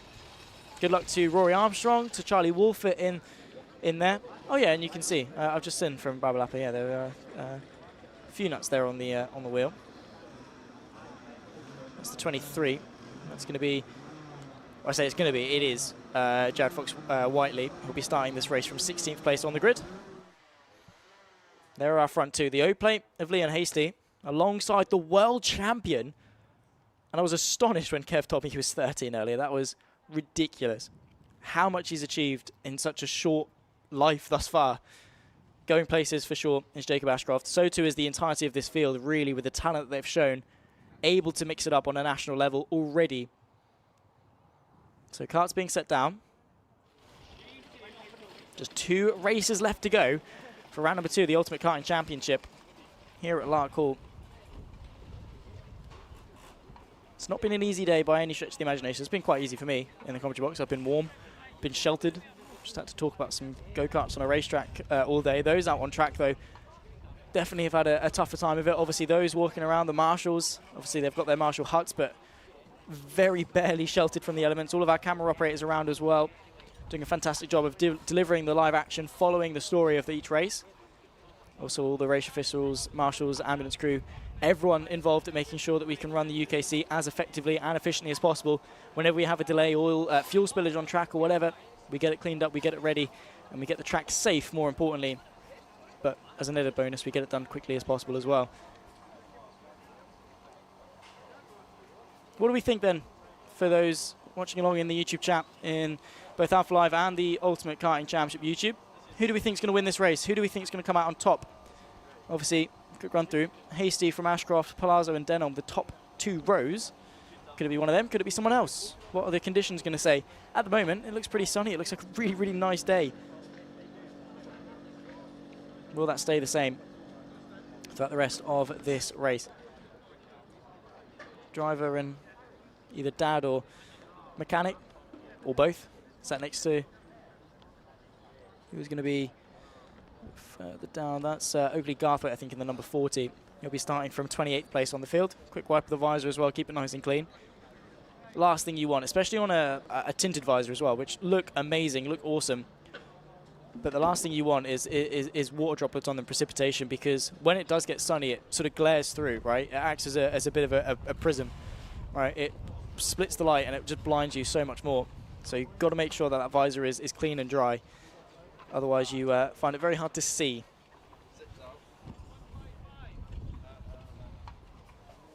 That's something that often... Franz Hermann for the win. I've just seen in the YouTube chat as well, yeah. Haven't not got quite a Franz Hermann on the grid. Maybe we could see a guest appearance, though, if he's not too busy. For those unaware, of course, following along in social media, Max Verstappen took to the Nürburgring in a GT3 car under the NLS balance of performance, set the lap record, and he'd done it under the alias of Franz Hermann.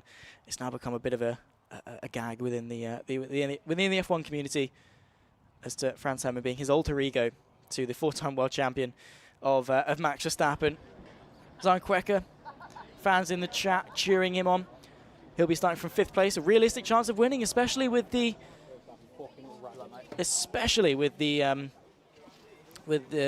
conditions as they are. Opens the door for anything to happen, and the pace that we saw from Zuynkweka as well has been incredible throughout the day, and obviously back at Wilton Mill as well. Took 2 podiums on Saturday and 2 top 5 finishes on the Sunday. At worst, if he replicates it, great result. Currently sat 3rd place in the championship, with an absence of Kai Clark as well, not making the trip up to Larkhall. So he'll be making his way up a couple of places in the championship. Very, very close, obviously, because, like I say, we've only had 1 round. Charlie Wolfett being cheered on. Where's he going to be starting this race? Down in 13th. Going to be a tough ask, but we have seen someone win a race from further. I think it was around there earlier on in the super heats. It might well have been senior Rotax. Saw a driver go from what was, I think it was 9th or 10th, up to lead the race and win. So it's doable. Can it be done for the junior Rotax, though? We'll wait and see, as we're just sort of eagerly anticipating.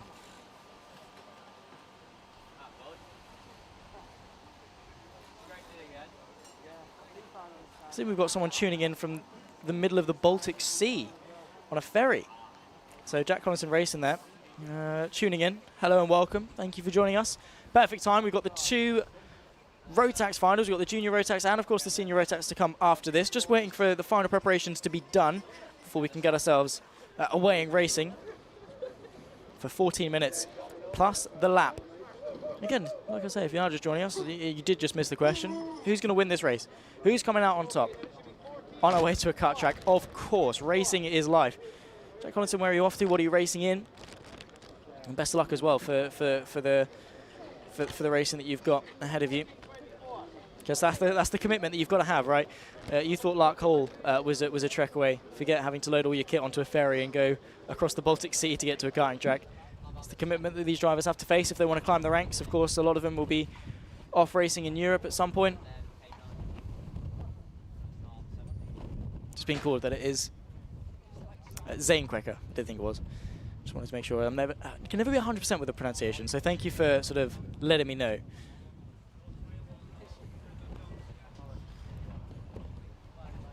Because again, I'm only a commentator. So any pronunciations that I completely butcher, please do let me know. Either send me a message on Instagram or whatever, or just put it in the live chat. Tell me that I'm being silly. Got the Nordic Championships going on as well. We've got Jack Collinson racing in the juniors, Lizzie Mentier in the seniors as well. So it'd be good to cheer you guys on. Wish you all the best.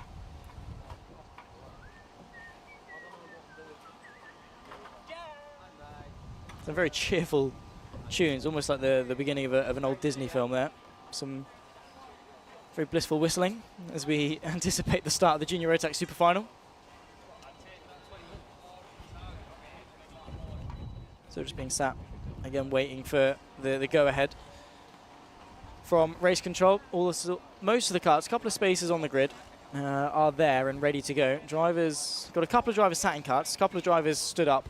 It was a conversation we were having with Kev a little bit earlier on in sort of what approach do you go? Do you sort of lock yourself in early? Do you sit in the cart, get that adrenaline pumping, or do you sort of relax, stand up, keep the muscles sort of loose and stretch your legs as much as you can? I'd rather just be sat down, to be honest. I'm too lazy to be stood up. I'm stood up right now, but I wasn't for the entirety of the morning. I was sat firmly. Yeah, I'd rather just be sat down, sat in the car, get ready to go, nice and comfy, enjoy soaking some of the sunshine while you can. Just looking, some overcast. I don't think it's going to be rain clouds coming in. Welcome, Stuart Pemble, bringing you to the sunshine vibes from Marbella. Everyone's rubbing it in, aren't they? Everyone is rubbing it in. Cheers, guys. Really appreciate that. Here at Larkhall, of course, we've had some very changeable weather. I think changeable. Everyone take a sip of fruit shoot every time I say changeable weather, and you'll go for a lot of fruit shoot. Or go for something stronger if you're feeling a little bit frisky on a Sunday evening.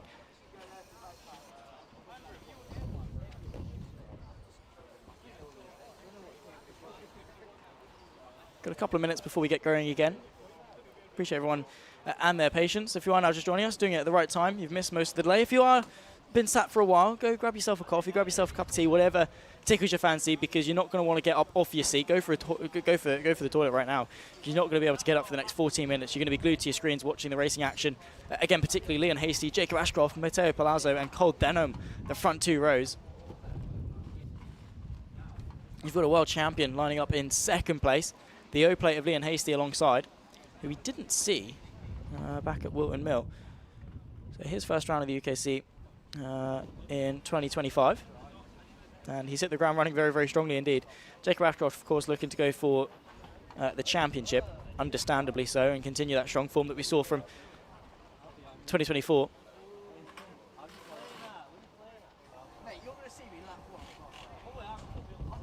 We are going to see you on lap one, indeed. The driver that was talking into the camera. Not sure as to exactly what we're going to see him do, but we are definitely going to see him on lap one. That is for sure, unless his kart doesn't start for whatever reason. But that would be unfortunate if it was the case. Like I say, I appreciate everyone's patience waiting for us. There we are, onto the grid. That's the 82. It's going to be Lewis Radcliffe down in 25th place, or Kim Bernard, it says on the helmet, in fact. So we've just got a couple of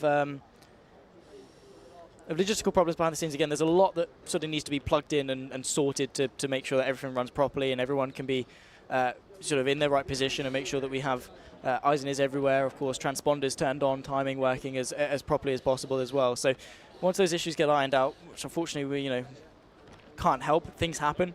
Obviously issues on track with red flags and things, and of course as well with some logistical problems behind the scenes. Appreciate everyone's patience though in letting us go. In waiting, of course, as soon as these things are sorted, we can then get on to track. Of course, hopefully it won't be too lengthy of a delay. Just waiting, of course, for the go-ahead from race control once they've got it sorted. Nice to see some chat going on. Again, the YouTube chat has been really, really good. It's nice to have you all here. Nice to keep me company, of course. Kev's abandoned me. He's gone to do the post-race interviews and stuff, so he's down in scrutineering. So I'm all by myself. I'm surrounded by people, but I'm talking all by myself. So I probably sound a little bit insane to any passerbys. But you guys in chat keeping me company. It's very nice to have you. Of course, like I say, thoughts, feelings, queries, questions, whatever really tickles your fancy, drop them into the YouTube chat. Have a chat amongst yourselves as well. Feel free. I can see a couple of people, Dirk and Jack, having a little chinwag in the YouTube comment section. I have to say, like I say, the UKC 2025. It's been my first time doing a full karting championship. It's been my first time commentating sort of at this level of karting, and I have thoroughly enjoyed it. I have been around karting for a while, obviously corporate level and things, and racing in Norfolk, a place called Cromer, with the track coach Jack Tritton. He won the Senior Rotax Super 1 Championship a few years ago. He now races in the British Supercut Championship. He's the 125 and the Division 1 champion. And I've always enjoyed karting, always loved watching it. And the UKC has been a really good stepping into doing the commentary because I've loved it. I've loved every second. There's never a boring race. Everything in some capacity is exciting. There's always action to watch, and the racing and the atmosphere is, again, second to none. It's been really, really good to watch. And again, all of these stars, you look at them and you sort of know who's gonna go on and do well. And you look around and you've got a wide choice of who's gonna make it with their talent they're already showing, for some of them at such a young age. So it'd be nice to track that progress and again see them in a few years racing in the likes of British F4 or GB4, GB3, even into sports car racing, going into the likes of sort of GT4 racing or the like. MX5s, always a bit of fun as well, these drivers. A lot of transferable skills you can take from karting into MX5s if that's the way they want to go, or they stay in karting. Absolutely nothing wrong with that. The world stage of karting, very high levels of prestige. And a lot of prizes on the line. In regards to the delay, again, apologies and thank you for your patience. Just a couple of technical and logistical issues just behind the scenes that we're trying to get ourselves ironed out, and then we'll go racing again. Been stood here for a good few minutes now.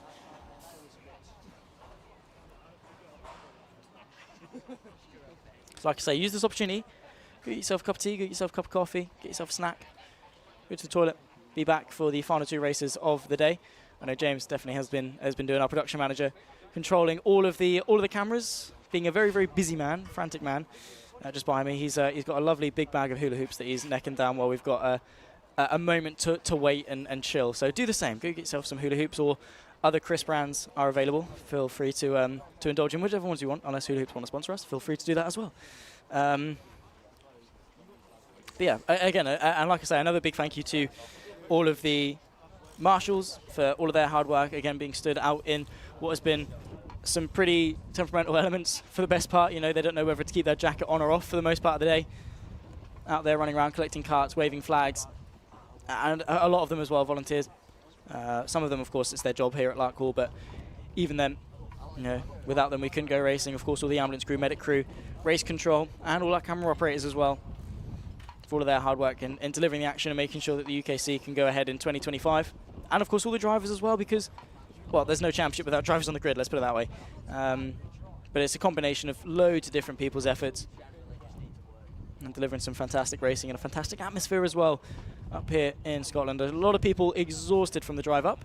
Of course, even those in the north of the UK, sort of those from Newcastle, from England, it's still a 2.5, 3 hour drive for them. Those down south, be even longer. Those in Scotland, handy that they're close by. But when we go to Dunkswell in a few weeks' time, they're going to have an even longer drive. So good that they're keeping the effort in, turning up, and it's not easy as a racing driver. And again, when it comes to school, right? We heard about it earlier with the Minerva Vetched Academy, with Kev speaking to one of the guys that does a lot of work over there, and a lot of these drivers, junior Rotax especially, having to balance that school life and of course their studies. Really, really impressive stuff to do that, especially obviously the older guys in the junior Rotax, the younger guys in the senior Rotax, those sort of 15, 16 year 11s will be doing their GCSEs.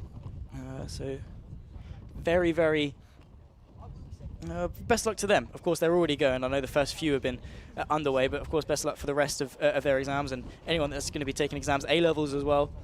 Just going to take a quick look at my weather app.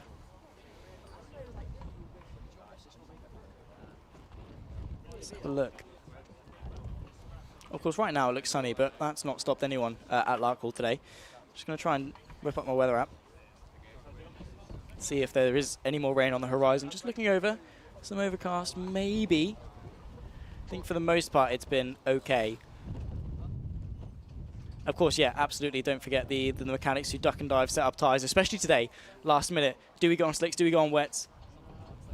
Of course, the best part of today has been looking to finish around about 3 o'clock. That's not quite been the case due to some unfortunate delay. So everyone's sort of tunnel visioned onto 3 o'clock being the cut-off for the weather. At the moment, the weather app is saying that it's raining in Larkhall. As you can see, that's not the case, but that could mean that we've got some on the way. I'm going to look at the very fancy radar that apparently now exists on the phone weather app. I'm not seeing any close. Just looking out the window. As you can see from that camera shot, I mean, the top left corner, very tippy top, is a bit grey. The rest of it, beautiful skies. Looks like the opening of Toy Story. There you can see a bit more of a half and half. Is any of it?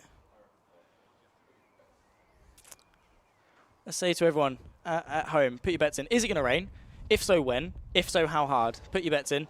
Obviously, no prizes, just a well done. And you can pat yourself on the back if you get it right. James is going for 5 minutes. I'm probably going to maybe second that with just how the day has gone thus far. We'll put your bets in the chat. What do you think? Is it going to rain? They're all sat there on slicks at the moment. If it rains, do they have time to change tyres, or are they just going to go out on slicks? Be a very electric end to the day.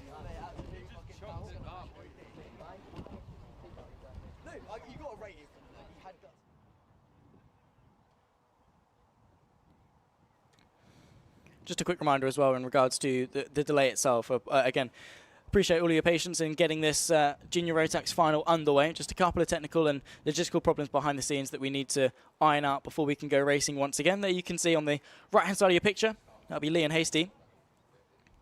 He'll be starting from pole position. It's a long wait. The anticipation is going to be high. I mean, the drivers, when you're sat sort of on the dummy grid, or even those that got into their karts, right? The 182, you can see there, Kian Bernard in his kart. You sat there, the adrenaline is going, the anxiety is going, you're nervous, you're pumped, you're ready to go. And that's almost just being strung out and prolonged for a long, long time with the delay. So it'll be interesting to see how sort of lap one nerves get settled.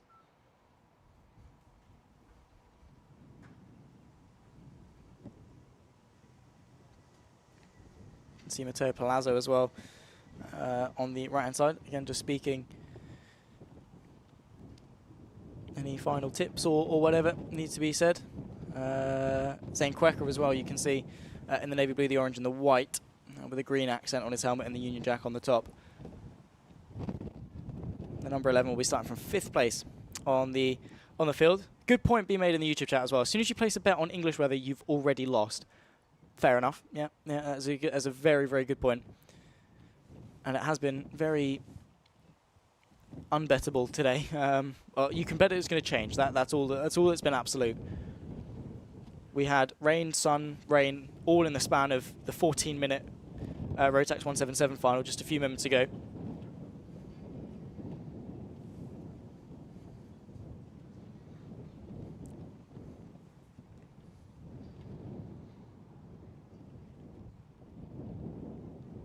And as you can hear, it is a very windy day as well out there. Some of the flags flying quite ferociously, and that, like we've been saying, can influence the slipstream of each of the carts.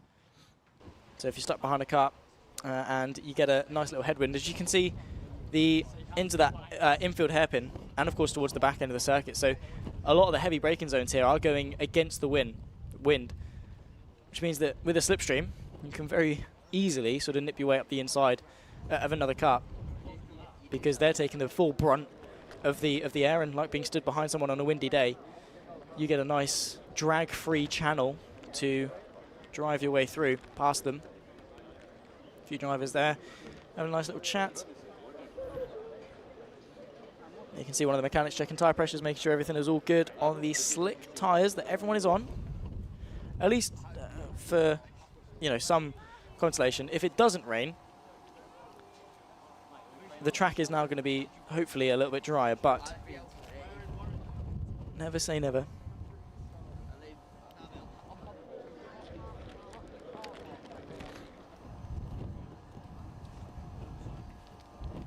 Hopefully give you an update as to when the delay is going to end. And a few times do know that race control are working very, very hard behind the scenes to make sure that we can get on track. No one wants to have a long delay. No one's stringing it out, I can promise you that much. So we'll be back on track. Well, we're on track. We'll be back racing as soon as we can. There is Dixon Cohen, TUI Motorsport. Very nice livery. Looks very, very cool indeed with the blue, the red and the white.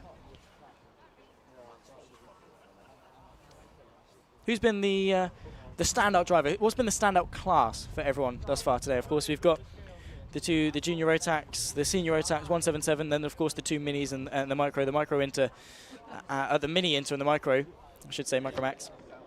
Which of those fives has impressed you so much? Of course, the young drivers having to battle with the conditions on wets, and Emerson McAnder-Uren, of course, earlier with the first final of the day, having to go on what was a pretty soaking track. Was it the 177s in the drive from Jamie Zyra? Could it be one of these drivers when we take you to the grid? What will be some very cold tyres, so expect on the formation lap when we get going some very frantic weaving here, there and everywhere.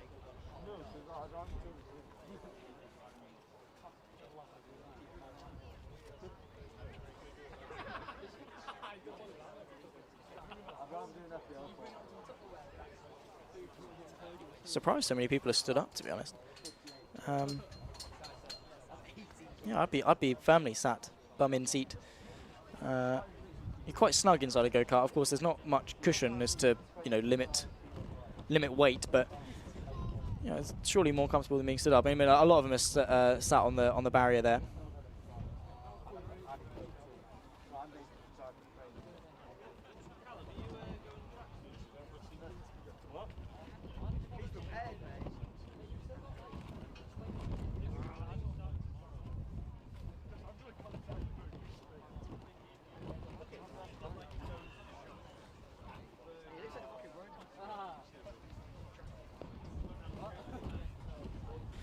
While we're under a slight, again, bit of delay, of course, the race controller working very, very hard to get it sorted.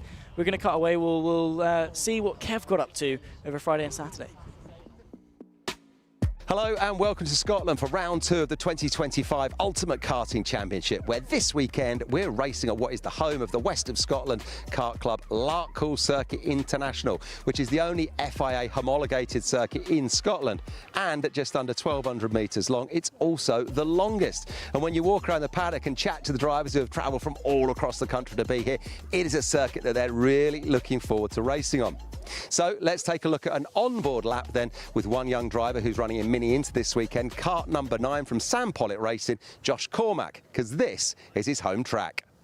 So we pick up Josh here as he goes under the start-finish gantry there, and it's all about left turns at first. It's this hard left. You can use plenty of runoff, then another left, and then you're coming into the boot section. Before that, it's an almost 90 left, and now we start to sweep on the right-hander. And at this point here, you can see Josh getting a little overtake done there. You start to put the hammer down because it is a big sweeping right-hander section where you can go almost flat, and you're heading to the far side of the circuit right now. And as you can see here, take plenty of runoff because you've carried so much speed, bringing you into the infield now after that little right-hander, and it's the first of a couple of hairpins then. This one brings you almost back in the direction that you've just came from, and this one really does a full 180 then that is banked. Use plenty of runoff here, go high up onto the bank and carry your speed because you're almost at the end of the lap. Another right, a left, a smooth chicane, and then get the hammer down because look, you're back on the start-finish straight here, and you can use plenty of runoff, and that is a lap of Larkhall.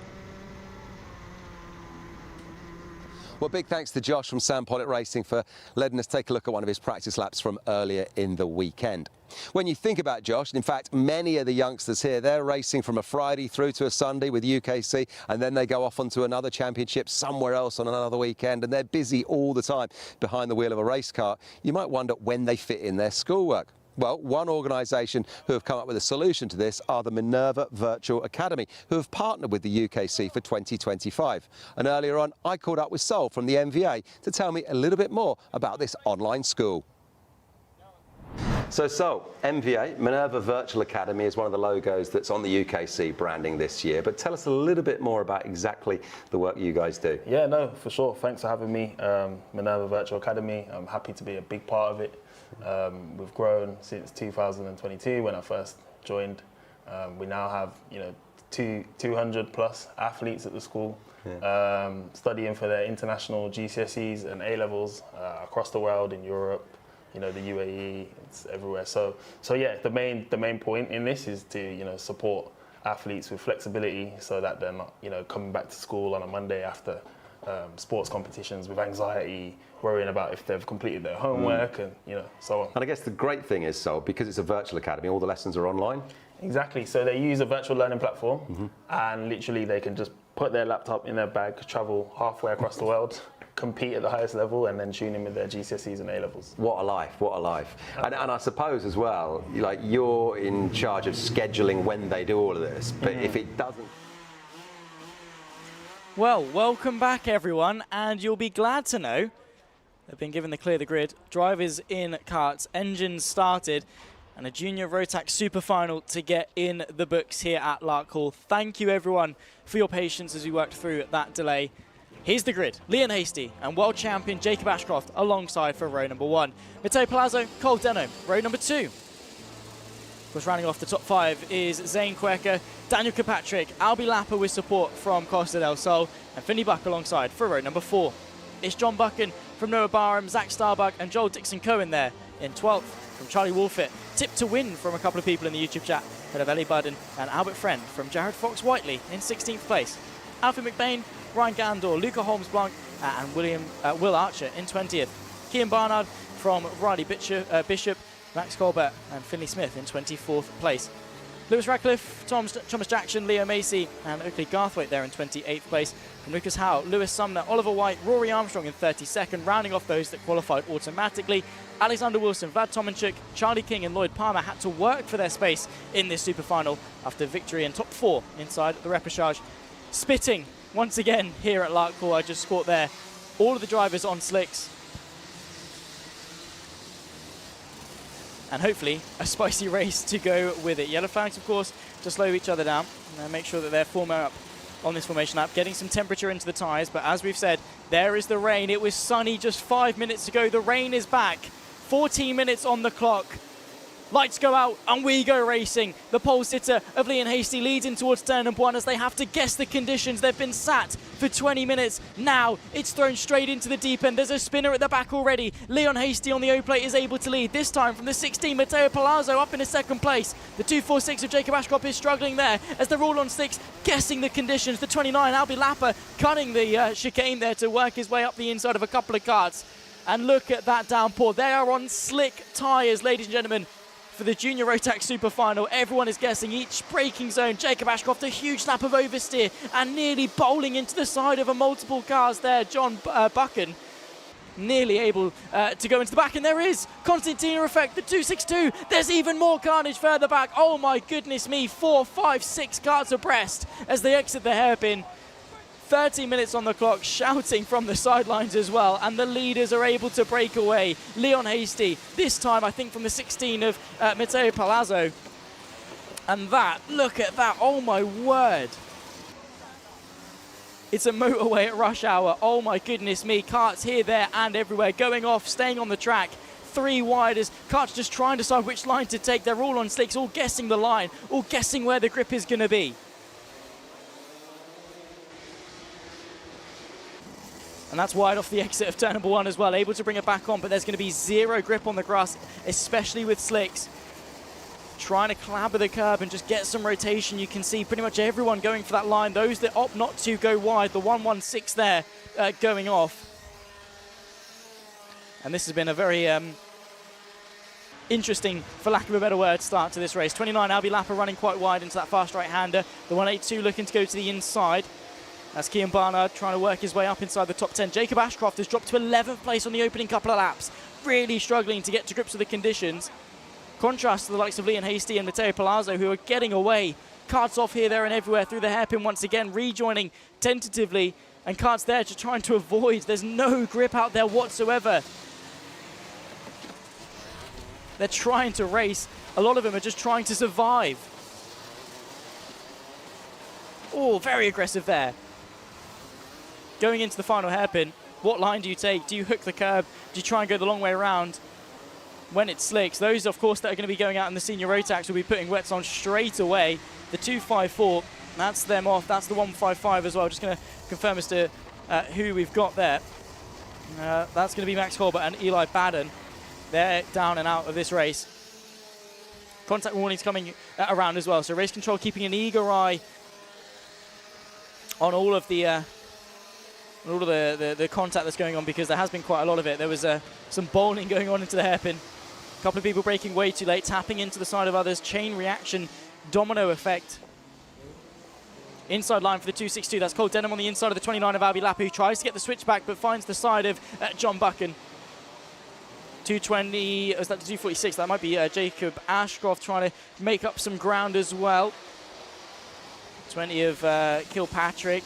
You've got karts in changeable conditions, in uncertain grip levels, running side by side and nose to tail into the hairpin, and again taking the inside line, trying to just shorten the distance, minimize the amount of turning they have to do. Loading up the front tires as much as they can, armfuls of lock going in. 10 minutes and 17 seconds left on the clock. Side by side into the braking zone. Who reaches the curb first? The 29 of Albie Lappa jumps over the curb once more and forces the 23 of Fox Whiteley off as well. The 246 of Jacob Ashcroft tries to get the drive and the acceleration off of that corner, but can't quite find it. I think he's going to stay in 9th place. Where are our leaders at after all of this? Matteo Palazzo takes the lead of the race from Leon Hasty. Yellow flags constantly being waved. That poor Marshals. And that is Leon Hasty off.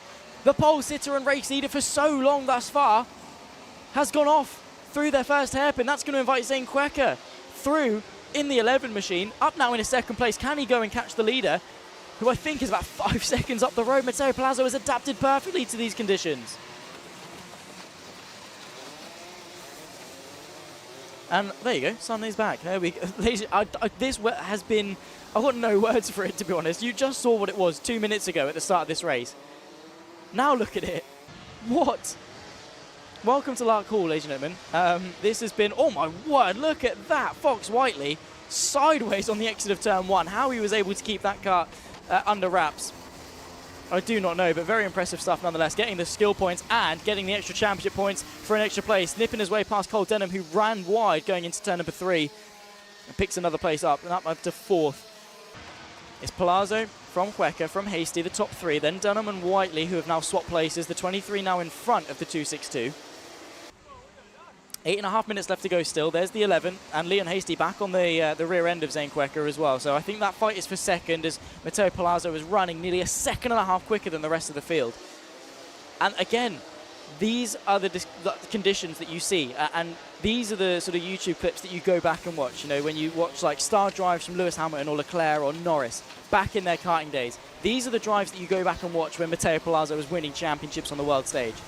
Because these are the races that define you as a driver. You've got to adapt, you've got to find the speed, and that is exactly what Palazzo is doing. Or is he? Broke the beam that time by 8 seconds slower. Was it a mistake from the 16? Zane Quecker now leads from 5th on the grid. Leon Hasty with the fastest lap. The 13 of John Buchan very much jumping over the grass. The 246 of Jacob Ashcroft now on the inside. They run side by side on the exit of the boot section. Close to contact between the pair of them.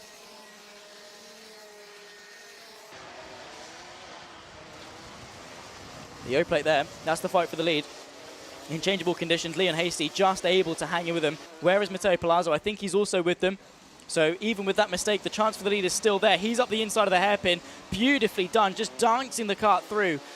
Taking the track and still getting the exit. Was able to get up the inside but not run too wide. Get the car in front of the O-plate and then accelerate at his own pleasure. However, Hasty is not going to let that one go without a fight. Or do they try and catch Zane Quecker?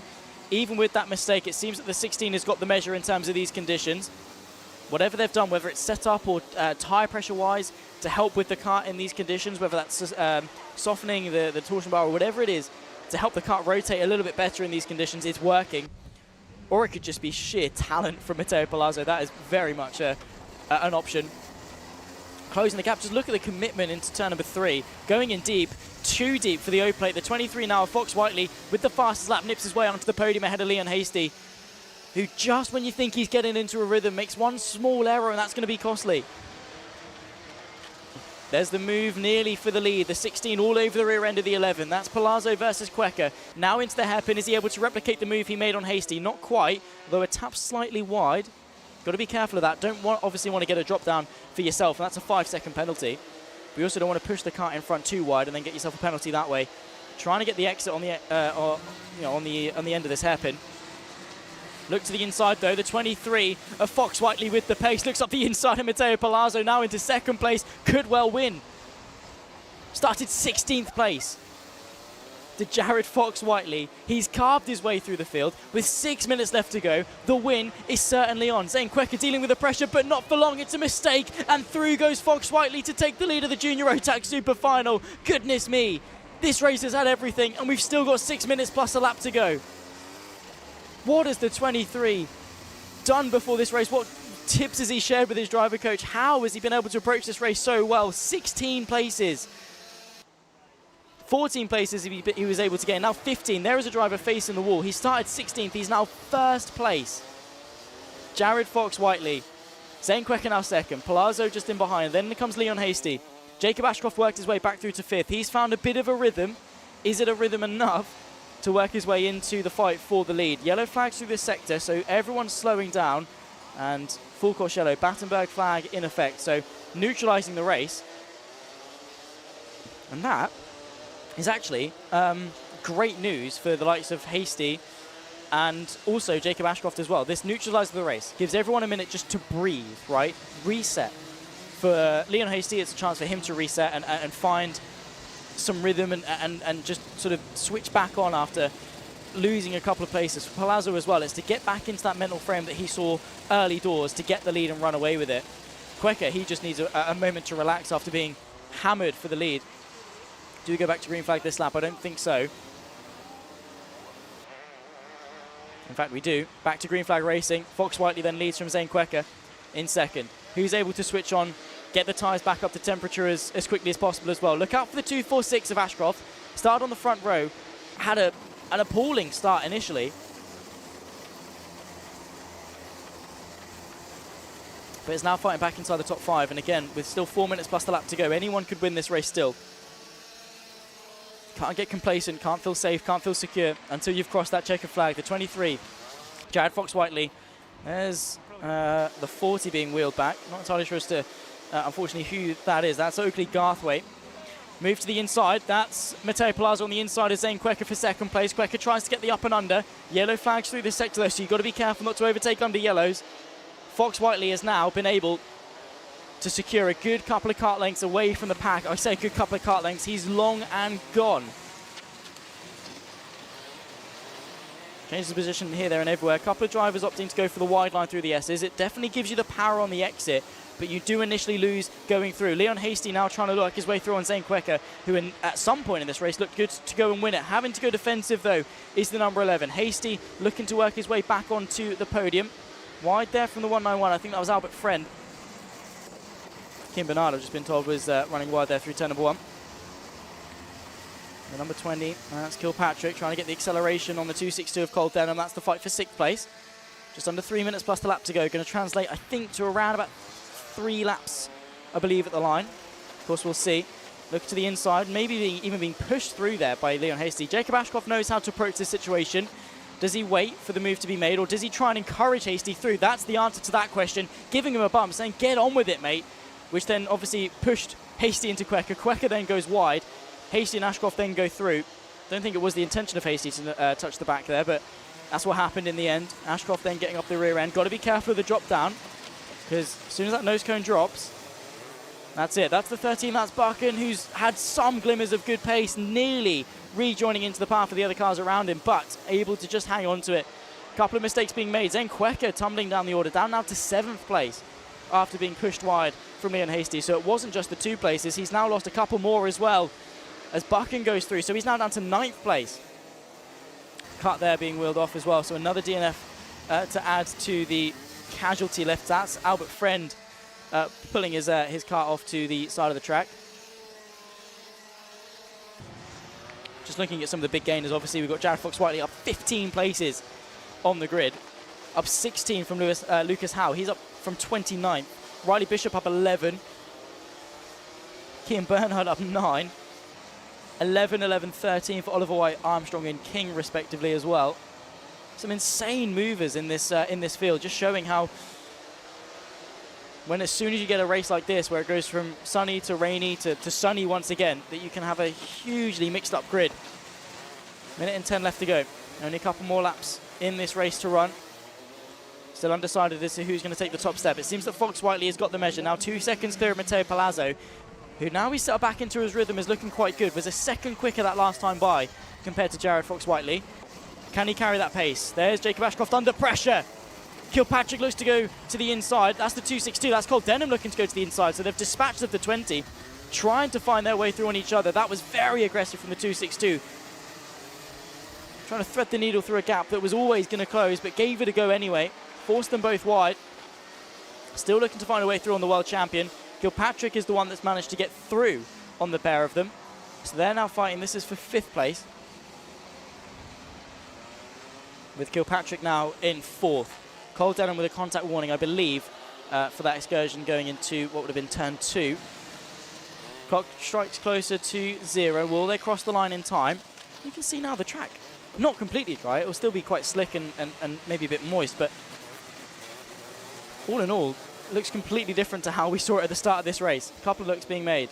Matteo Palazzo now just 1.3 seconds back on Fox-Whiteley. Another 0.5 of a second taken out that line by. We're on the penultimate lap of the race. He's got 2 to do it. Can Matteo Palazzo still win this race and rob Jared Fox-Whiteley of that victory? Either way, it will be a first final win for the pair of them.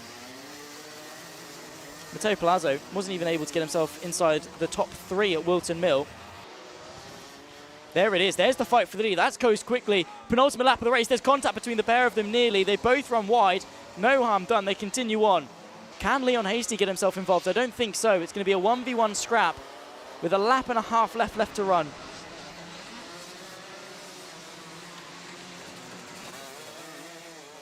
We've had so many contenders for Race of the Week. I cannot pick a favourite. 1 lap left to go here at Larkhall for the Junior Rotax. It's Jared Fox-Whiteley that leads Matteo Palazzo, who's been closing the gap. Now he's got to be careful not to stall his progress.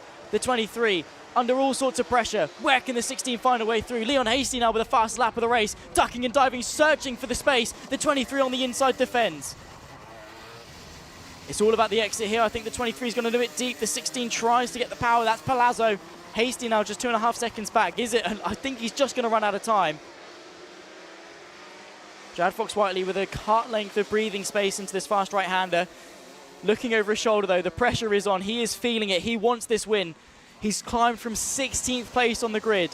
What a fairy tale ending it would be to his weekend here at Larkhall. Into the biggest braking zone left on the circuit. The 16 looks to go to the outside. Here comes Leon Hasty. He's closed the gap. 3 carts, 3 corners left to go. Jared Fox-Whiteley just able to stay in front for now. We've got 1 more braking zone left of the race. The 23 goes defensive. Up the inside goes Leon Hasty to take 2nd place. Checkered flag waves. It's Jared Fox-Whiteley from 16th place to victory. Matteo Palazzo from Leon Hasty with the fastest lap. Ladies and gentlemen, if that was not worth the wait, I don't know what was. Junior Rotax Super Final. The world champion of Jacob Ashcroft comes home in 4th place. Albie Lamper climbs his way up to 5th. Will Archer from 20th place on the grid up to 9th. Lucas Howe from 29th, nearly dead last. 18 places into P11. So many stories to talk through. But Jared Fox-Whiteley wins round 2 here at Larkhall. We didn't see him last time out at Wilton Mill. He has hit the ground running in 2025. Those are the stories that you like to see. Lewis Sumner up 16 as well, the 2nd biggest gainer. And that's what I mean, right? Jared Fox-Whiteley has gone from 16th to win, and he's the 3rd biggest gainer that I can see. No, sorry, 4th. 4th biggest gainer on the field. He's gone from 16 to win, and that's the 4th most positions gained. Oh my word. The highlights that we've got to talk through that race are staggering. There is the race winner in the green, the black, the white, and the blue.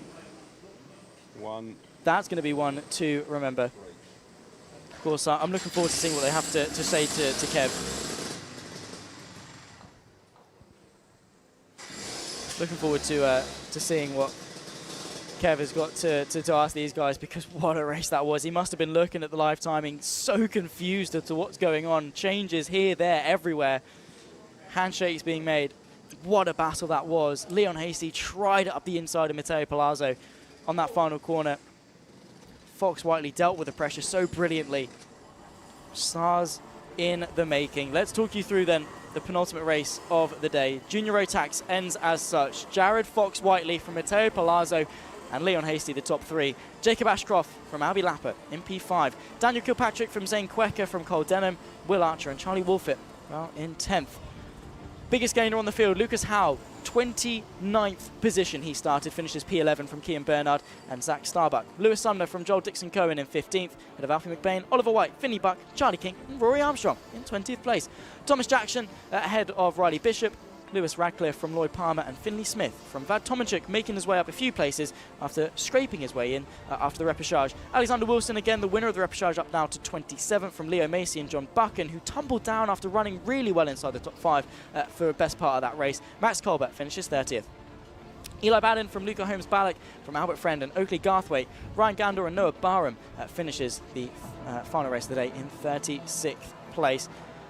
Wow, ladies and gentlemen, that is one of the best races I think I've ever seen. Helped, of course, by the fact that we had 3 karts fighting for the lead with just 1 lap left to go. And Larkhall, again, has delivered. The conditions have been here, there, and everywhere. It's not just been chasing from race to race. It's not just been chasing from sort of morning to afternoon. It's changed throughout the race, and that was no different in Junior Rotax. Let's go down to Kev. Leo, man, your head must be absolutely spinning. I don't know how we kind of deconstruct that race. You've ended up in 3rd, but there were moments when, well, you could have clearly won it, and you picked up the fastest lap right at the end there as well. Yeah, it was a hard race at the start. It started raining again. I couldn't really do too much. People had different setup choices, more grip, so we were set up basically fully for the dry completely. Yeah, the fastest lap in the end when it was the driest, but it wasn't the best. And that final few turns there, out in front, obviously Jared Fox Whiteley, Matteo and yourself, with 3 corners to go, any one of you could have looked like it could have taken it. Yeah, it was really close at the end. I nearly got Matteo on the last corner, but it was hard to go tight, and then he got me on the exit. So I think we could have probably easily won it if we had did the right thing, but there's a few mistakes. I went off at the first hairpin. If I didn't do that, I would have had a big gap when Matteo went off, so then I could have controlled it, but it's hard to be pristine in that condition, so I think it was okay to come away with 3rd. Should have been 1st, but things happen. Yeah, they really did, and everything happened in that race there. Who would you like to thank? Who's made it all possible this weekend? I'd like to thank Lewis for the engines, my dad mechanicking, Douglas and Lewis and Luke for the setup and the choices before the race, and yeah. Well, listen, great to see you here this weekend in Larkhall. Round 3 is the next round for the UKC down at Dunk as well. Will we see you there? I won't be racing, but I'll be at the track, so yeah. Well, fantastic stuff, mate. Well done. We'll see you for podiums a little bit later on. Thanks. Right, let's try and get a word with our 2nd place man, Matteo Palazzo. Let's get him up here. Chaotic scenes down here in the Scrutineer. Matteo, what a race that was. Just pop yourself on the spot there, mate. That had it all. You had that big delay at the start, and then you're all on slicks, and then suddenly the heavens open, and it was like it was open season on what was going to happen. Yeah, it was just drying conditions throughout the race. It started off fully wet pretty much, and just had to look at the person ahead, see what they were doing, and gauge off what they're doing for what you need to do. We had an incident through the middle of the race which dropped us back down to 3rds, but we just climbed back up after the Battenberg and ended up P2, so yeah. Mate, whoever ended up on the podium at the end of that one, I think deserves high praise indeed, because it had so much going on. But out in front, that man, Jared Fox Whiteley, he was leading the race for a lot of it, but with, 3 corners to go, yourself, Leon and Jared, you were like 3 wide going into that top sort of 180 hairpin up there. Anyone could have taken it. And then Leon put a big charge on you in the final corner. Yeah, I knew he was behind me, but I thought it was a bit of a late move, and his my front bumper got stuck in his back bumper, but yeah, we finished second in the end, so it's all right. Yeah, well done to you. Who would you like to thank? Who's made it all possible? My grandpa, KR Sport, Aidan Sloss for mechanicking, and all my family come to support me. Yeah, fantastic stuff. They'll have enjoyed it all weekend long, as have we. Next round is round 3 down at Dunk as well. Are we going to see you there for that one? I think so, yeah. Great stuff. Well, look, thanks for entertaining us. We'll see you for the podiums a little bit later on. Well done. Right, let's get our first place man in and up here. Where is he? Jack's Motorsports, Jared Fox-Whiteley. Come on up, Jared. It's all going on down here at Scrutineer at the moment, but this man deserves credit. Starting from row 8 on the grid, 16th, and you've ended up taking the win. You must be thrilled. Yeah, it was a good race, yeah. A really good race. Talk us through it, because you had that big delay on the grid there while we were getting the technicalities sorted with the timing. Then you're all setting off the slicks and the heavens opened, and suddenly, obviously, some gaps opened up for you. Yeah, just sort of sitting there, like thinking about the conditions, what would be fastest, and then sort of just go out and just find where the grip is. And you found that grip and you got yourself out in the lead. How hard was it to balance the grip throughout, being on the slicks? Yeah, I mean, the track was constantly changing, evolving, getting better, so you just had to keep an eye out for where dry spots were emerging. Yeah. Well done to you. And as if we relive the last lap, the last few corners, Leon, yourself and Matteo were 3 wide going into the hairpin up at the 180 at the top there. Did you feel under pressure at that point?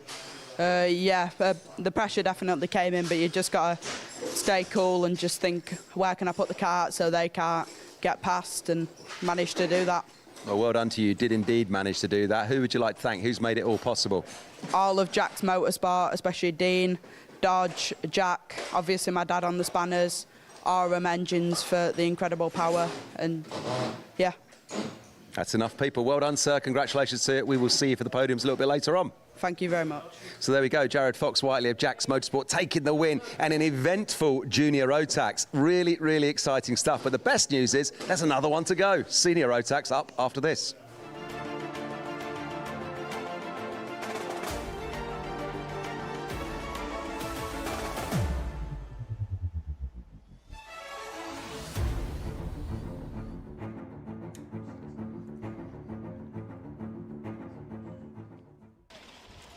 One last race, ladies and gentlemen, for round number 2 of the Ultimate Karting Championship. Larkhall has delivered. And well, we get one more race, 14 minutes plus the lap for Senior Rotax Super Final. And throughout the Super Heats, these were the class to watch. Of course, we've got a nice big grid to talk through.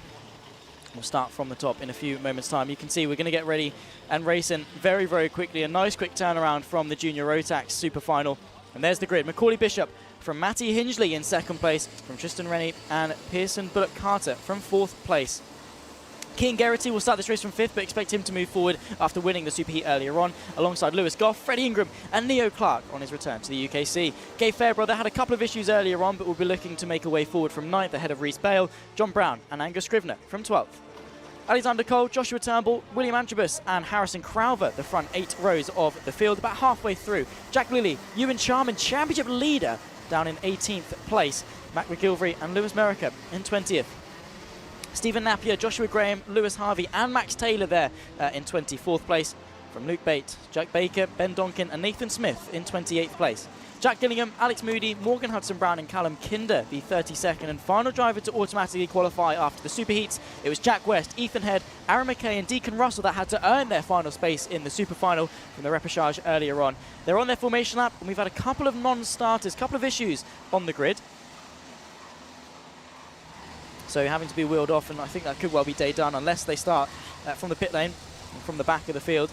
See a couple of drivers, interestingly, going all the way over. Now the question is, we did just have shower in the Junior Rotax race. Are people on wet tyres? That is why we're seeing them go offline, because they're trying to get bring the temperature down. They're trying to keep the temperature regulated before the start. It's now sunshine. We expect there could well still be another shower to come. Those on wets are going to be hoping for it. Those on slicks are going to be maximising the gamble. It's Macaulay Bishop and Matty Hingley changeable conditions once more. Larkhall, you have delivered. It's foot to the floor and racing for the last time for the Ultimate Karting Championship. 14 minutes plus the lap on the clock. Into turn number 1, it's completely bone dry, and the majority of the field arguably on wet compound tyres, ducking and diving to the inside. There goes the 111 machine trying to find a way through, but no way through on that particular occasion. Going into turn 2, then 3, then the exit, of course, on this run. It's all about traction. Those that are on wets might not have it, as it's a flat-out section now towards the very fast right-hander. False start in effect, so they're going to group back up and reset. So a false start has been declared. So they'll group back up, like I say, find themselves back into their respective positions, and we'll go again. Clock still ticking, though. So back under yellow flags.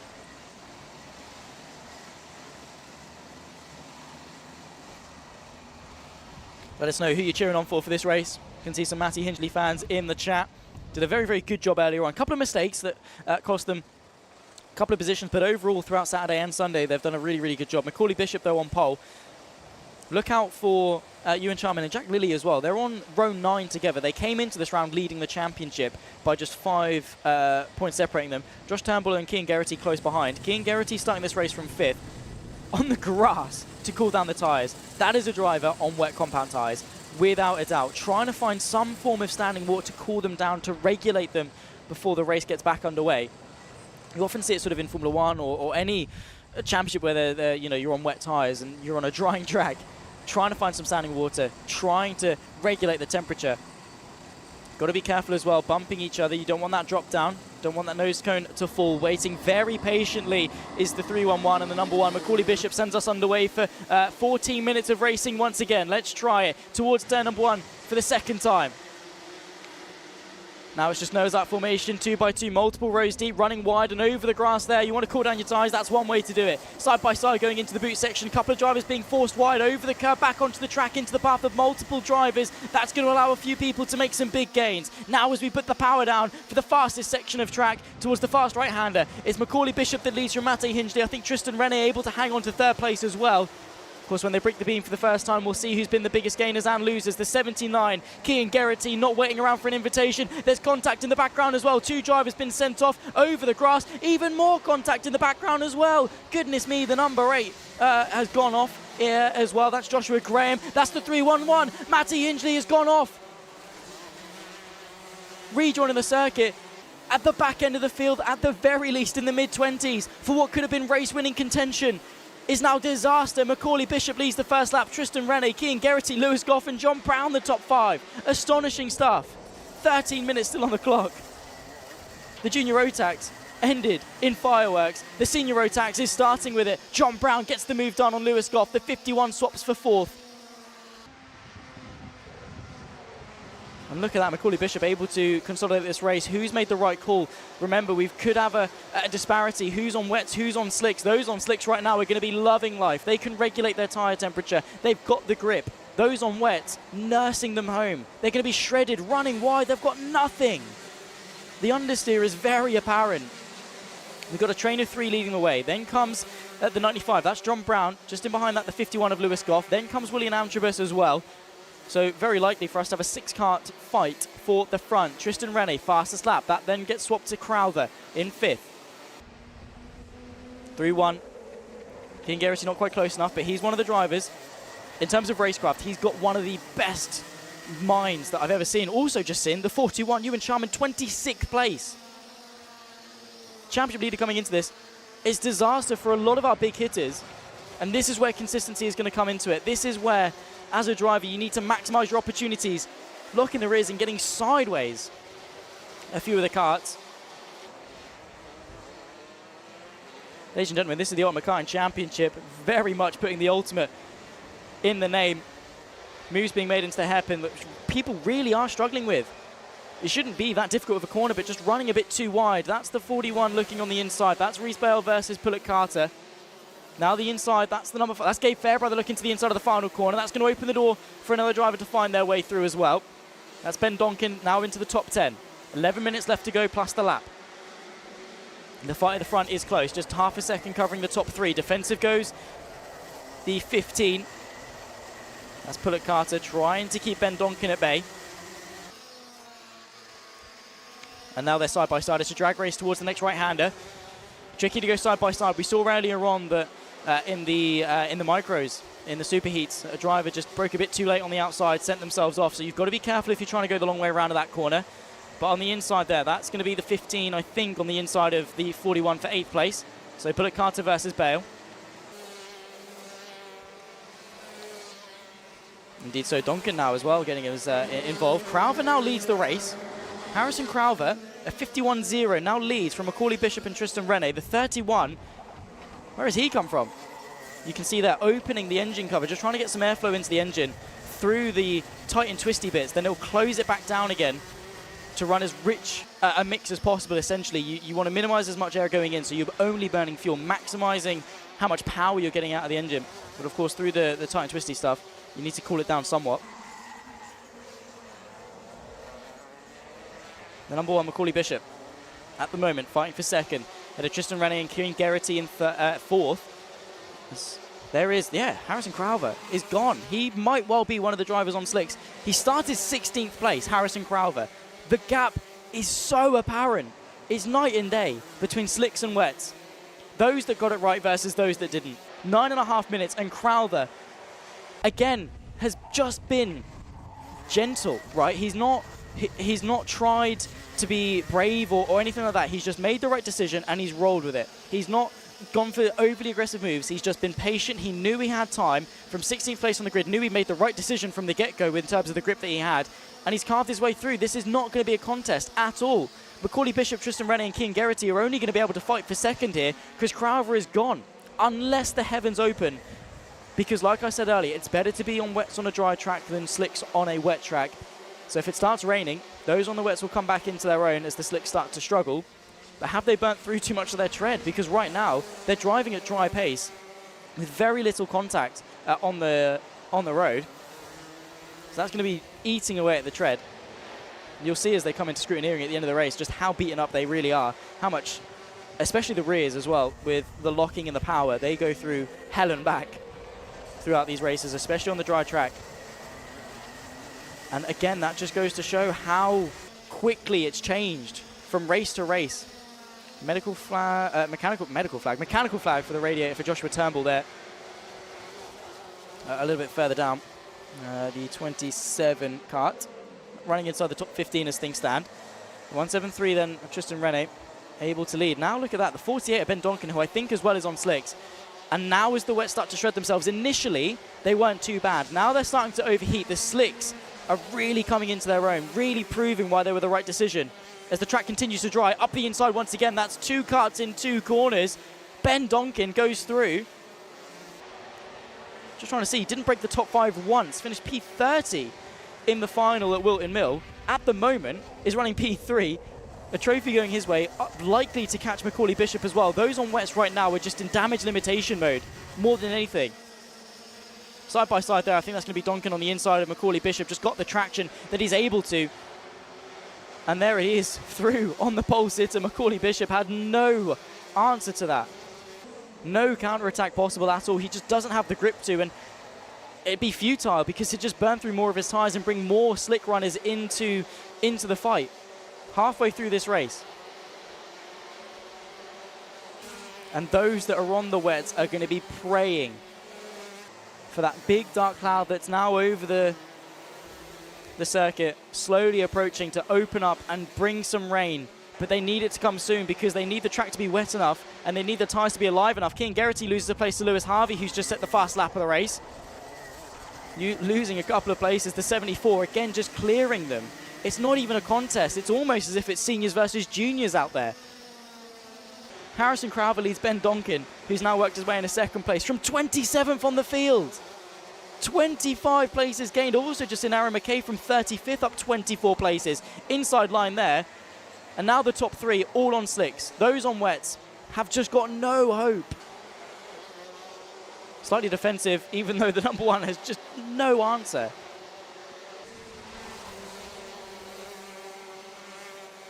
Six minutes plus the lap left of the day. Round number 2 of the Ultimate Karting Championship here at Larkhall.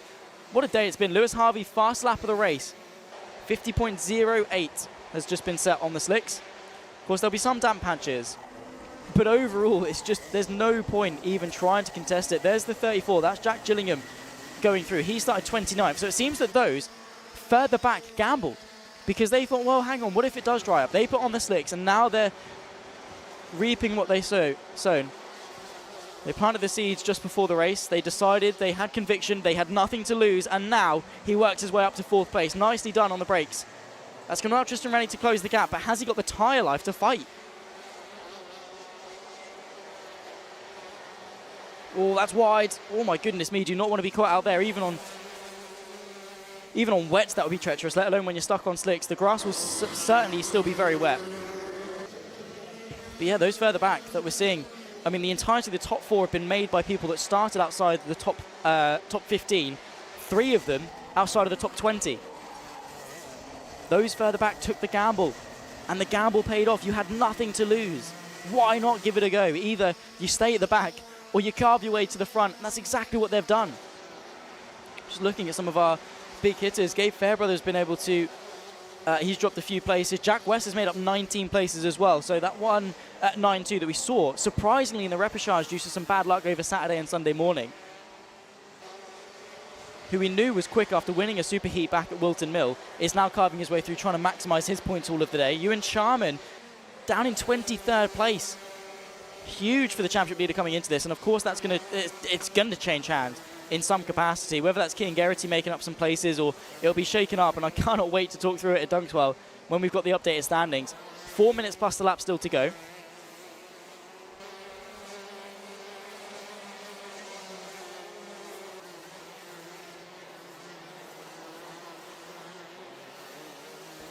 Nine seconds is the gap from Harrison Crowther to Ben Donkin.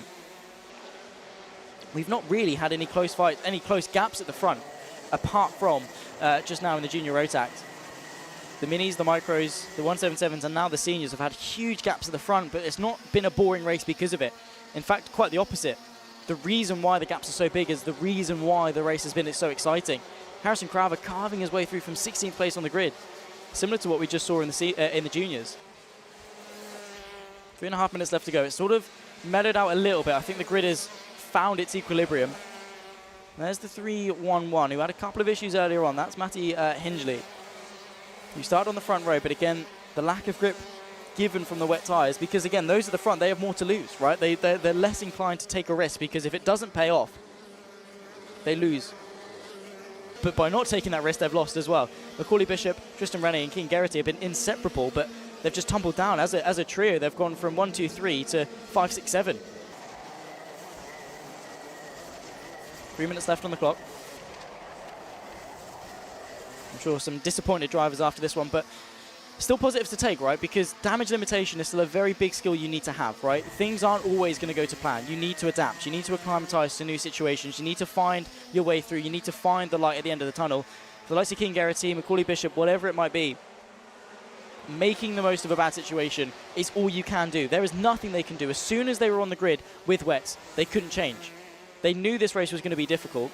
All they had to do was limit the damage, and that's all they've done. They've still driven superbly, but nothing can be taken away from this man right here. Harrison Crowther just flying in front.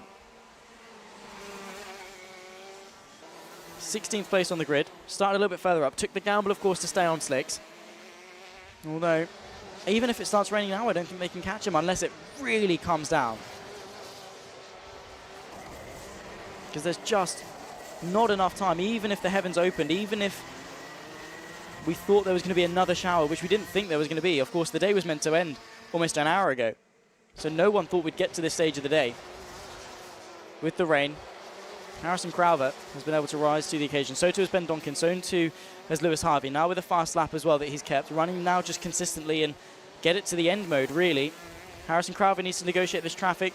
No blue flags, of course, so it's all on him to work his way through. Of course, no doubt that he won't, but he does need to be careful because he's leading by 9 seconds. He has no reason to take risks. But if he does send up the inside or make contact or get a drop down, he's not going to be in a very good position, to put it bluntly.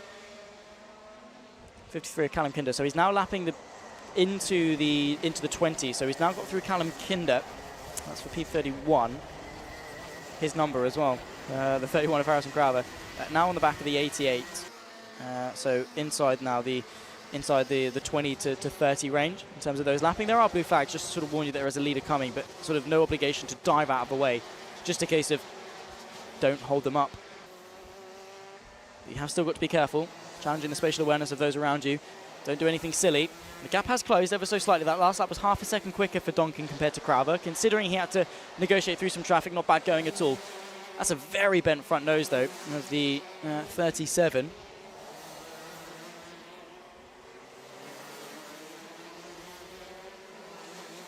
Oh, that got close to the inside. Harrison Crowther went on one of the back markers, and there's very nearly contact between the pair of them. He's got to be so careful because even the slightest tap can send the car off, and then it'd be unrecoverable. But then what a story it would be if Ben Donkin won this race from 27th on the grid up 26 places if that was the case.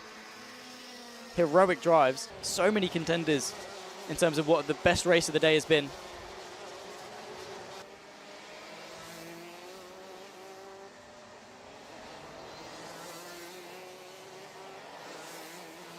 Time at tick 0, so the penultimate lap of the race now. We've ticked down the laps thick and fast. This race has flown by. The last of the day for the Ultimate Karting Championship. Round number 2 at Larkhall. Round 3 in a few weeks' time will take us down to Devonshire. Final lap of the race. We're going to follow the 31 all the way around. What a race it's been. He's driven with such maturity and again kept calm, even with, having to go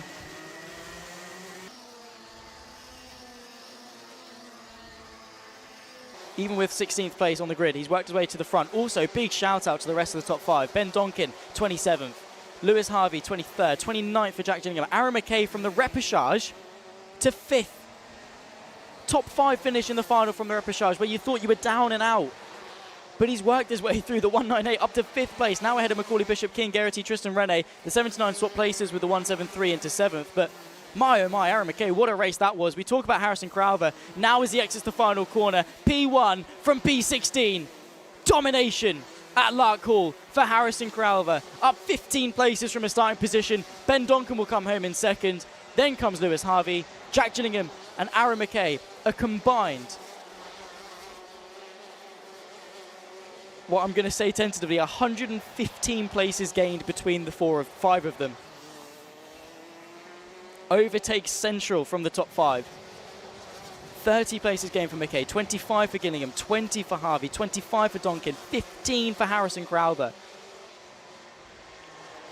And that is the reward you get for taking a gamble. Sometimes you just need to gamble, slicks or wets. It's been pretty much the discussion everyone's been having almost every single race. I don't think we've gone into any of them 100% certain which one is going to be quicker. Well, maybe we've gone into it thinking it's going to be quicker, then the heavens open, and then very quickly we realised the one that we didn't think was going to be quicker, it definitely then becomes a little bit quicker. But overall, what a day of racing it has been, ladies and gentlemen. There they are working their way into scrutineering. Harrison Crowther, I don't know if he expected to be up there, but he is. You can slightly hear Kev down there, ready to interview the senior Rotax podium sitters. Harrison Crowther, Ben Donkin, Lewis Harvey, of course. We'll run you through the full results in a few moments' time. But no one inside the top 3 started inside the top 15. P1 finished 6th, P5 finished 7th, P3 finished 8th. Matty Hingley finished 14th from the front row. Those that were unwilling to take the gamble onto slicks, those that were stuck on the wets, hoping that the heavens would open, unfortunately did not benefit. Some very happy faces all around, I'm sure. Pats on the back, celebrations as well. Ben Donkin, you can see there just on the left. High fives all around. Brilliant stuff. I have to say, again, everyone's happy for everyone. They're so good sort of with each other. They're so happy to see each other win. And what a race it was for all 5 of them, making those overtakes. We'll run you through the full results then. A few surprises. Harrison Crowther, victorious ahead of Ben Donkin and Lewis Harvey. Jack Gillingham from Aaron McKay, the Repage to 5th. What a story that was. Macaulay Bishop from pole position to 6th, albeit stuck on the wet compound tyre. Not bad damage limitation at all. Same too, Keane Garrity and Tristan Rene from John Brown and Lewis Goff in 10th. It was a very long grid of senior Rotax drivers that we've got here. William Antrobus from Gabe Fairbrother, Jack West there from Repage to 13th, not bad going at all either. Mate Hingley ahead of Reese Bale, Neil Clark losing 8 places ahead of Freddie Ingram, Jack Lilly, Alexander Cole, and Ewan Sharman, championship leader, like I say, coming into this. Jack Lilly as well, P2 coming into this, only 18th. Angus Scrivener from Pearson Bullock Carter, who was fighting towards the front at the start of the day, from Max Taylor, Lewis Merricker, and Deacon Russell in 25th. Morgan Hudson-Brown from Jack Baker and Stephen Napier from Alex Moody and Ethan Head in P30. It was just a few drivers from there. Callum Kinder, Nathan Smith, Luke Bate, Joshua Turnbull. Unfortunate for the driver that came into this weekend third in the championship. Had McGilvray and Joshua Graham in 36th. And final spot for the Senior Rotax Super Final. Wow, what a way to end the day with the juniors and with the seniors. Definitely worth the wait. A culmination of the entire weekend's worth of action. Round number 2 at Larkhall of the Ultimate Karting Championship, ladies and gentlemen, is done and dusted. Of course, we'll run down to Kev in a few moments' time to get a word with the top 3, who I'm sure are going to be very elated, very surprised, maybe unexpected with their positions. But very happy nonetheless, and no complaints that they get to bring the trophy home. After a very long weekend. For a lot of them, a long, long drive up. For a lot of them, it's only down the road. But Larkhall has delivered in terms of the weather, in terms of the sunshine, in terms of the rain, in terms of the wind, in terms of everything. And a big, big thank you to all of the marshals, all of the race officials for any delay that we had getting done as soon as possible. And we'll head down to Kev. So Jack, how about that one, mate? You 4 boys at the front of that grid all made the right call on the tyres. You crossed the line in 4th, but in here in scrutineering, we're just learning that you've been promoted to 3rd because Louis Harvey got a 5-second penalty ahead of you. Yeah, well, it's just good call by the team, really, to do that, you know. Quickly bolted it all together, and yeah, just got out perfectly fine, yeah. Brilliant stuff, mate. I mean, as the weekend's played out for you, did you think at any point this weekend you'd be on the podium? No, not on the podium. We've been making good progress this weekend up the field, but I never thought P3, I never thought I'd be that high up. So it's just pretty amazing feeling, to be fair, to be this high up on the field. It was great to see you lads who have finished at the front can clearly wrestle a kart around this track. You did make the right call on the tyres, but you've still got to keep your head and keep the right racing line. So well done to you. Yeah, thank you. Yeah, just got to keep it clean, just not crash. Because if you crash, and you've got no chance of making it in there. Yeah, I mean, in the early stages of that senior Rotax race, the first lap, it's just so chaotic. 34 experienced drivers. Yeah. What are those first few corners like? You just got to keep yourself clean, avoid a drop down on the front and just not crash, because if you crash, and you obviously can't make up places later on. Brilliant stuff, mate. There was some really jubilant scenes here a moment or 2 ago. Who were you high-fiving and hugging? Who would you like to thank? My mechanic, John, Guy for making the team, for making the call. Cream for building my engine, everyone else in the team, my family at home watching. Yeah, that's it. Mate, well done to you. We'll see you for the podium a little bit later on. There he goes, your 3rd place man, Jack Gillingham. Let's try and find Ben. Where's Ben Donkin? Let's get him up here. 2nd place on the day then. Ben, how about that one? You boys made the right call on the tyres, didn't you? It was a late one, but there you go. It worked out, so yeah. And judging by your accent, you know this circuit well, so you can put in a quick lap here. Oh yeah, I mean, we were fastest on Friday. Came to Saturday and it didn't quite go our way, but obviously made the right call on Sunday, and here we are. Yeah, really, here you are. Well done. Great to see those laps as you move through the field. Like I say, you know this circuit well. How many laps do you think you've done around this before? Oh, I mean, this is actually my first time here. Well, not my first time here, but one of the first times here in 5 years. So I stopped doing it for a couple of years, so try to get back into it. But I mean, I've done countless laps around here, to be honest. When you're starting a race like that and you're on the slicks and others are on the wets, and then the weather's, you know, it's a bit chaotic. When did you start to think, hang on, we're in with a shout here, we've made the right call? To be honest, even just sitting on the grid, like just sitting looking out at the track around me, I knew it was dry, and then as soon as we did the formation lap, I was like, this is ours. So there we go. I'm looking at my sheet. I can't see where you started down in the order, but you were lower down. Yeah, there you are, down there. 27th, 14th row of the grid. So then you just started picking off places. That's about it. Just picked my move, made it stick. Just tried to keep out the trouble, keep clean. So that was about it. Well done to you, mate. Who would you like to thank? Who's made it all possible this weekend? Oh, it's got to be Lenny Messenger. Made the call, and here we are. Top man. He's a good bloke. Well done, Len. Shout out to you. Congratulations to that man, Ben Donkey. Let's find Harrison Crowther. Harrison, bring it home, fella. Another young man grinning from ear to ear because he made the right call on the tyres. Yeah, it's been a brilliant weekend. You know, we broke down in quali, 55th overall, and we've come home to win it.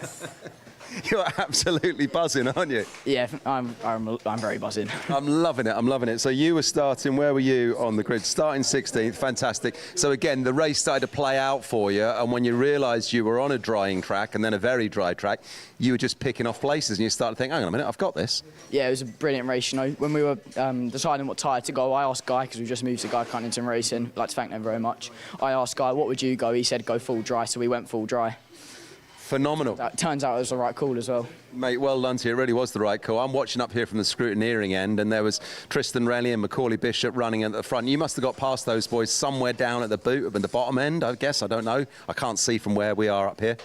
Yeah, I come across Cooley coming out of the complex or whatever it's called, and I was on the grass. He saw me there, and he was not expecting it. Mate, well done. Huge congratulations. Who's made it possible? Who would you like to thank? I'd like to thank Guy Cunnington Racing, my mum, my dad, Stu, and Cream Racing Engines. Well done to you. Huge congratulations. We'll see you for the podium a little bit later on. Thank you very much. How about that one then? Senior Rotax finishing in style in the sunshine here in Scotland after a day and indeed weekend of changeable weather. The Senior Rotax rounded out with 2 from Guy Cunnington on the podium and Lenny Messenger, the local hero up here in Scotland, splitting them, getting Ben Donkin onto the podium in second. So well done to everyone who took part in that brilliant final race here at Larkhall. Next time out then will be the 3rd round of the Ultimate Karting Championship, 20th to the 22nd of June. We're moving down to Dunkerswell, and we'd love it if you could join us there. But for now, from myself, Kev Harris, Zach Sweeney up in comms, great job from him this weekend, and James, our director, and all of the Alpha Live team, thanks ever so much for watching, and until next time, see ya.